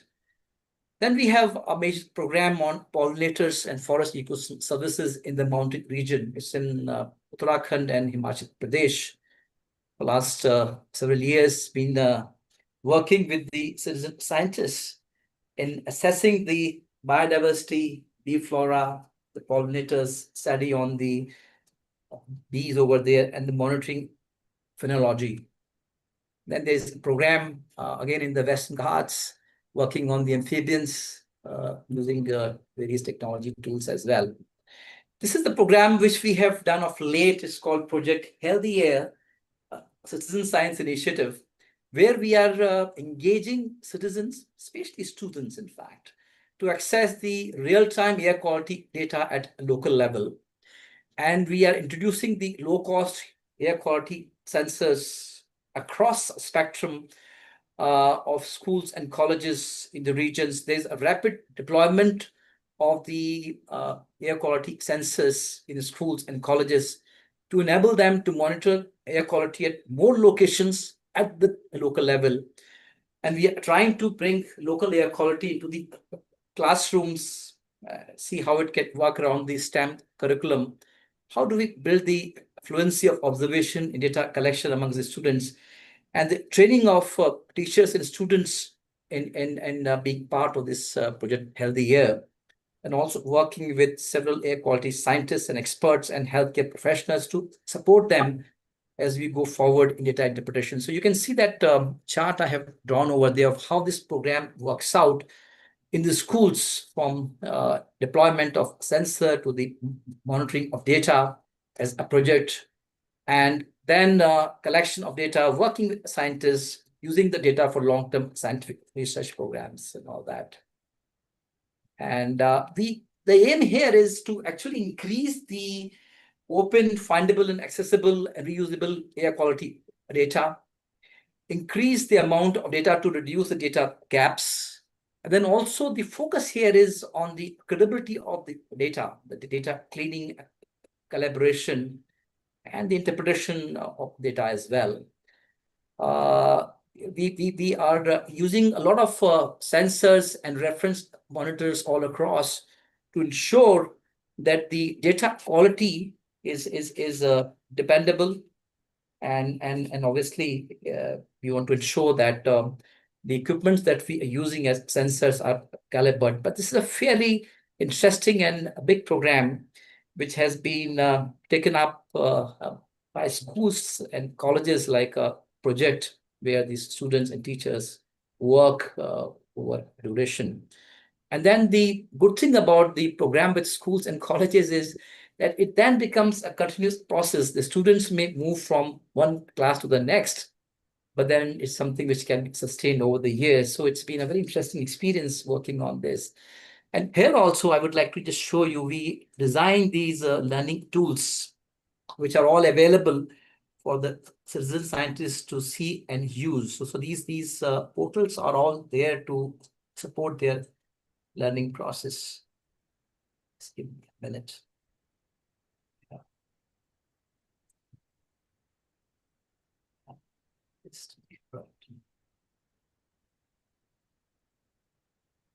Yeah.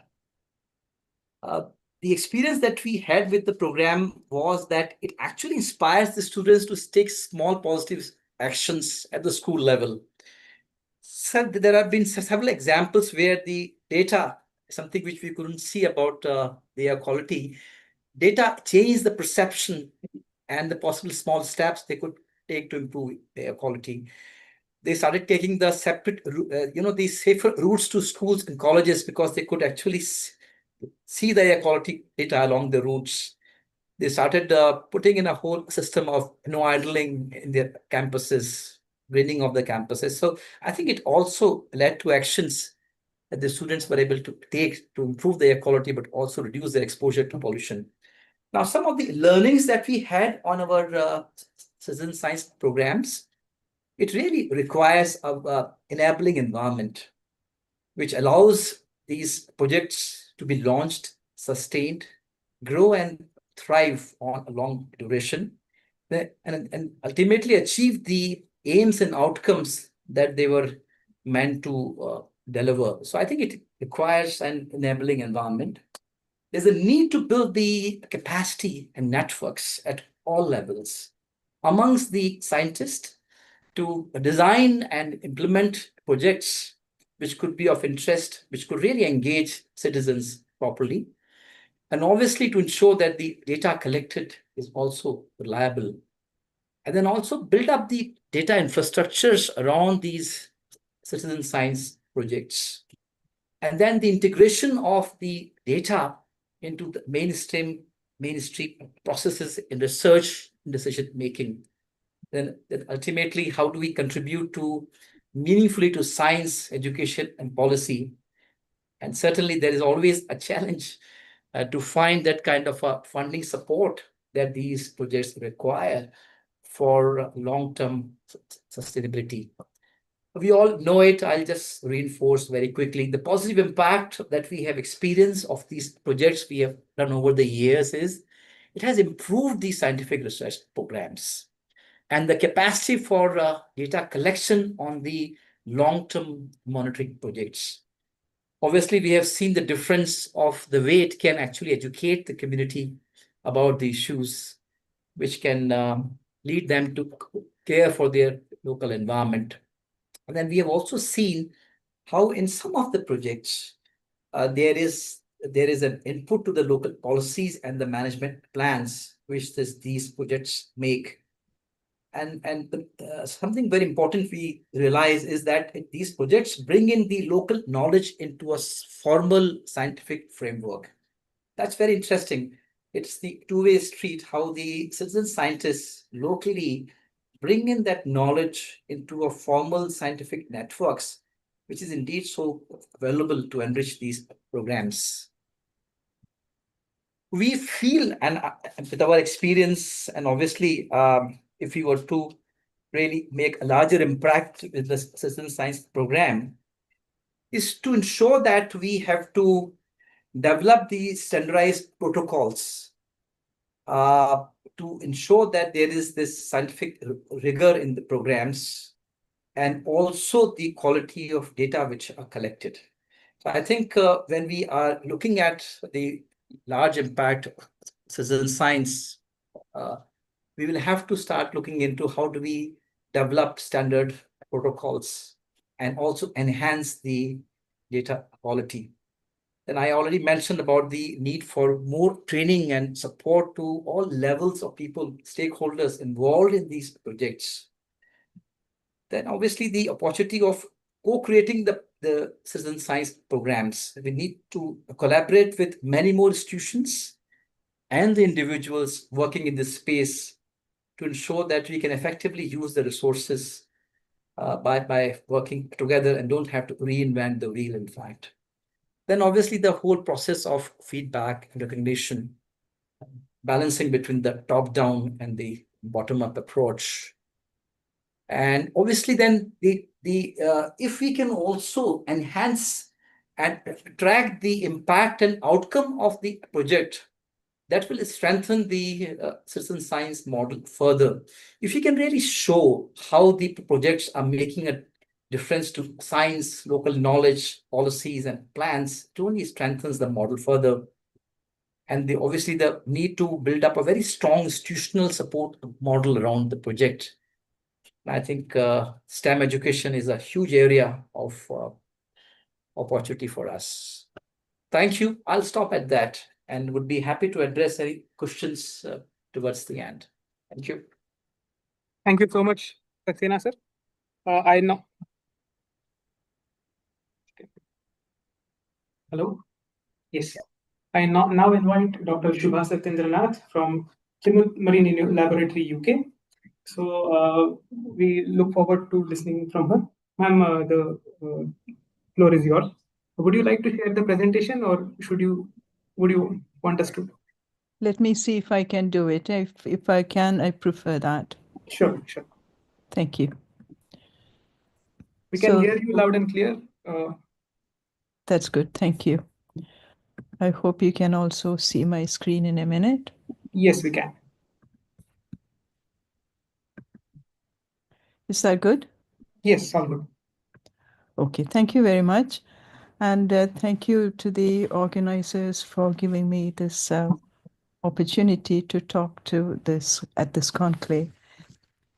I've been listening to the earlier lectures in this session, and it's already obvious that we share many common interests. So this is a wonderful opportunity for like-minded people to come together and share ideas and plans. I wish I could have been there in person, but one of our colleagues, Anas Abdulaziz, is there with you in person. Our work now is related to water. And I would like to talk briefly about bringing together citizen science, digital platforms, and satellite remote sensing for water quality management and monitoring. Why do we need to do this?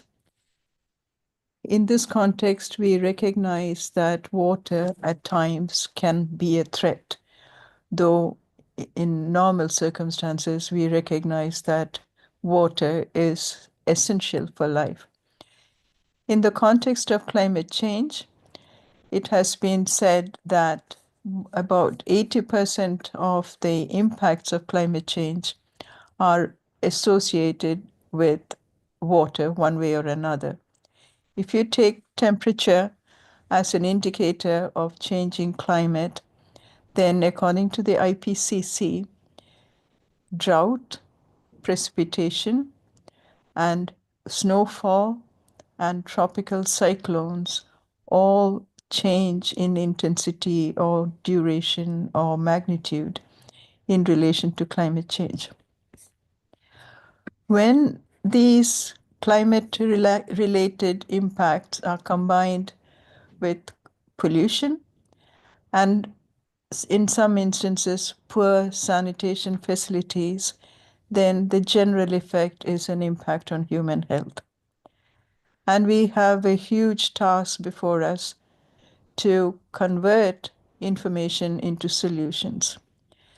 And this requires that we increase the scale of our investigations, and we also need to engage with the ordinary people, with the policy makers and the stakeholders.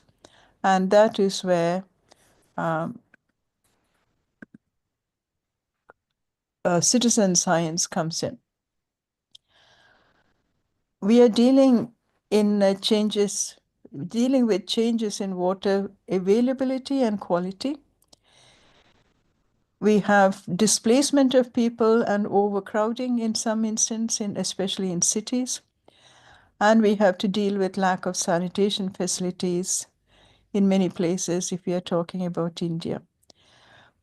In addition to that, personal habits come into play, whether it is personal hygiene, the socio-economic status of the people, or in the worst case, just negligence, all play into the problem. So the local citizens are not just victims of the threat. In some instances, they also contribute to it. So it is a vicious cycle that we have to break. For example, if we are talking about an infectious disease such as cholera, the World Health Organization has recognized that environmental controls on infectious diseases have to be taken into account if we are to achieve the WHO target for cholera eradication in a few years' time. A famous Indian scientist, Soumya Swaminathan, who was a leading figure in WHO, has been speaking up about the importance of environmental and climate change related issues that must be addressed if we want to control zoonotic diseases or diseases that are transmitted from animals to humans. Now, what we have done in this context is, in this example, we have made use of a very simple handheld tool for monitoring water quality. This instrument, called the Seki disc, has been in operation by scientists since the 19th century. What we have done is to make it more manageable. We made a pocket version of it, which makes it easier for citizens to handle. And we have combined the Seki disc, which measures water clarity, with indicators for how you measure water color as well. And this simple pocket device has been distributed to many people in our study area, which is Vembanad Lake in Kerala in India. We have prepared the students and through whom we do a lot of the work, and stakeholders through information sessions and training sessions, which, by the way, were very successful. We were a little bit surprised even by the enthusiasm from the people and the college students to be a part of this initiative. And we prepared a manual for right operation of the instrument. As Dr. Saxena mentioned, it's important that we maintain standards and calibration when we hand over the task of making scientific observations to the layman. We also created a mobile app called Turb Aqua, so that people who make the measurements could immediately upload their data to a portal where the data can be combined. One immediate and obvious impact of or advantage of involving citizens is that you suddenly begin to collect a lot of data. You see in this figure how, I lost my cursor, here we are. The scientific observations are the red dots, which are few and small in number, and you see how the citizen scientists have helped us to amplify the number of observations by several factors. And this helps us to map the entire lake that we are investigating with fewer gaps. And it also helps us to go from simple local observations to large-scale maps, for example, using satellite data. I went too quickly here, but in this example, I want to show you an incident in Vembanad Lake where the government decided to demolish large constructions on the side of the lake that were illegal in nature. And as you can see from the video, this created a tremendous amount of debris, and we were able to use the citizen science tools combined also with very simple additional observations to examine what was the impact of the demolition on the water quality of the lake. We were able to see that there was a significant impact on water quality immediately following the demolition, but that for the most part the effect was transient. We could also combine the citizen science with biological and optical measurements to translate the citizen science measurements to something more tractable, such as what is the source of the changes in color. In this particular example, we see that the brownish color of the water is coming from the dominance of detrital matter in the water, even though the water did contain some healthy phytoplankton in the water.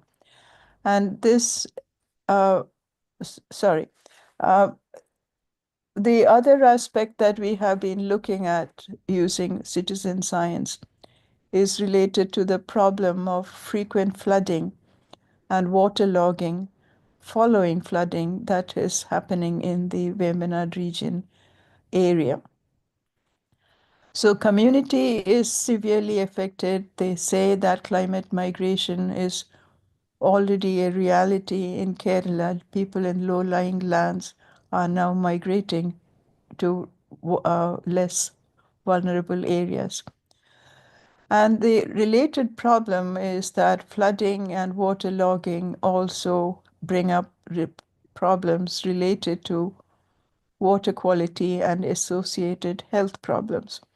So we have created another mobile application called Cleanse. Introducing Cleanse, to look a Flutter-based at water mobile quality application and designed for both Android and iOS devices.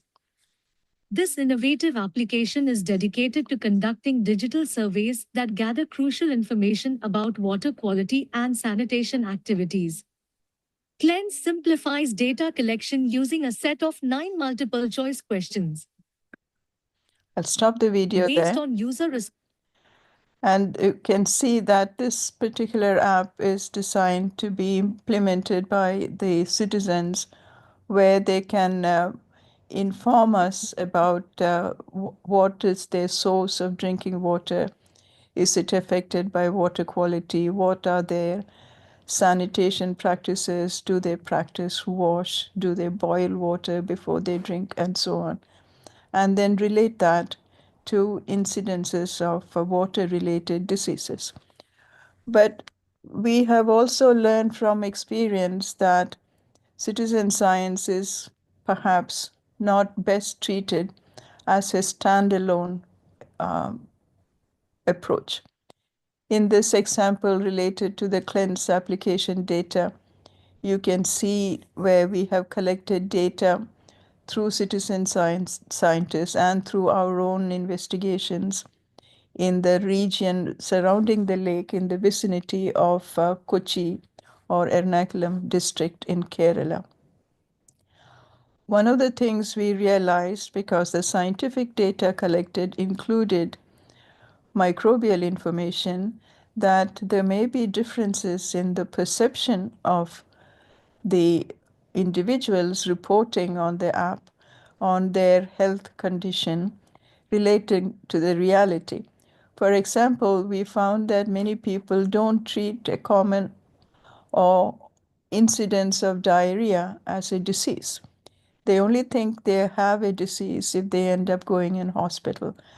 But something like diarrhea is such a common occurrence that they don't even realize that their health is under risk, and that because of poor health, there might be economic implications through loss of work days. So we see this as an iterative process where we use the feedback from the citizens to understand what health implies to them, and then we refine our questionnaire, and then we eventually hope that this will lead to a solution of decrease in diseases. Sorry. We have also used a device called the Mapathon, where we use open access, open street map platform to improve information on the quality of water through visual observations and reports from the individuals who can report on the canals and drainage facilities and sewage pipelines, about the status of the water, color of the water, the smell of the water.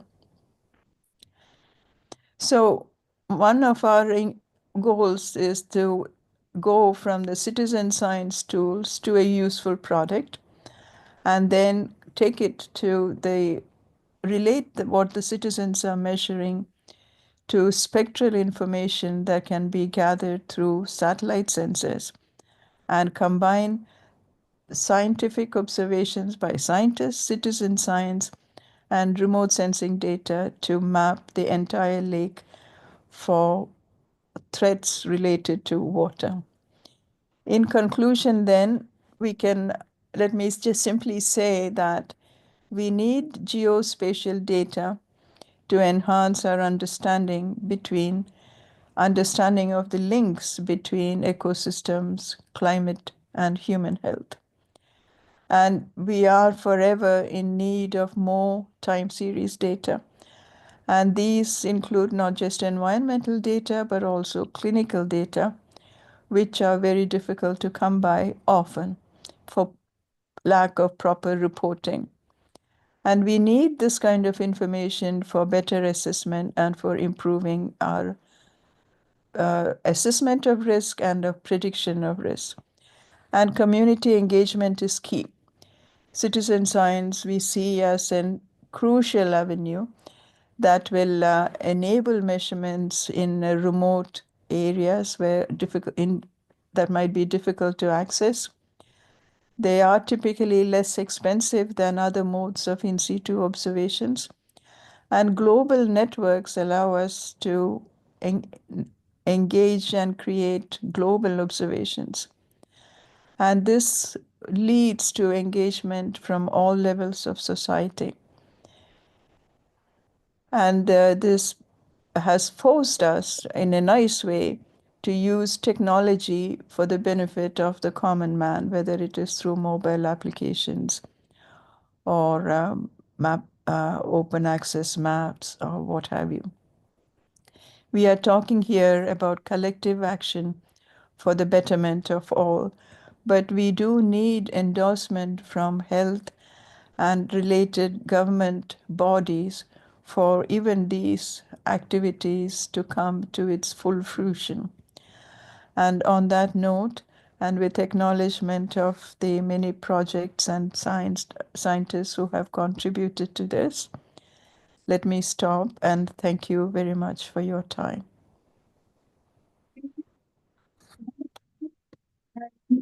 Now, I would like to invite our next speaker, Mr. Krishan Pavalu. He is a Chief Executive Officer at Other Punawala Green City Initiative, which is also known as APCCI. Welcome, sir.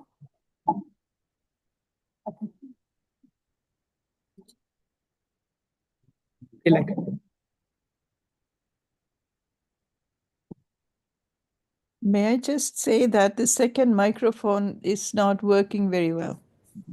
Okay, ma'am. We'll just switch that up. Thank you. Thank you.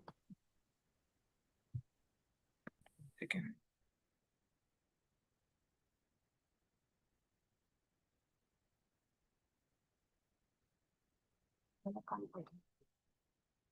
Hey Google slides मध्ये open केलं चालेल? Okay, let's हे नको व्हायला formatting नको. Mike लागेल?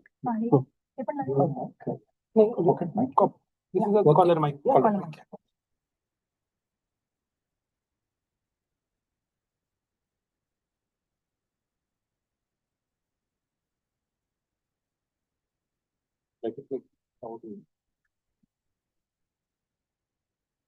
Closer to the. This can go into my focus.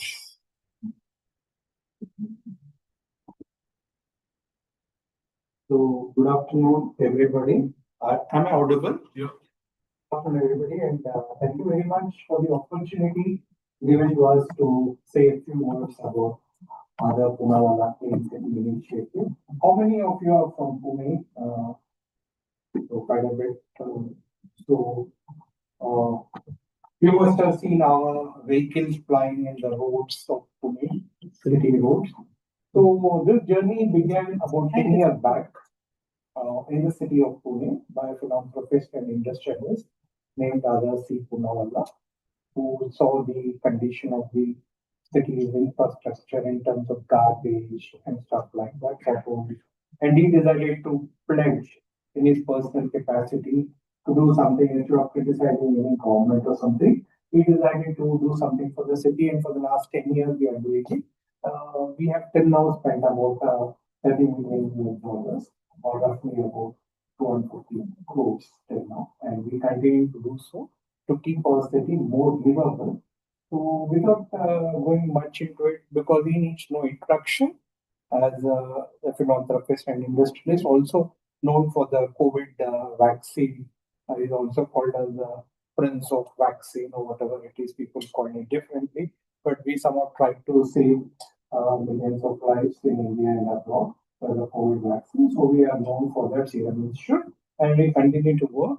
Now we'll directly go into the presentation, a few slides about us, and a short film which will give the entire perspective of what we do, how we do what we do, and etc. And then we will take a few questions which you would like to have after the session.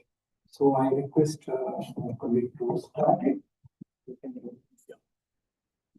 Yeah, waste management crisis. Everybody knows the magnanimity of the problem of waste management in India and perhaps in the globe. It's a global phenomena of handling waste. Waste is something like what you call you have to generate. It has become a necessity. Generation of waste has become a necessity, but disposal of waste has become a challenge. So that is the main problem. So waste, India generates about 2 lakh tons of waste per day, not per annum. When in European countries and other countries talk, they talk about X number of lakhs of tons per annum. But whereas we generated per day, because of our sheer size of population, 140 crore people, each person generating about 300 grams of waste per person, then you can imagine the huge challenge of waste generation in India and disposal in India. So 80% of the waste need not go to the landfill. Technically speaking, in advanced countries and developed countries, 80% of the waste does not go to landfill. In India, more than 80% of the waste goes to the landfill. That is an unfortunate fact. So in Sweden, 99.5% does not go into the landfill. Only 0.5% goes to the landfill.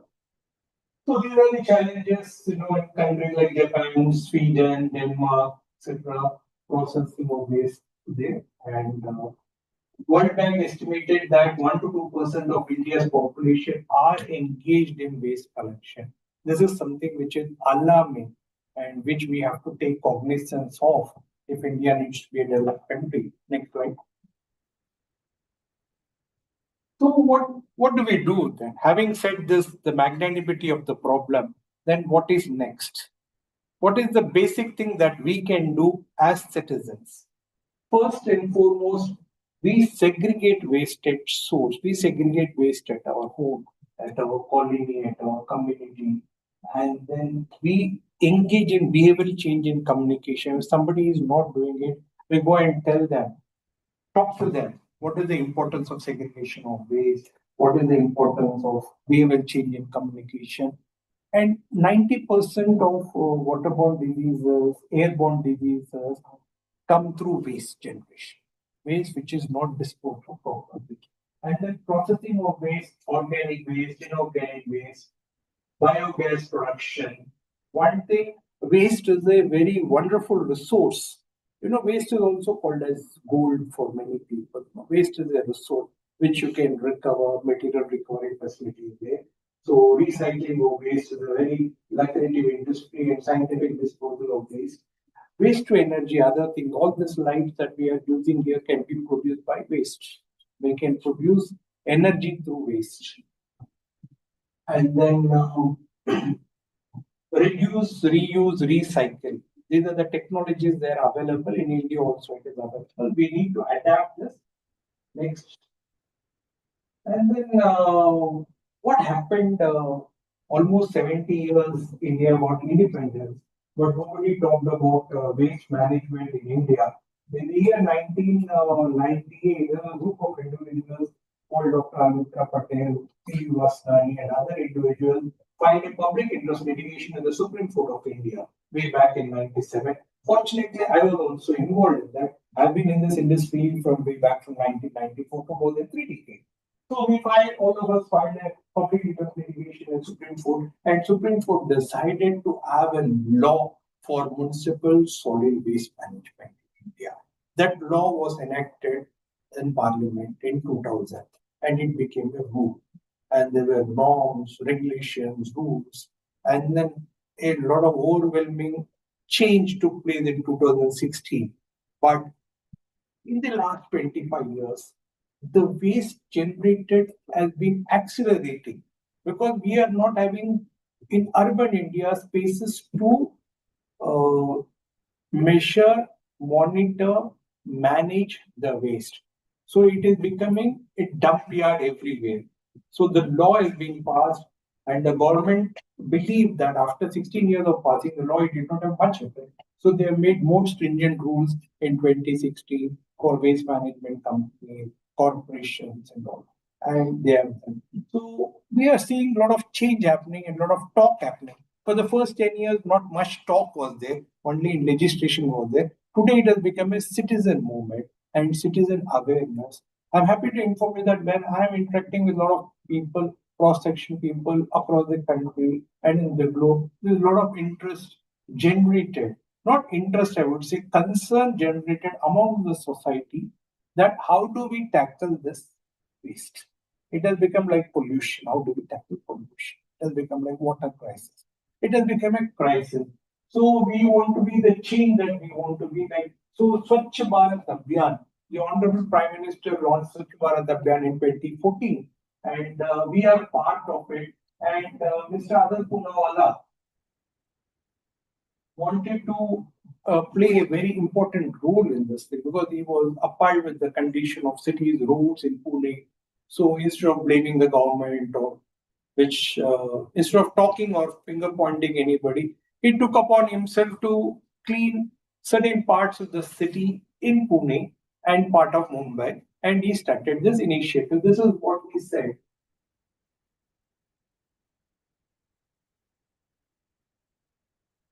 and we are thankful to the citizens of Pune, civic body, and all the concerned who have wholeheartedly cooperated this initiative to make it a grand success. So this initiative was launched on the 7th of January 2016. So we are almost a decade we have been working, and we were fortunate to have the Honorable Prime Minister, Mr. Narendra Modi, visiting us on November 13, 2016, to see the clean city activity, and he was impressed with the same, and he applauded and encouraged us to do more. So we started in a very big way, and then he did send a personal message to other Punawalla from his desk about this other Punawalla Clean City Initiative on Swachh Bharat and all. And now we will quickly look at a small film of 3 minutes which shows what we are doing. Action speaks more than words. So we will be demonstrating a short film you can see for 2 minutes. Okay. Just a moment.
So, you have seen the film, and this film is quite old, maybe 7 years old.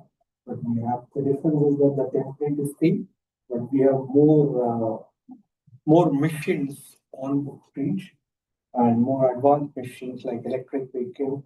There's one interesting thing actually in our Clean City initiative. We are almost more than 50% carbon neutral. All our missions don't emit any carbon dioxide. Most of them are electric, these Latin machines and e-vehicles are electric. And also, it's a very important point to note that we save about 70 tons of CO2 emissions every year on year in Pune. This is recorded and acknowledged by the GRI report that we publish every year. This is available in our website. This global reporting initiative, we work on it for 6 months and then it goes to GRI Amsterdam as per UN SDG goals. And then it goes to, as per UN SDG goal, it goes to all 150 countries and all the universities in the world which are doing environmental program. So this is the what I would say. There is an excellent case study for many international students and universities to acknowledge this. In fact, recently, about 3 days back also, Sweden University PHL have visited us to understand what we are doing, how we are doing what we are doing, because it is one of its unique kind of initiative, perhaps in the world where a private individual is working with government. In India, this is the first time we are doing it. So we are doing this enhanced public health, environmental stewardship, eco-friendliness, innovative partnership, collaboration with urban local bodies, civic bodies, citizens, NGOs. Citizens play a very important role and volunteers play a very important role. We have today over 30,000 volunteers in Pune and Mumbai who actively engage with us and who participate in our weekly drives. Anybody can become a volunteer. It is not necessary that they have to spend their whole time. In a year, in a week, we expect a volunteer to contribute 1 to 2 hours in a week. That is not a big call for the benefit of the citizen. Global goal alignment, we have talked about it. And we have realized after this, after garbage, the main problem is potholes. In Pune, everybody knows that you have potholes. Potholes are the backbreakers of many motorists, scooterists, cyclists, people, citizens who are walking, whatever it is. So we have decided to deploy a few portal missions, and we have deployed portal missions. And these portal missions are also state of the art, which are as per IRC standard, that is Indian Road Congress standard and global standard. In the last few years, we have filled over 100,000 or 1 lakh portals in the city of Pune, and most of them are still intact and they are working because we use a special adhesive and we have some technical know-how from UK and we are doing it. And next, we realize that in Pune, where the landfill is there, that is in the areas of Pursungi and surrounding villages, the water table has deteriorated because of this garbage getting into the underground leachate problem. And we identified those villages and we started working there in supplying RO water. And we are supplying with the help of 100 water ATMs. What a citizen has to do, just like as we go to a bank ATM and swipe our card to withdraw the money, the person per household person is given 20 liters of potable drinking water. They have to go to the ATM and swipe the card and get 20 liters of water, drinking water per day. This is all geotagged through system processes, and then this is how the people get. And one more thing we have a citizen app, where people can take garbage photo and report to us through an app where we will, sort of identify the garbage. Through geotagging, the garbage is identified and it is alerted to the nearby supervisor or the vehicle operator, and he goes to that location and he clears the garbage, and the garbage so cleared is reported back to the citizen who makes a complaint stating that the reported garbage is cleared. This app we have been using from the initial stage of our initiative, and it is helping millions of people. In other words, to say put very simply, we have about we are touching the lives of 7 million people in Pune and 1 million people in Mumbai. This is what we are doing today. No, this is another thing. Waste of the health, how the country is clean and green. Why do we admire countries which are clean and green? Because they are more livable.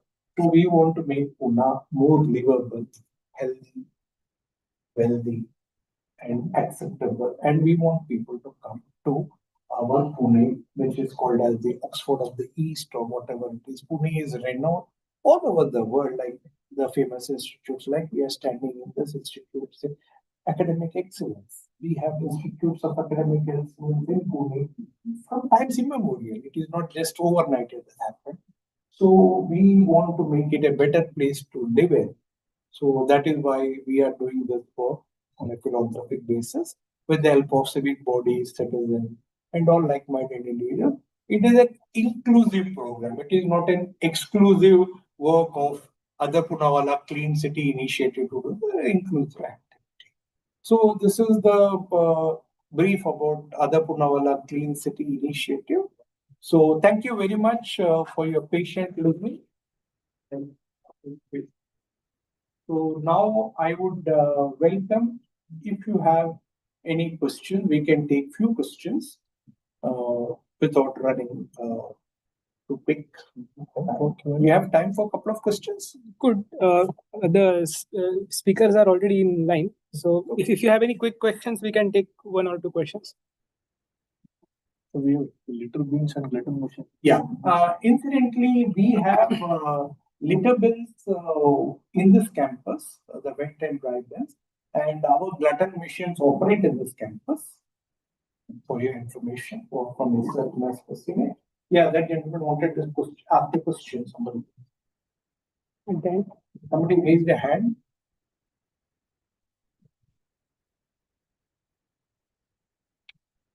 I think somebody raised a hand, but it's okay. If you have a question, please ask. Sorry? The data you are collecting after garbage location data, your app, is the data is relevant? We are not collecting data. What we do when we are expected to pick up a garbage location which is decided, pre-decided, initially with the civic body, we do a survey of that area, how much garbage gets collected there, and we send our vehicle as per the plan.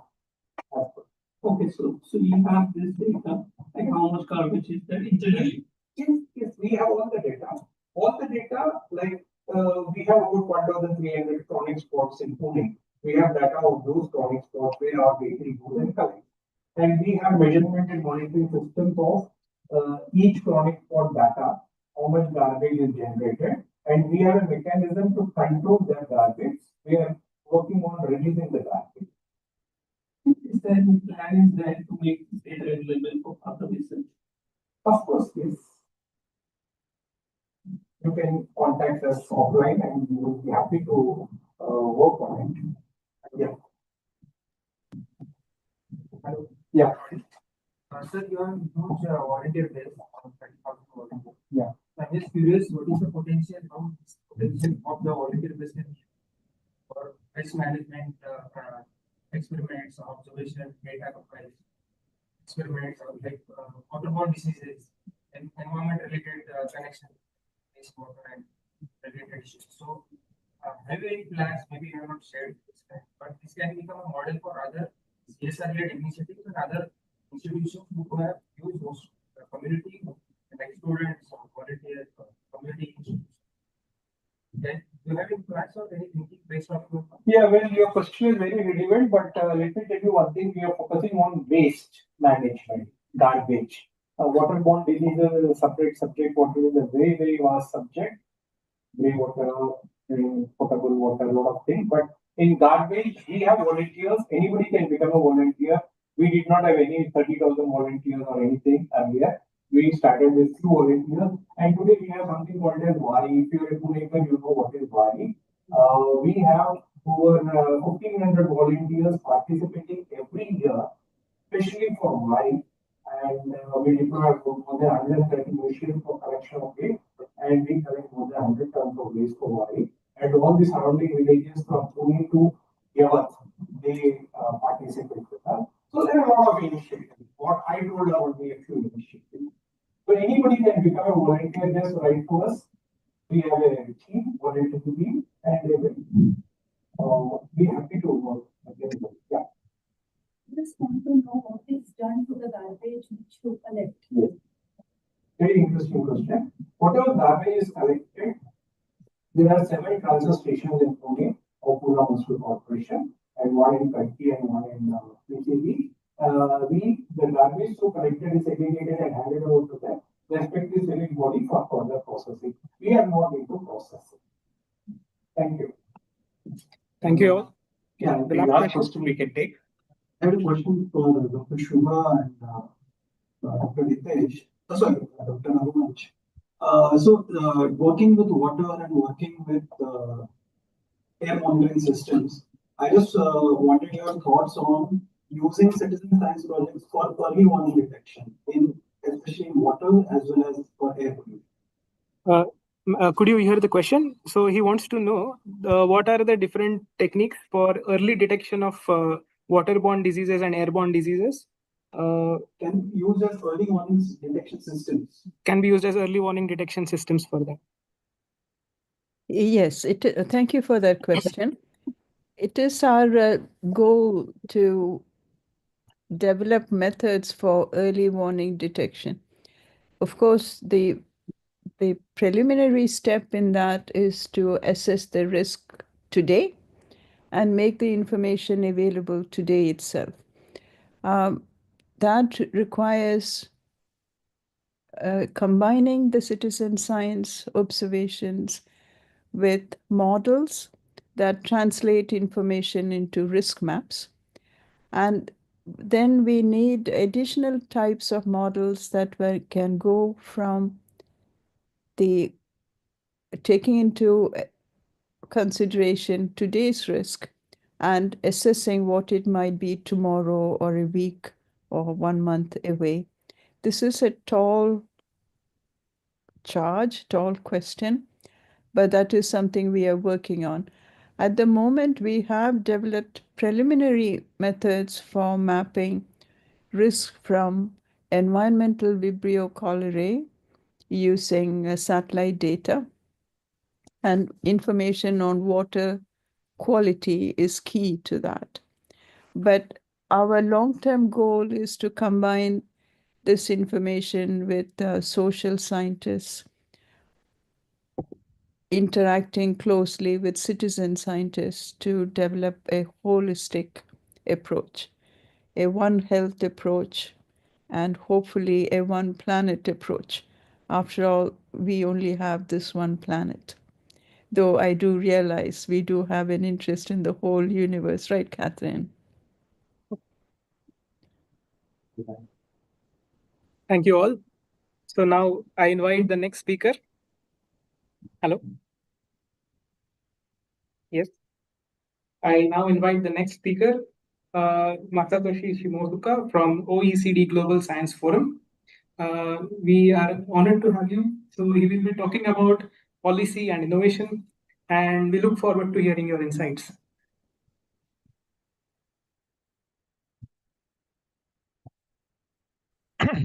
We can see your presentation. Great, thank you. Just a moment, so I want to prepare. Hopefully you can see my screen properly. Is okay for you? Yes, all good. Okay, that sounds good. So thank you, organizer. So thank you for having me today. So good afternoon from Paris to all colleagues in India. So it will be great. The last session, I think, of the long day. Hopefully you can enjoy the presentation from a little bit different angle, which means a policy side actually.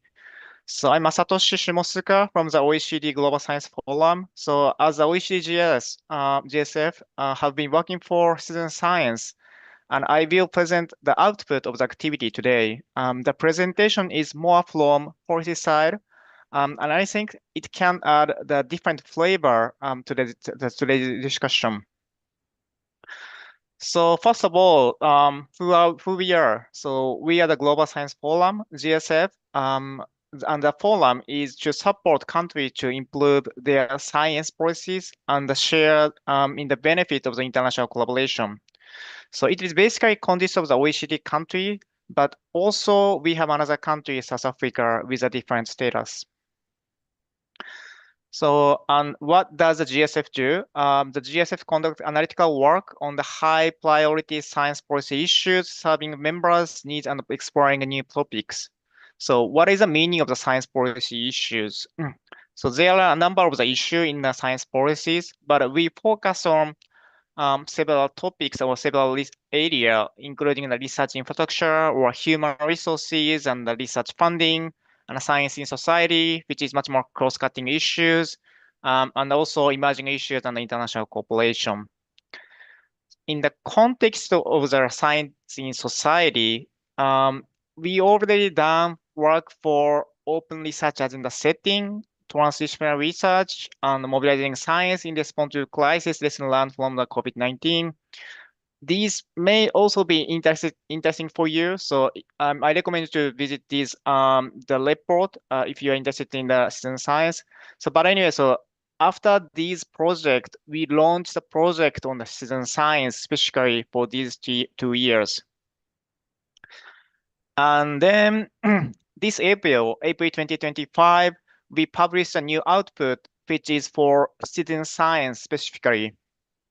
The overall question that report address are why, when, and how policymakers should promote citizen science.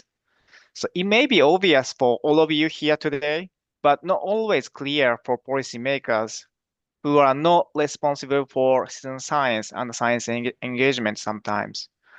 So, and the GSF members countries asks the GSF focusing on this area and answer the question on why, when, how. In addition to the report, we also provide the blogs and the video for easy reading and listening. So please have a look at them as it takes only a few minutes, I think. But today, so anyway, so I want to provide the structure and the contents of the report. So the report provides analysis of the 15 countries and the organization, ranging not only from the European countries, but also North and South America, like Canada and Colombia, and Asia, such as Korea and Japan, and then South Africa.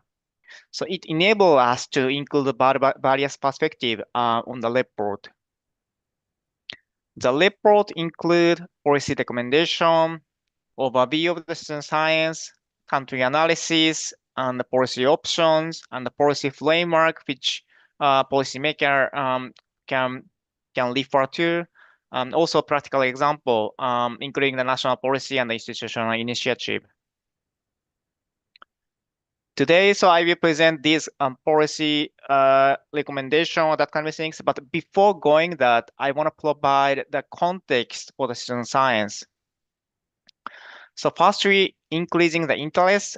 The figure is a little bit small, but the left figure shows the number and the share of the citizen science document. So it clearly shows the growing attention on citizen science during these 20 years. And the right figure shows the country distribution of the document. The blue bar shows the number of the document, and the US and the UK and the Germany, I think it's kind of understandable, are the countries which create many documents. But interestingly, if you look at the white diamond, it is really small, but some countries like South Africa and Colombia have a large percentage of the document, even though the absolute number, blue bar, is really low. So regarding the India, orange bar and the green triangle is about India, and which shows maybe some kind of the potential for citizen science they have.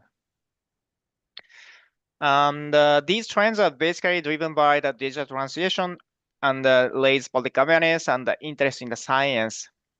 But at the same time, so it only counts for 0.04% of the publication, which means there are still significant untapped opportunity to pursue.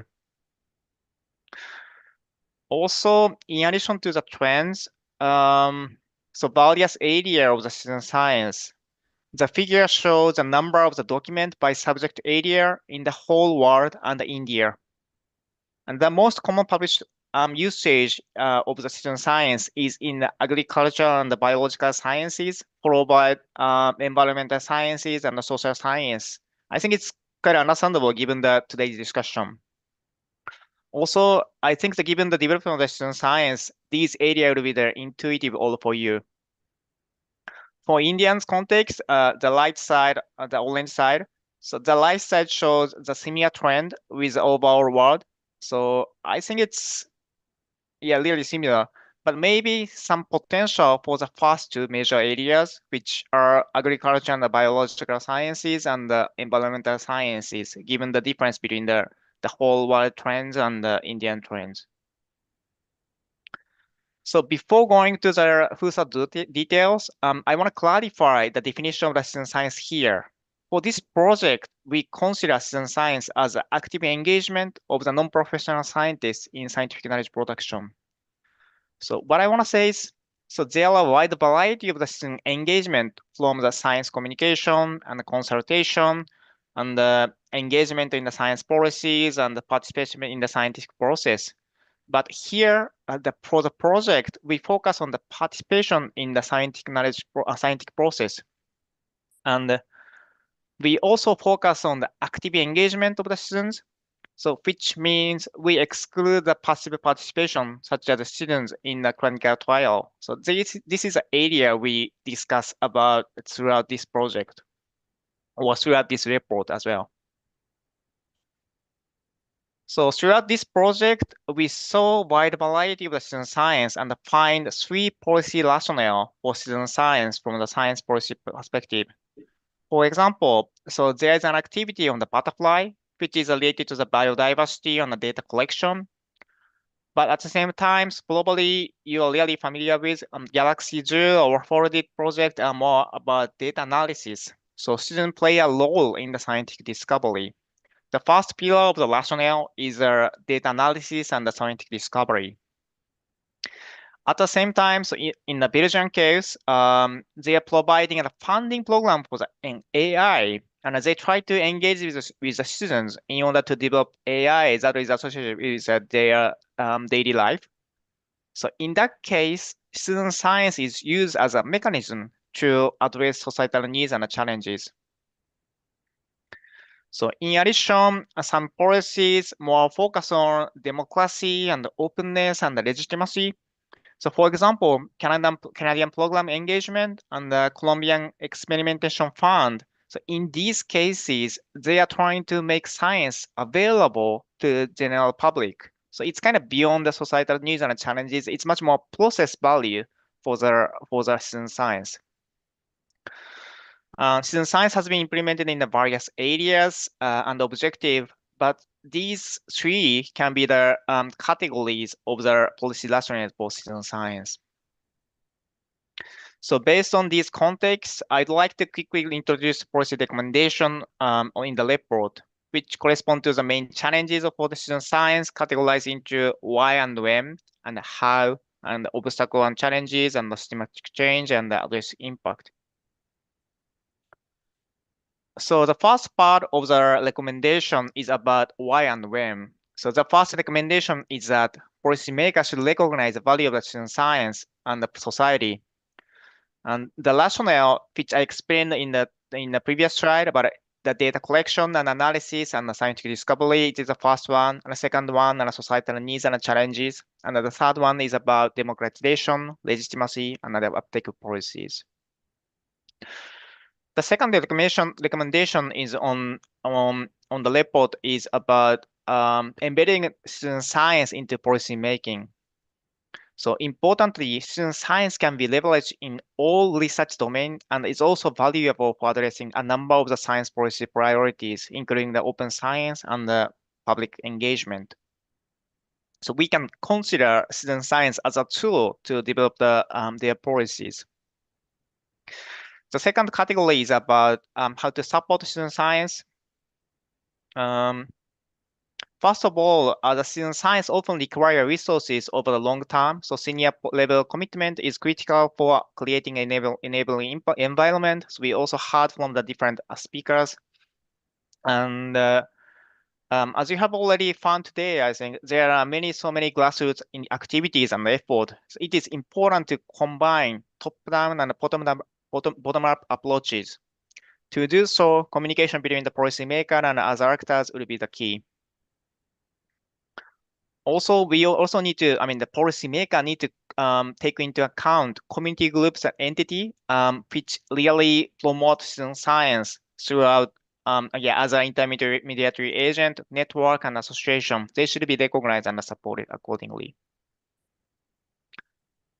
And the recommendation on the obstacle and challenges, I think it's given the time, I basically skipped them, but rigor and the quality of the citizen science, and also we need to consider the citizens as a different or heterogeneous group, and the collaboration across the country can enhance or can address the tackling the global challenges. All systematic challenges and assessing impact, science community and institutions should embrace citizen science as a valuable mode of the research that can complement and improve the traditional research activities. The final one is the evaluation. So we need to consider about the wide variety of the value of the citizen science beyond just for publication. So in the report, we provide not only for policy recommendation, but also policy framework and the policy options. So I introduced the overall recommendation, but however, in order to plan and implement citizen science, so there is still a gap. To address the issue, the report includes a policy framework consisting of the case of the citizen science and the step-by-step guidance and the implementation consideration. So by using these policy frameworks, the policymaker can properly consider or plan the policy for citizen science. So in addition to the policy framework, the report also provides policy options policymaker to formulate actual policies building on the policy frameworks. The policy options are presented toward the enabling factors, including the research funding and other 5 factors, which I explain a little bit later. So in addition to that, annexes in the report provide actual policies and initiatives across the countries and the key feature of the funding program.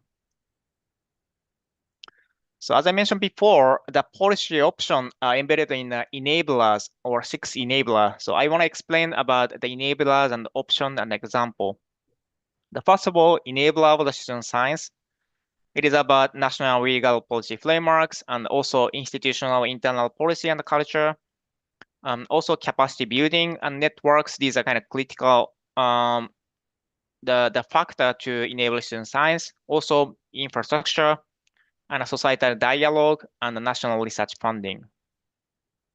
Toward these 6 areas, we provide 2022 policy option and also provide example in the annexes so that policymaker can take into account the actual policies outside their countries.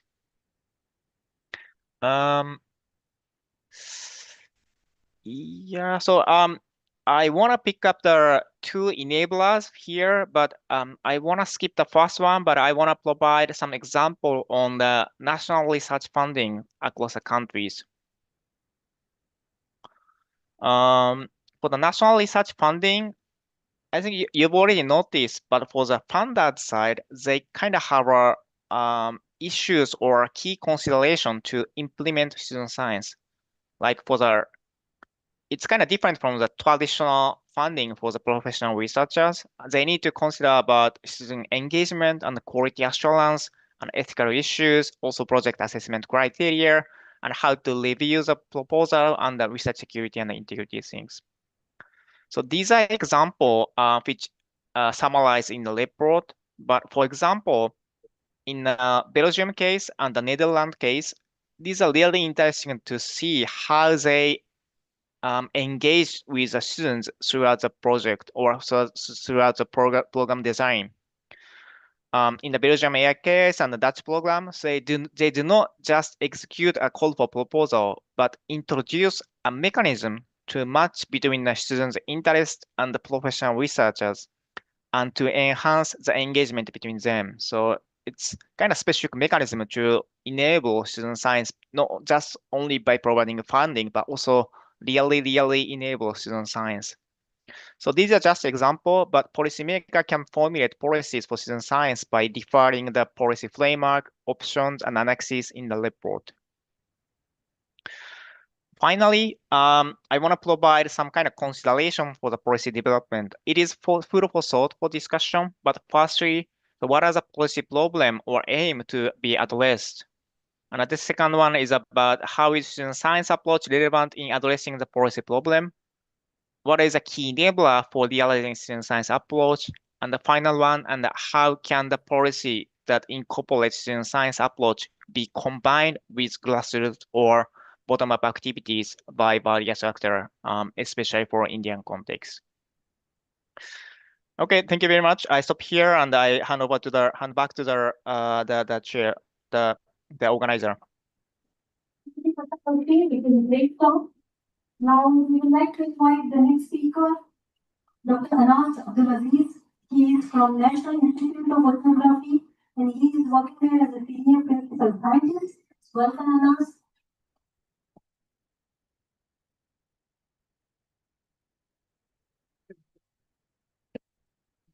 Yes.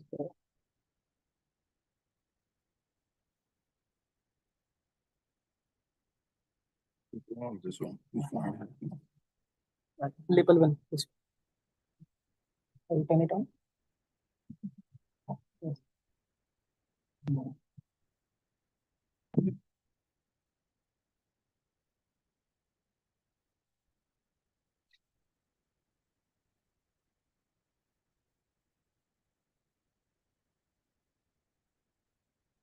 Your PPT with the video. Yeah. Thank you. Good evening, all of you. I congratulate PKC for organizing this conclave for discussing citizen science, and I thank Rupali for this invitation. Shubha ma'am has already given details about the research program related to citizen science we are doing. I will continue with some more additional data on additional activities which we have been conducting in the southwest coast of India related to citizen science. And as we all know that climate change is a major problem, especially through the flood and otherwise also in the coastal regions of India, where we are expecting 17 to 35% rise in flood and rainfall intensity by 2050. And a large number of anticipated values around 4.5 million deaths attributed to climate-related factors we are expecting by 2050. And so there is a very strong nexus between this climate change and water and disasters for the coastal health, where we have been experiencing a lot of water-associated diseases, and it has some connection. What happens when a flood happens, when the coastal areas is, especially in Kerala, I can say with examples that this area is prone to flood every rainy seasons, and what happens is that it disrupts the sewage treatment systems and water supply systems and the microbial pollution, the pathogens and the sewage and water mixes, and chances of microbial pollution is much higher. As you can see, the number of fecal indicator bacteria is much higher during the monsoon or the rainy season. So when we look at the disease incidence, I will take the example of water-associated zoonotic disease, which is the leptospira, which is prevalent, and the disease is prevalent throughout the year in Kerala. And when the rain happens, we can see that during the rainy season that starts from the June to September. In most of the cases, we get higher than average rainfall every year. And the disease, the incidence, if you see that the number of incidents of the leptospirosis disease alone is much higher. And most of mainly more than 50% or nearly 50% of the cases occurs during the rainy season. And in 2018, we had the onset century flood.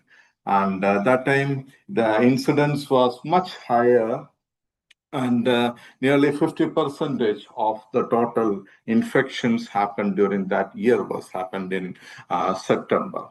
And but the death rates were much lower because we have a very good medical facilities in Kerala. So we can reduce the death due to the diseases. And the incidence rate was much higher in the sense it was 641 cases per 100,000 population exposed to the flood. And normal global average, it was 14.77 per 100,000. So that was the infection rate. And if you look at the situation, the microbial pollution in this area, in the Vembanad Lake, and the disease incidence, you can see that the diseases was higher during the rainy seasons, but the pathogen was always there, but it was much higher during the warm season due to various reasons. You can see the one of the flood that happened 2-3 weeks back in Kerala, the coastal regions, which is highly prone to the flood. So what happens during the monsoon season is normally this disease is transmitted when people go to the contaminated areas,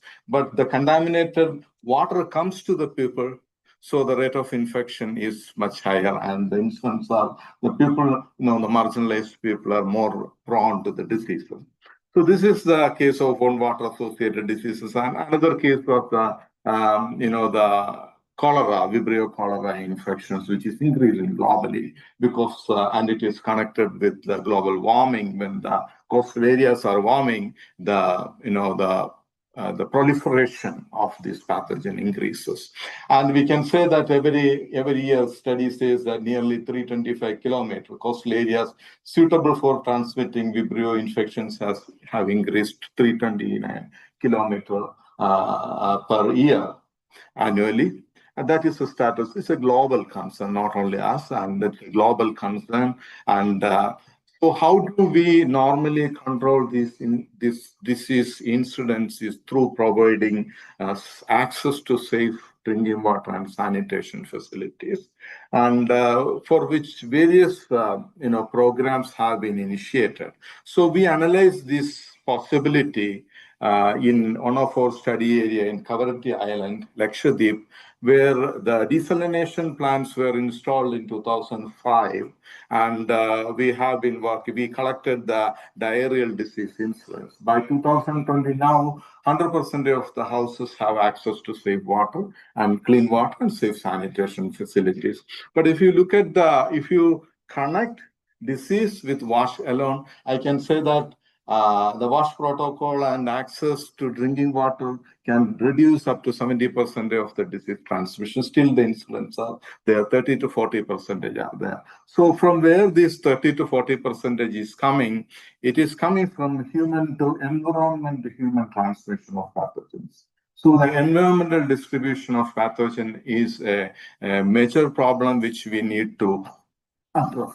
So what is the possibilities for addressing is that not only that is the area where we need the citizen science activities in combination with the surveillance and the remote sensing tools. The multidisciplinary and multi-tool approach need to be optimized for making. What we need to make is the predictive models and risk map. In earlier sessions, someone was asking about the risk map. This was one of the remote sensing based risk map of Vibrio cholerae we made for the Vembanad Lake, where we use the proxy for Vibrio cholerae. So that is the one possibility which we need. And skip this because we all know what is citizen science. And the benefits of citizen science in this case is that when we go for the in situ monitoring, it needs a lot of manpower, expense, chemicals, and a lot of things.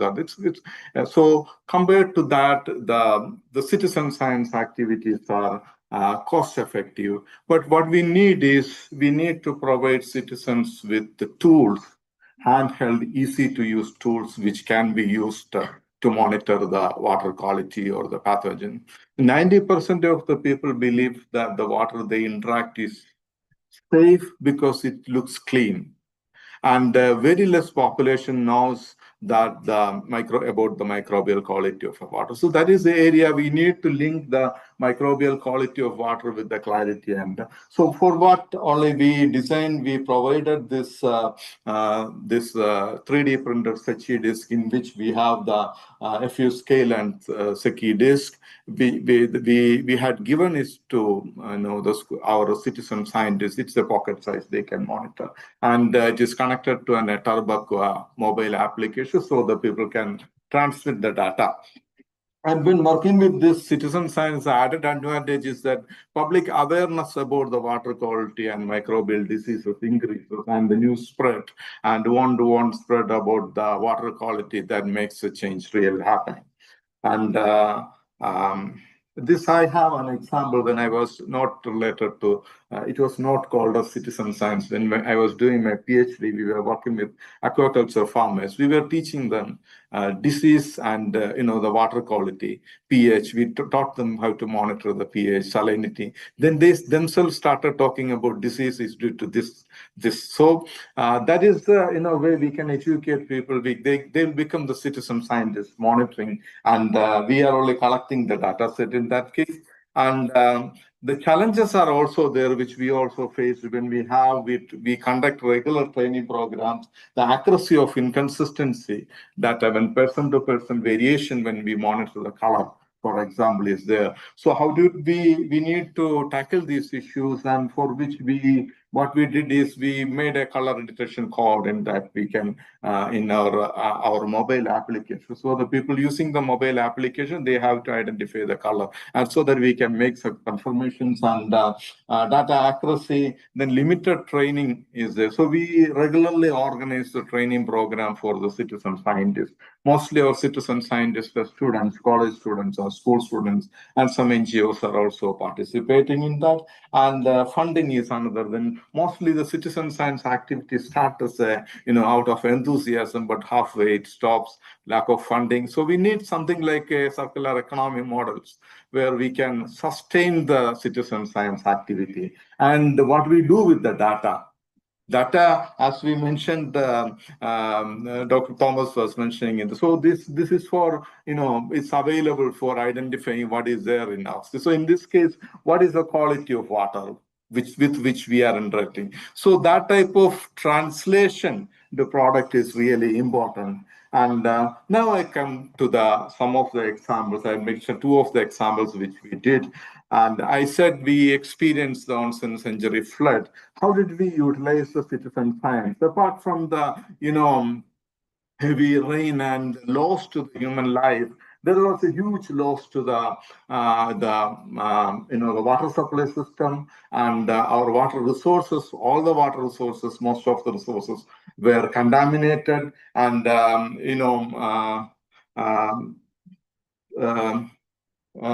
very high number of 31 lakh, around some 100,000 toilets were dismantled, and the outbreaks of water-related diseases, especially the leptospira, was there during the flood. So we wanted to give safe drinking water or identify the drinking water sources to the population living in that area was a necessity. During the time of flood, we were successful in giving bottled water to everyone in the rescue camps, but later that we need to identify it. So then we need to see how this is it usable. So we made the citizen science team active. That was the first instance when we started the Citizen Science Act. So that what we did is we, with the help of a mobile application, 30 students were the citizen scientists. It's from here. And visited 300 wells and areas in near Ernakulam. Then we surveyed and what is the quality of water. And we did some analysis and we did surveys and analysis. And these data sets, what we did is we classified the wells and made an interactive map, which was available to the general public and local administration so that they could take some decision. This well, the green marked well, the entire data sets was made available. The green well is good for drinking, but the yellow need treatment and red is something which we need to abandon for the time being. So such a decision making was possible by analyzing the citizen science data. This is one of the example which I would like to present. And another is in Lakshadweep area where, Lakshadweep area, where I said the desalination plant is available in Kavaratti. And in Kavaratti, what we did is that it is a very beautiful area. If you get the chance, you should visit. And this was, sorry, I can't move it. Okay, so sorry.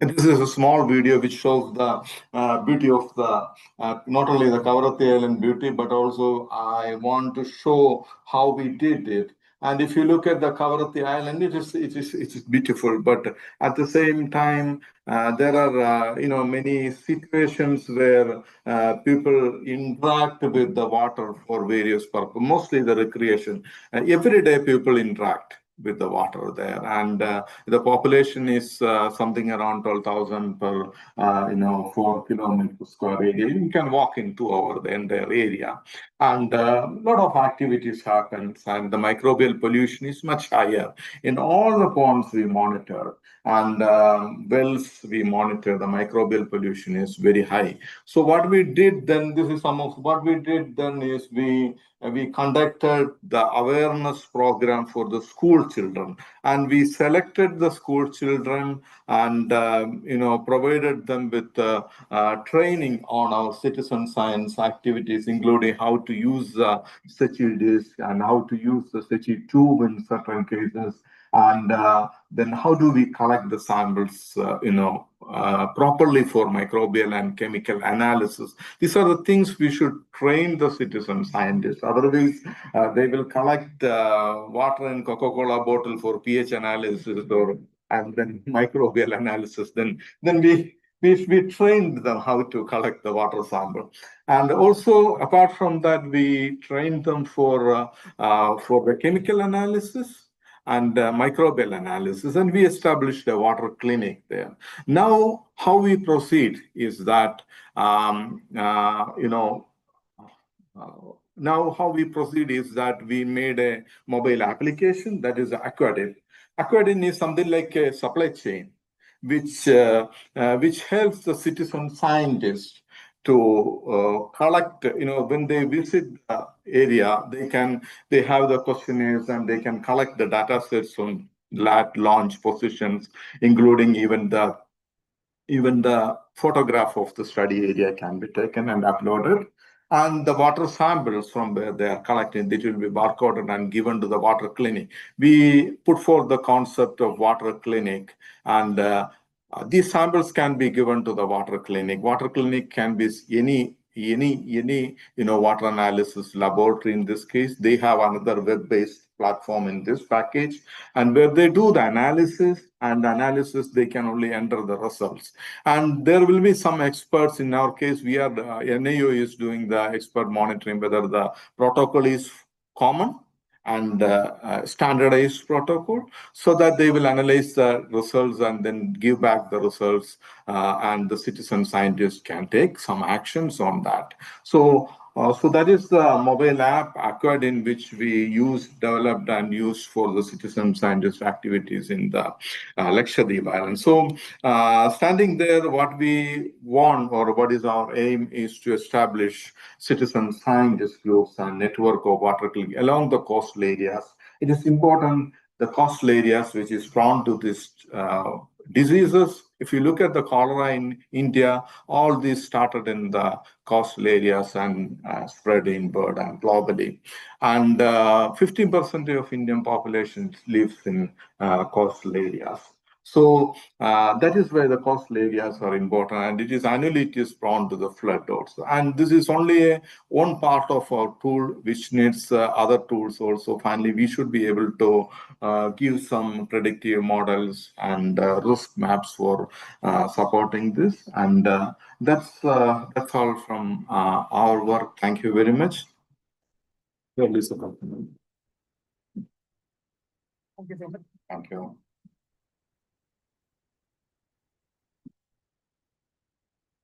Our next speaker is Sean Lynch, joining us from Ireland. Sorry to keep you waiting, Sean. We are excited to hear from you now. Hi, everyone. I told that you are going to share the screen. We can hear you loud and clear. You can start sharing your screen now. Thank you so much.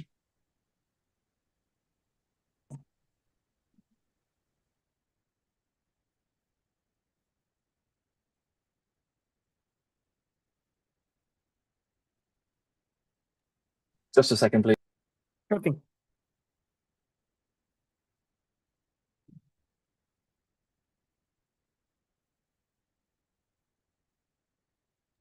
I'm on a new laptop. I just have to rejoin the call. I'll be right back. No problem.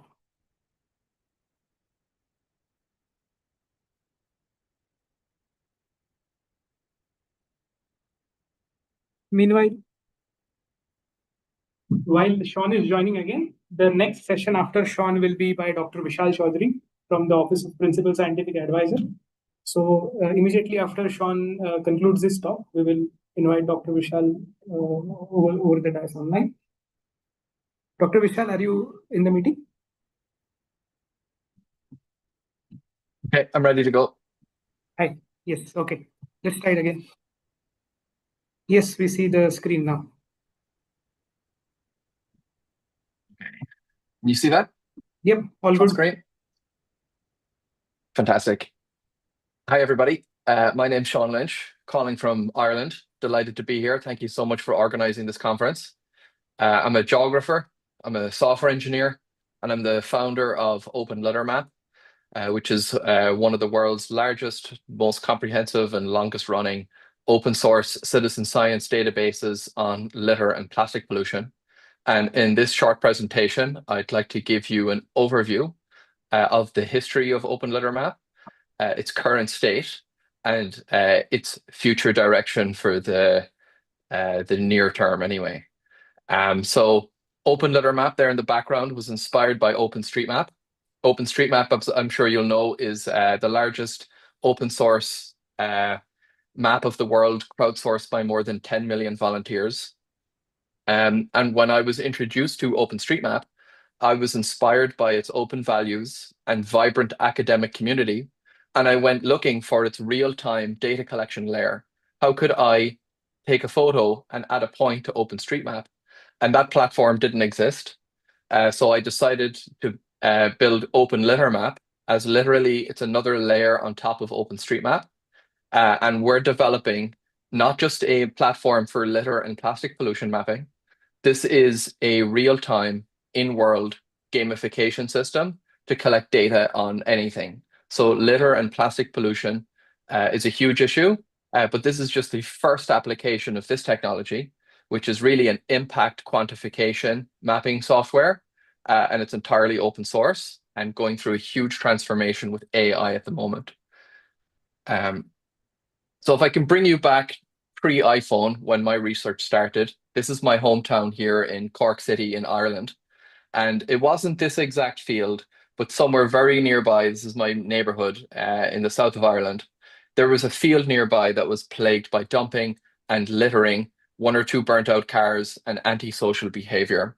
And as a geographer, as a first-year undergraduate student, I knew that in the geography lab, we had access to GPS devices, these Garmin instruments, and I knew I could borrow a digital camera and get these photos uploaded to a computer. And I was thinking back then, how could we train people and facilitate crowdsourced community intelligence? And overlooking the city, I was inspired by the view. And I knew that there's people out there, local experts, who want to share information, but they didn't have the platform or the means. And pre-iPhone, I was wondering, how do you combine the GPS location with the digital camera?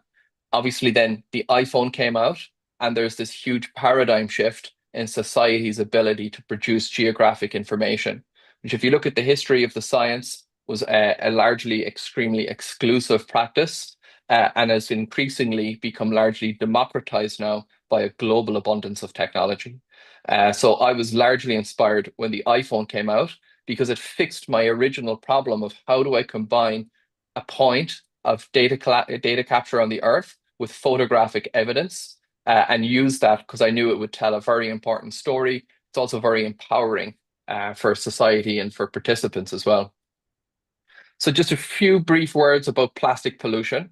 From my experience, it's estimated by the Ocean Cleanup that there's over 300 million tons of plastic already in the oceans, with much more entering every minute of every day. The huge amount of plastic in the ocean, it's only beginning to fragment exponentially. A lot of the micro and nanoplastics we're seeing now are from larger plastics that have been fragmenting for many years and decades. So I think we need to extrapolate into the future and come to terms with not just the ocean plastic problem, which was popularized on social media, but we need to go upstream and focus on the neighborhoods and communities that we're familiar with. And we need to bring that message of ocean plastic home and put it in a local context. And it's not just plastic that's a problem. It's also the chemical compounds from cigarette butts and other products that are polluting the environment. So as well as the global plastic pollution problem, the optimistic side of things is that we now are empowered. There is a global abundance of technology. Out of the 8 billion people alive today on the planet, it's estimated that more than 5 billion people have been connected online. So society is this massively untapped data collection potential, and we have only scratched the surface of humanity's data collection capacity. So millions of people have been connected online. However, nobody or very few people have received training in the data collection purpose of technology. So billions of people have been equipped with these incredibly powerful data collection instruments that we call phones. These are not phones. These are data collection supercomputers. And it's incredibly important that you understand the data collection purpose of technology so that you can make better decisions and protect your privacy and safeguard your data before you hand it away to major AI companies. So litter and plastic pollution is a very important catalyst for the development of citizen science, because litter is everywhere. It is globally ubiquitous. Simply look outside the window or walk around the corner and you will find broken glass and cigarette butts, plastic bottles and cans, etc. As well as global ubiquity, litter is familiar. Unlike climate change, the study of an invisible CO2 molecule, litter is empirical. And you need very few skills to be able to count Coca-Cola bottles or Pepsi cans or whatever is polluting your community. So the data collection has a very low barrier to entry. It's very inclusive. And as well, plastic pollution is notorious. It is apolitical. People on all sides of the spectrum or in academia, I think we can all agree that plastic pollution in the ocean is bad. So this is an issue that can unite humanity. And it is this unification by focusing on shared global issues of concern that can even, I believe, transcend historical conflict by getting humanity to cooperate on common issues that we urgently need to fix. So litter and plastic pollution is an incredibly important catalyst for the development of citizen science. My research started 2008, as I said, when the iPhone came out. In 2012, after my undergraduate in geography, I went traveling where I became inspired by tropical coastal ecosystems and saw that they were increasingly at risk. And the diving and the backpacking community was incredibly active in terms of beach cleans, but they didn't have an ability to share the impact that they were making to try and inspire further action and to get policy changed. So in 2013, I went back home to Ireland where I did a master's in GIS and remote sensing. And that's where I was introduced to OpenStreetMap. And unable to find its real-time data collection layer, the idea for OpenLitterMap was born, but it would be several years late yet until it actually became a reality. So in 2015, I did a second master's where I reviewed all of the available citizen science plastic pollution literature after taking out a huge personal loan, thinking that there would be a PhD or some opportunity, but yet to this day, there is none. But I got first class honors masters in my second master's, and then I began teaching myself how to code. I then started working for various startups and enterprises as a software engineer, which I've been doing now for more than 10 years. And in 2017, OpenLitterMap.com finally launched on the 15th of April and began accepting uploads globally immediately from now thousands of citizen science contributors around the world. I can't see behind the screen. I can't move it. But basically, yeah, there's been a ton of features and refactoring. In 2021, I got my first and only funding from a non-traditional cryptocurrency fund. And I'm now exclusively funded by cryptocurrency projects. Project Catalyst on Cardano invested more than $20,000 worth of crypto into the development of OpenLitterMap. And I'm now funded by Gitcoin on Ethereum. And I find that these new instruments, these open source governance and monetary instruments, have a much lower barrier to entry and a much greater capacity to innovate and to fund things like citizen science, which has been neglected by traditional institutions. So over the last number of years, there's been some major refactors and a lot of upgrades and improvements. And in 2025, my workflow as a software engineer has been completely transformed by AI. OpenLitterMap is now going through a major fundamental transformation, and all of the code that I spent years writing on, I'm now refactoring and fixing and removing and upgrading a lot of technical debt. So OpenLitterMap is currently going through this major refactor, and all of that code is open source as well. So I push all the changes live, and all the code, all the data is open in line with its open values. So you can follow along in GitHub, you can fork it, you can add to it, you can learn from it. We're trying to democratize public scientific inclusion, not just in the data collection, but in the engineering, the understanding, its direction. I used to run weekly meetups on Zoom, and 10 or 20 people from around the world would join in the calls. And it was an opportunity for non-developers to see the development lifecycle. And I would share my screen and code live, and we would build with the community. And we certainly need to get back to that as well. And now with the help of AI, for me as a sole engineer, these AI tools are giving me the ability to review code and to audit code and build much faster. So stress is down and productivity is way up. And it's an incredible time to be a software engineer at the moment. And there's going to be a lot of transformation for citizen science moving forward. So we're now in July 2025, right? So as of today, or as of last night when I made the slide, we've received just under 500,000 uploads from 8,500+ people in more than 100 different countries. So if you open our mobile app, you'll see these numbers increase live in real time as soon as someone uploads a photo or adds a tag. And we have crowdsourced this huge global database from the very north of Svalbard to the very southern tip of Chile, and all across the world, from India, North and South America, Europe, Africa, Australia. We're empowering anyone who's interested to be able to produce geographic information on litter, plastic pollution, and anything else that you're interested in. So we are building a real-time data collection experience. Using our app, it still needs a lot of work, but it's supposed to be as easy as possible. You take a photo, you add what tags you want to the photo. You can choose from our list of predefined tags So we've identified 150 different types of litter and brands, but you can also extend our predefined list and add your own custom tags. So by doing this, you can actually extend Open Litter Map and start collecting data on anything. And one of my favorite use cases was one of my friends and team members, Pike in Malawi, who was using our app to quantify their cleanups so they could get new grant and donation money. It's a very effective marketing tool for them. But Pike realized that he could do so much more with this tool than just registering cleanups. And Pike, after a cyclone in Malawi, used our app to map landslides and to track his donation expenditure and prove to people the impact he was making with donations that he was given for humanitarian aid relief. So we're slowly going beyond just collecting data on litter and plastic pollution, and we're developing this real-time experience. So when you upload a photo to Open Litter Map, if you keep the global map open, there's a live feed of notifications via WebSockets.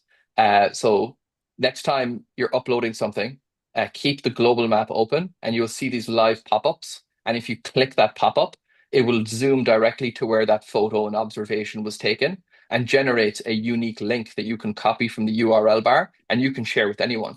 So it's also a reporting service that can collect data on anything, anywhere in real time. So the global map loads all of the data for the entire world incredibly efficiently, thanks to our clustering algorithm, which is going through a major refactor at the moment with AI. So all of the data loads in just 30 kilobytes in under a fraction of a second. So it adds to its real-time experience. As I said, we have live notifications via WebSockets. And when you zoom in and you click a point, every point that you click generates a unique link that you can share and bring anyone in the world to any observation. And if you see in the bottom left corner, that's when you zoom in fully past the clusters, you will load the raw point data. And this data is really important to bring that message of ocean plastic home, and it puts it in a local context. People don't live at the ocean, obviously, right? We need to go upstream and we need to collect this data and communicate it in a way that makes sense to people in their local environment. If you remember when Google Maps was released, first thing many people did was zoom in to where they live and get that bird's eye satellite view. And it's my opinion that if we can collect data on litter and plastic pollution and communicate it in that local context, it's an incredibly effective tool at changing or removing that trash blindness, because it's a problem that many people have just become familiar and accustomed to, and that's what we need to change. So Open Litter Map was recognized by the Digital Public Goods Alliance, who are endorsed by the UN Secretary General to find open source projects that can help accelerate the attainment of the Sustainable Development Goals. And it's my belief that citizen science and plastic pollution in particular transcends all 17 Sustainable Development Goals to achieve peace through science. In the academic literature, Open Litter Map has received more than 92 peer-reviewed references from authors in the literature. It's been translated by community members into more than 9 languages, and I believe this will expand exponentially soon thanks to the help of AI. As I said, it's been transformed with AI, my workflow. Rather than having to write and do and debug and test every line of code by myself, increasingly what I'm doing is I'm using a variety of AI tools, and I will ask something like Claude to generate a template, and then I will send that template to ChatGPT for a critical review. And increasingly, my role as a developer is facilitating a conversation between these different AIs and getting them to correct themselves. And I found that to be an incredibly productive way to build software at the moment. And as I said, I've got a huge new release in development. So Open Litter Map at the moment was developed manually, mostly by me and some open source contributors. And increasingly, it's being totally transformed. My workflow has been totally transformed by AI. So we've got this huge new release in development, and it's exciting to see what's going to happen next. So what's going to happen next is this new campaign called Litter Week. Litter Week is a week for climate action that you can do any week that suits you. Most week-long interventions expect everyone to show up at the same time and participate at the same time. But in reality, people need the flexibility to do an activity when and where it suits them. So Litter Week is a new intervention for society that will empower people to collect data when and where it suits them, and they can repeat it the following week if they desire. So it gives people that continuous, repeatable flexibility to participate in citizen science, to try and beat their high score, to team up with different members across the world in their organization, at their university, in their company, to try and quantify and communicate their positive environmental actions. So Litter Week is an acronym. It stands for Location Intelligence. It's there to transform environmental responsibility with everyone's empirical knowledge. And it's not just a data collection app. This is an intervention for society. So as I mentioned before, we've got billions of people, right, who are connected online, but most of us have not received any training in the data collection purpose of technology. This study here from Oxfam in Ireland and the UK found that a quarter of 6-year-olds have access to a smartphone. And maybe, at least here in the West, close to 100%, I would say, of young people, 16 and that age group, would have access to their own data collection instrument.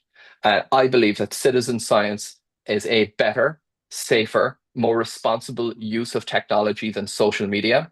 And as practitioners in this field, as custodians of science and of public inclusion, we have a responsibility to develop better systems that can bring people out of the doom scrolling world and use our technology to rediscover the vibrant and amazing natural world around us. And that's why I believe citizen science is the biggest catalyst for change in the world at the moment. And that's why I'm dedicating my career to the development of citizen science. So that's it from me. I thought I'd try to keep it short, but what I would encourage everyone to do, please, is to download our app or visit it on the web and keep the global map open. This is from today. And when you have the global map open, you will see this live stream of notifications on the right from different users who are signing up and creating teams and uploading data and trying to quantify plastic pollution and communicate it in a local and global context. I believe this is an incredibly powerful tool that is a missing core component of research and education policy around the world. And by hopefully pioneering the development of open source, inspired by platforms like OpenStreetMap, we can encourage scientists and universities and policymakers around the world to have open source as our guiding principle and to facilitate collaboration and public scientific inclusion at a global scale.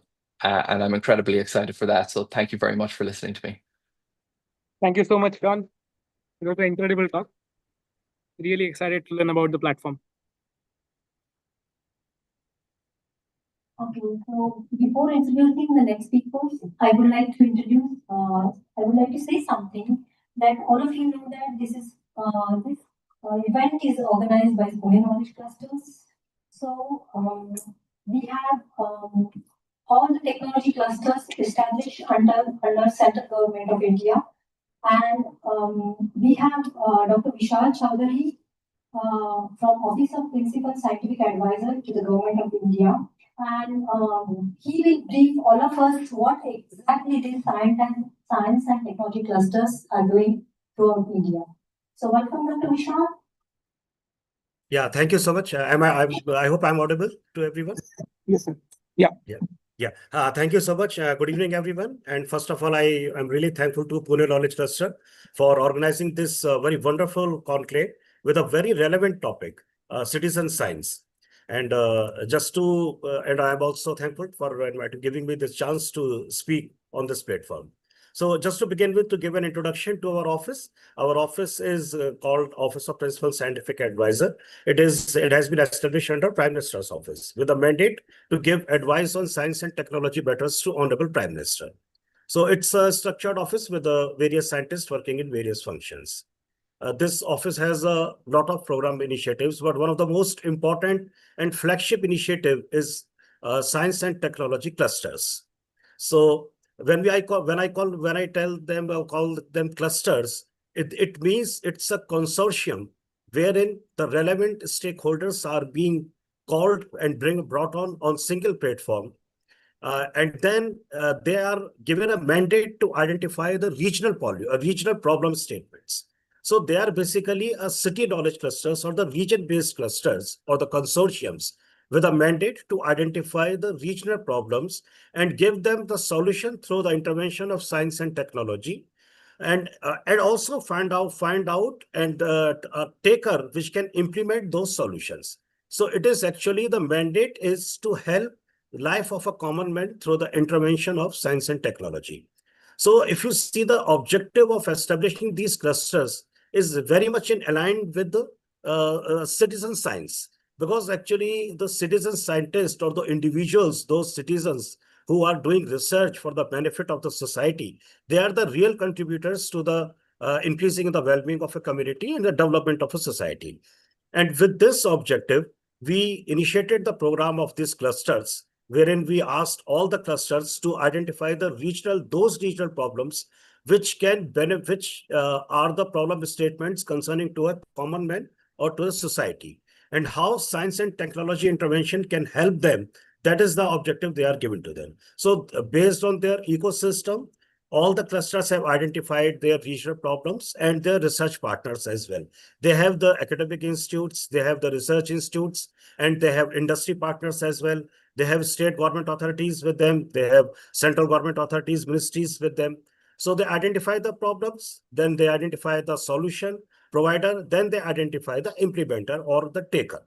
So they have to close the loop. Ultimate objective is how the S&T intervention or the science and technology intervention can help enrich the life of a common man or the society at large. So we have established 8 S&T such clusters across the country, and we have a target to establish at least one cluster in each state, which can cover, although it will be a regional, but at least it can cover the problem statements of that particular state, and then provide the solutions through science and technology intervention, can bring out all the relevant stakeholders which otherwise are doing the projects or the research in the silos. Their purpose is to bring them together, to give a lock and key process, and provide a taker which can implement those solutions or those products or services in the society, so that life of a common man can be really made helpful. Pune Knowledge Cluster is doing a lot of things in this area.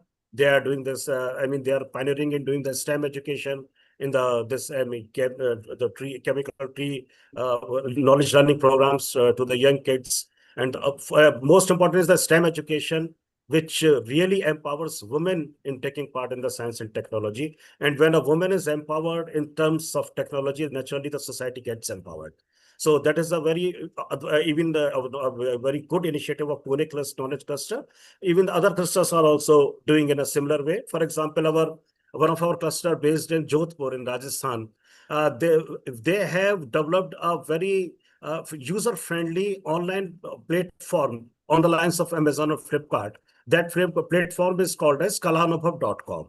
And its mandated is to all the local design, local craftsmen, local workers or the designers nearby the Jodhpur area.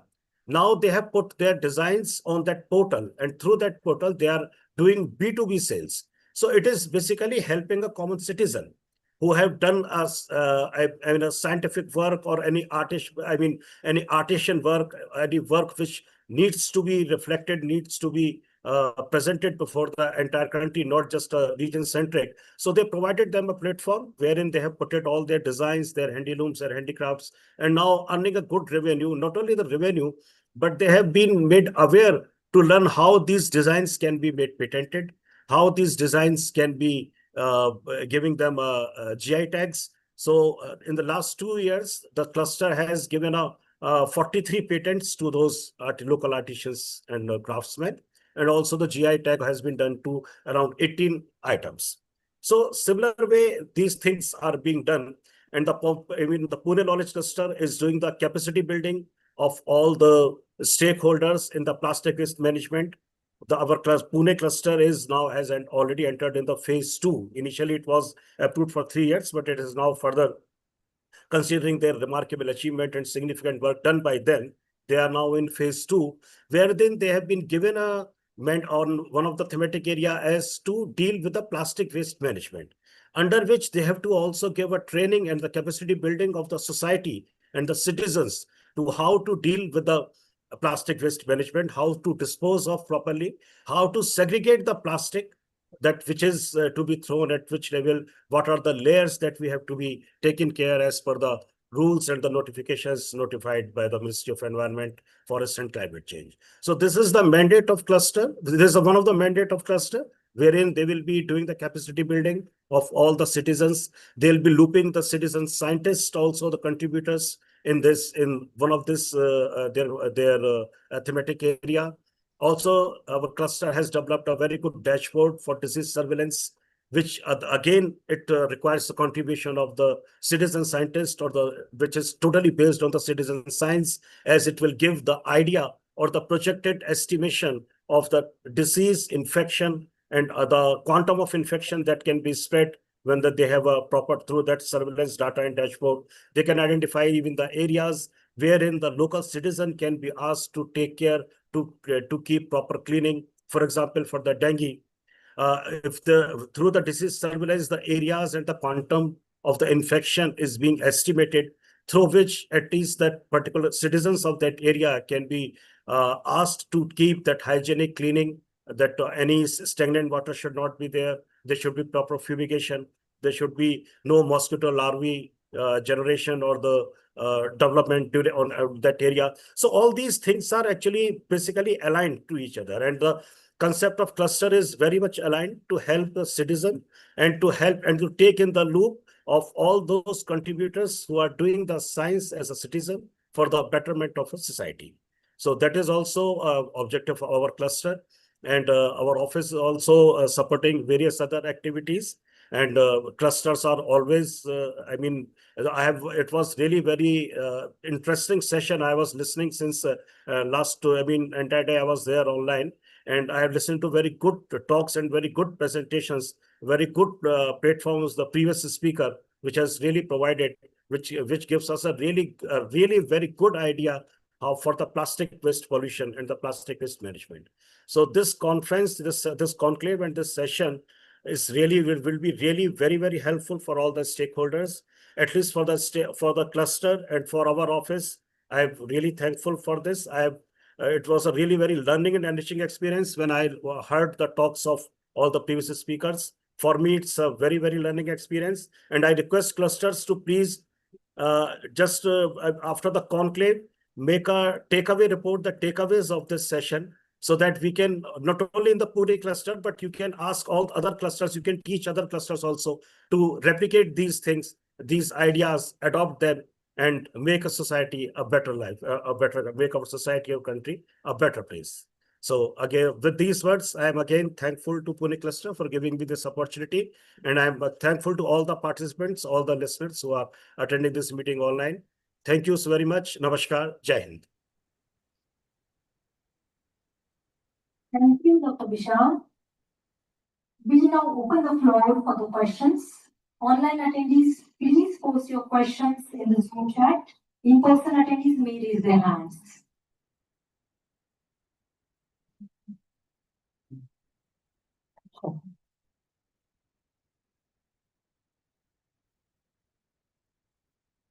First of all, thank you everyone for all the speakers for their excellent presentations. I wanted to ask Sean a question on the open letter map.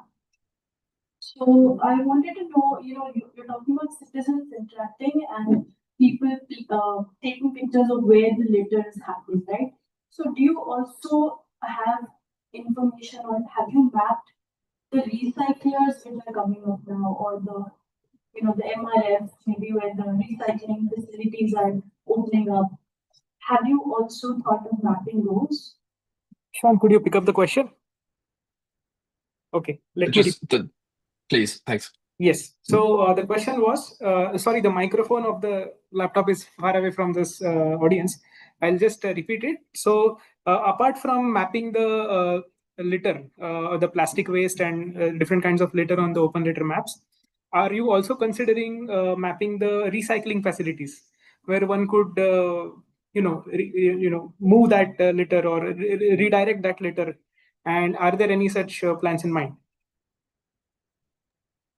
Thanks very much for the question. Not in the scope of Open Litter Map. This is more of a real-time data collection experience. A lot of that data would probably be better placed on OpenStreetMap.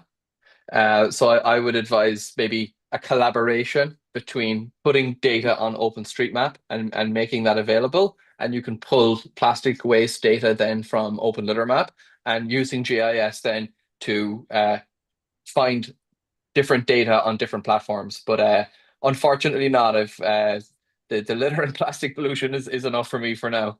Thanks. Thank you.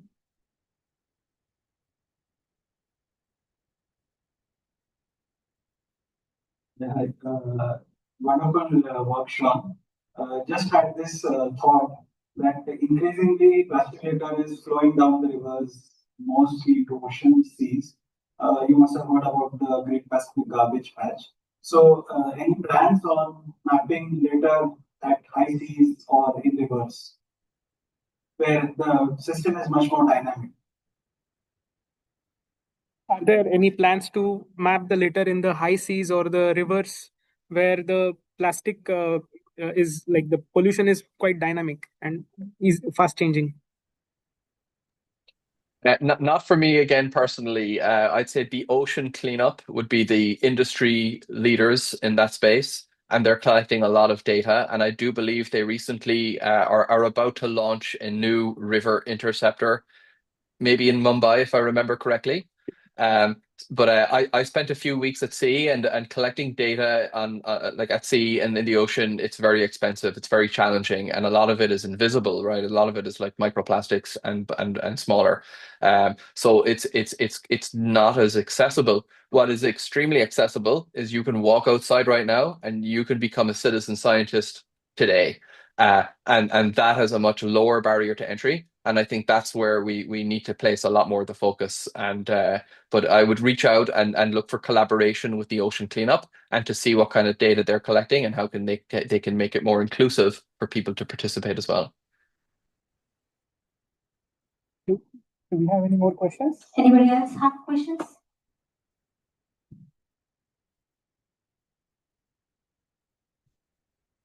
Thank you, Sean. Thank you, Dr. Masa. Thank you, Dr. Vishal, all for the very insightful talk.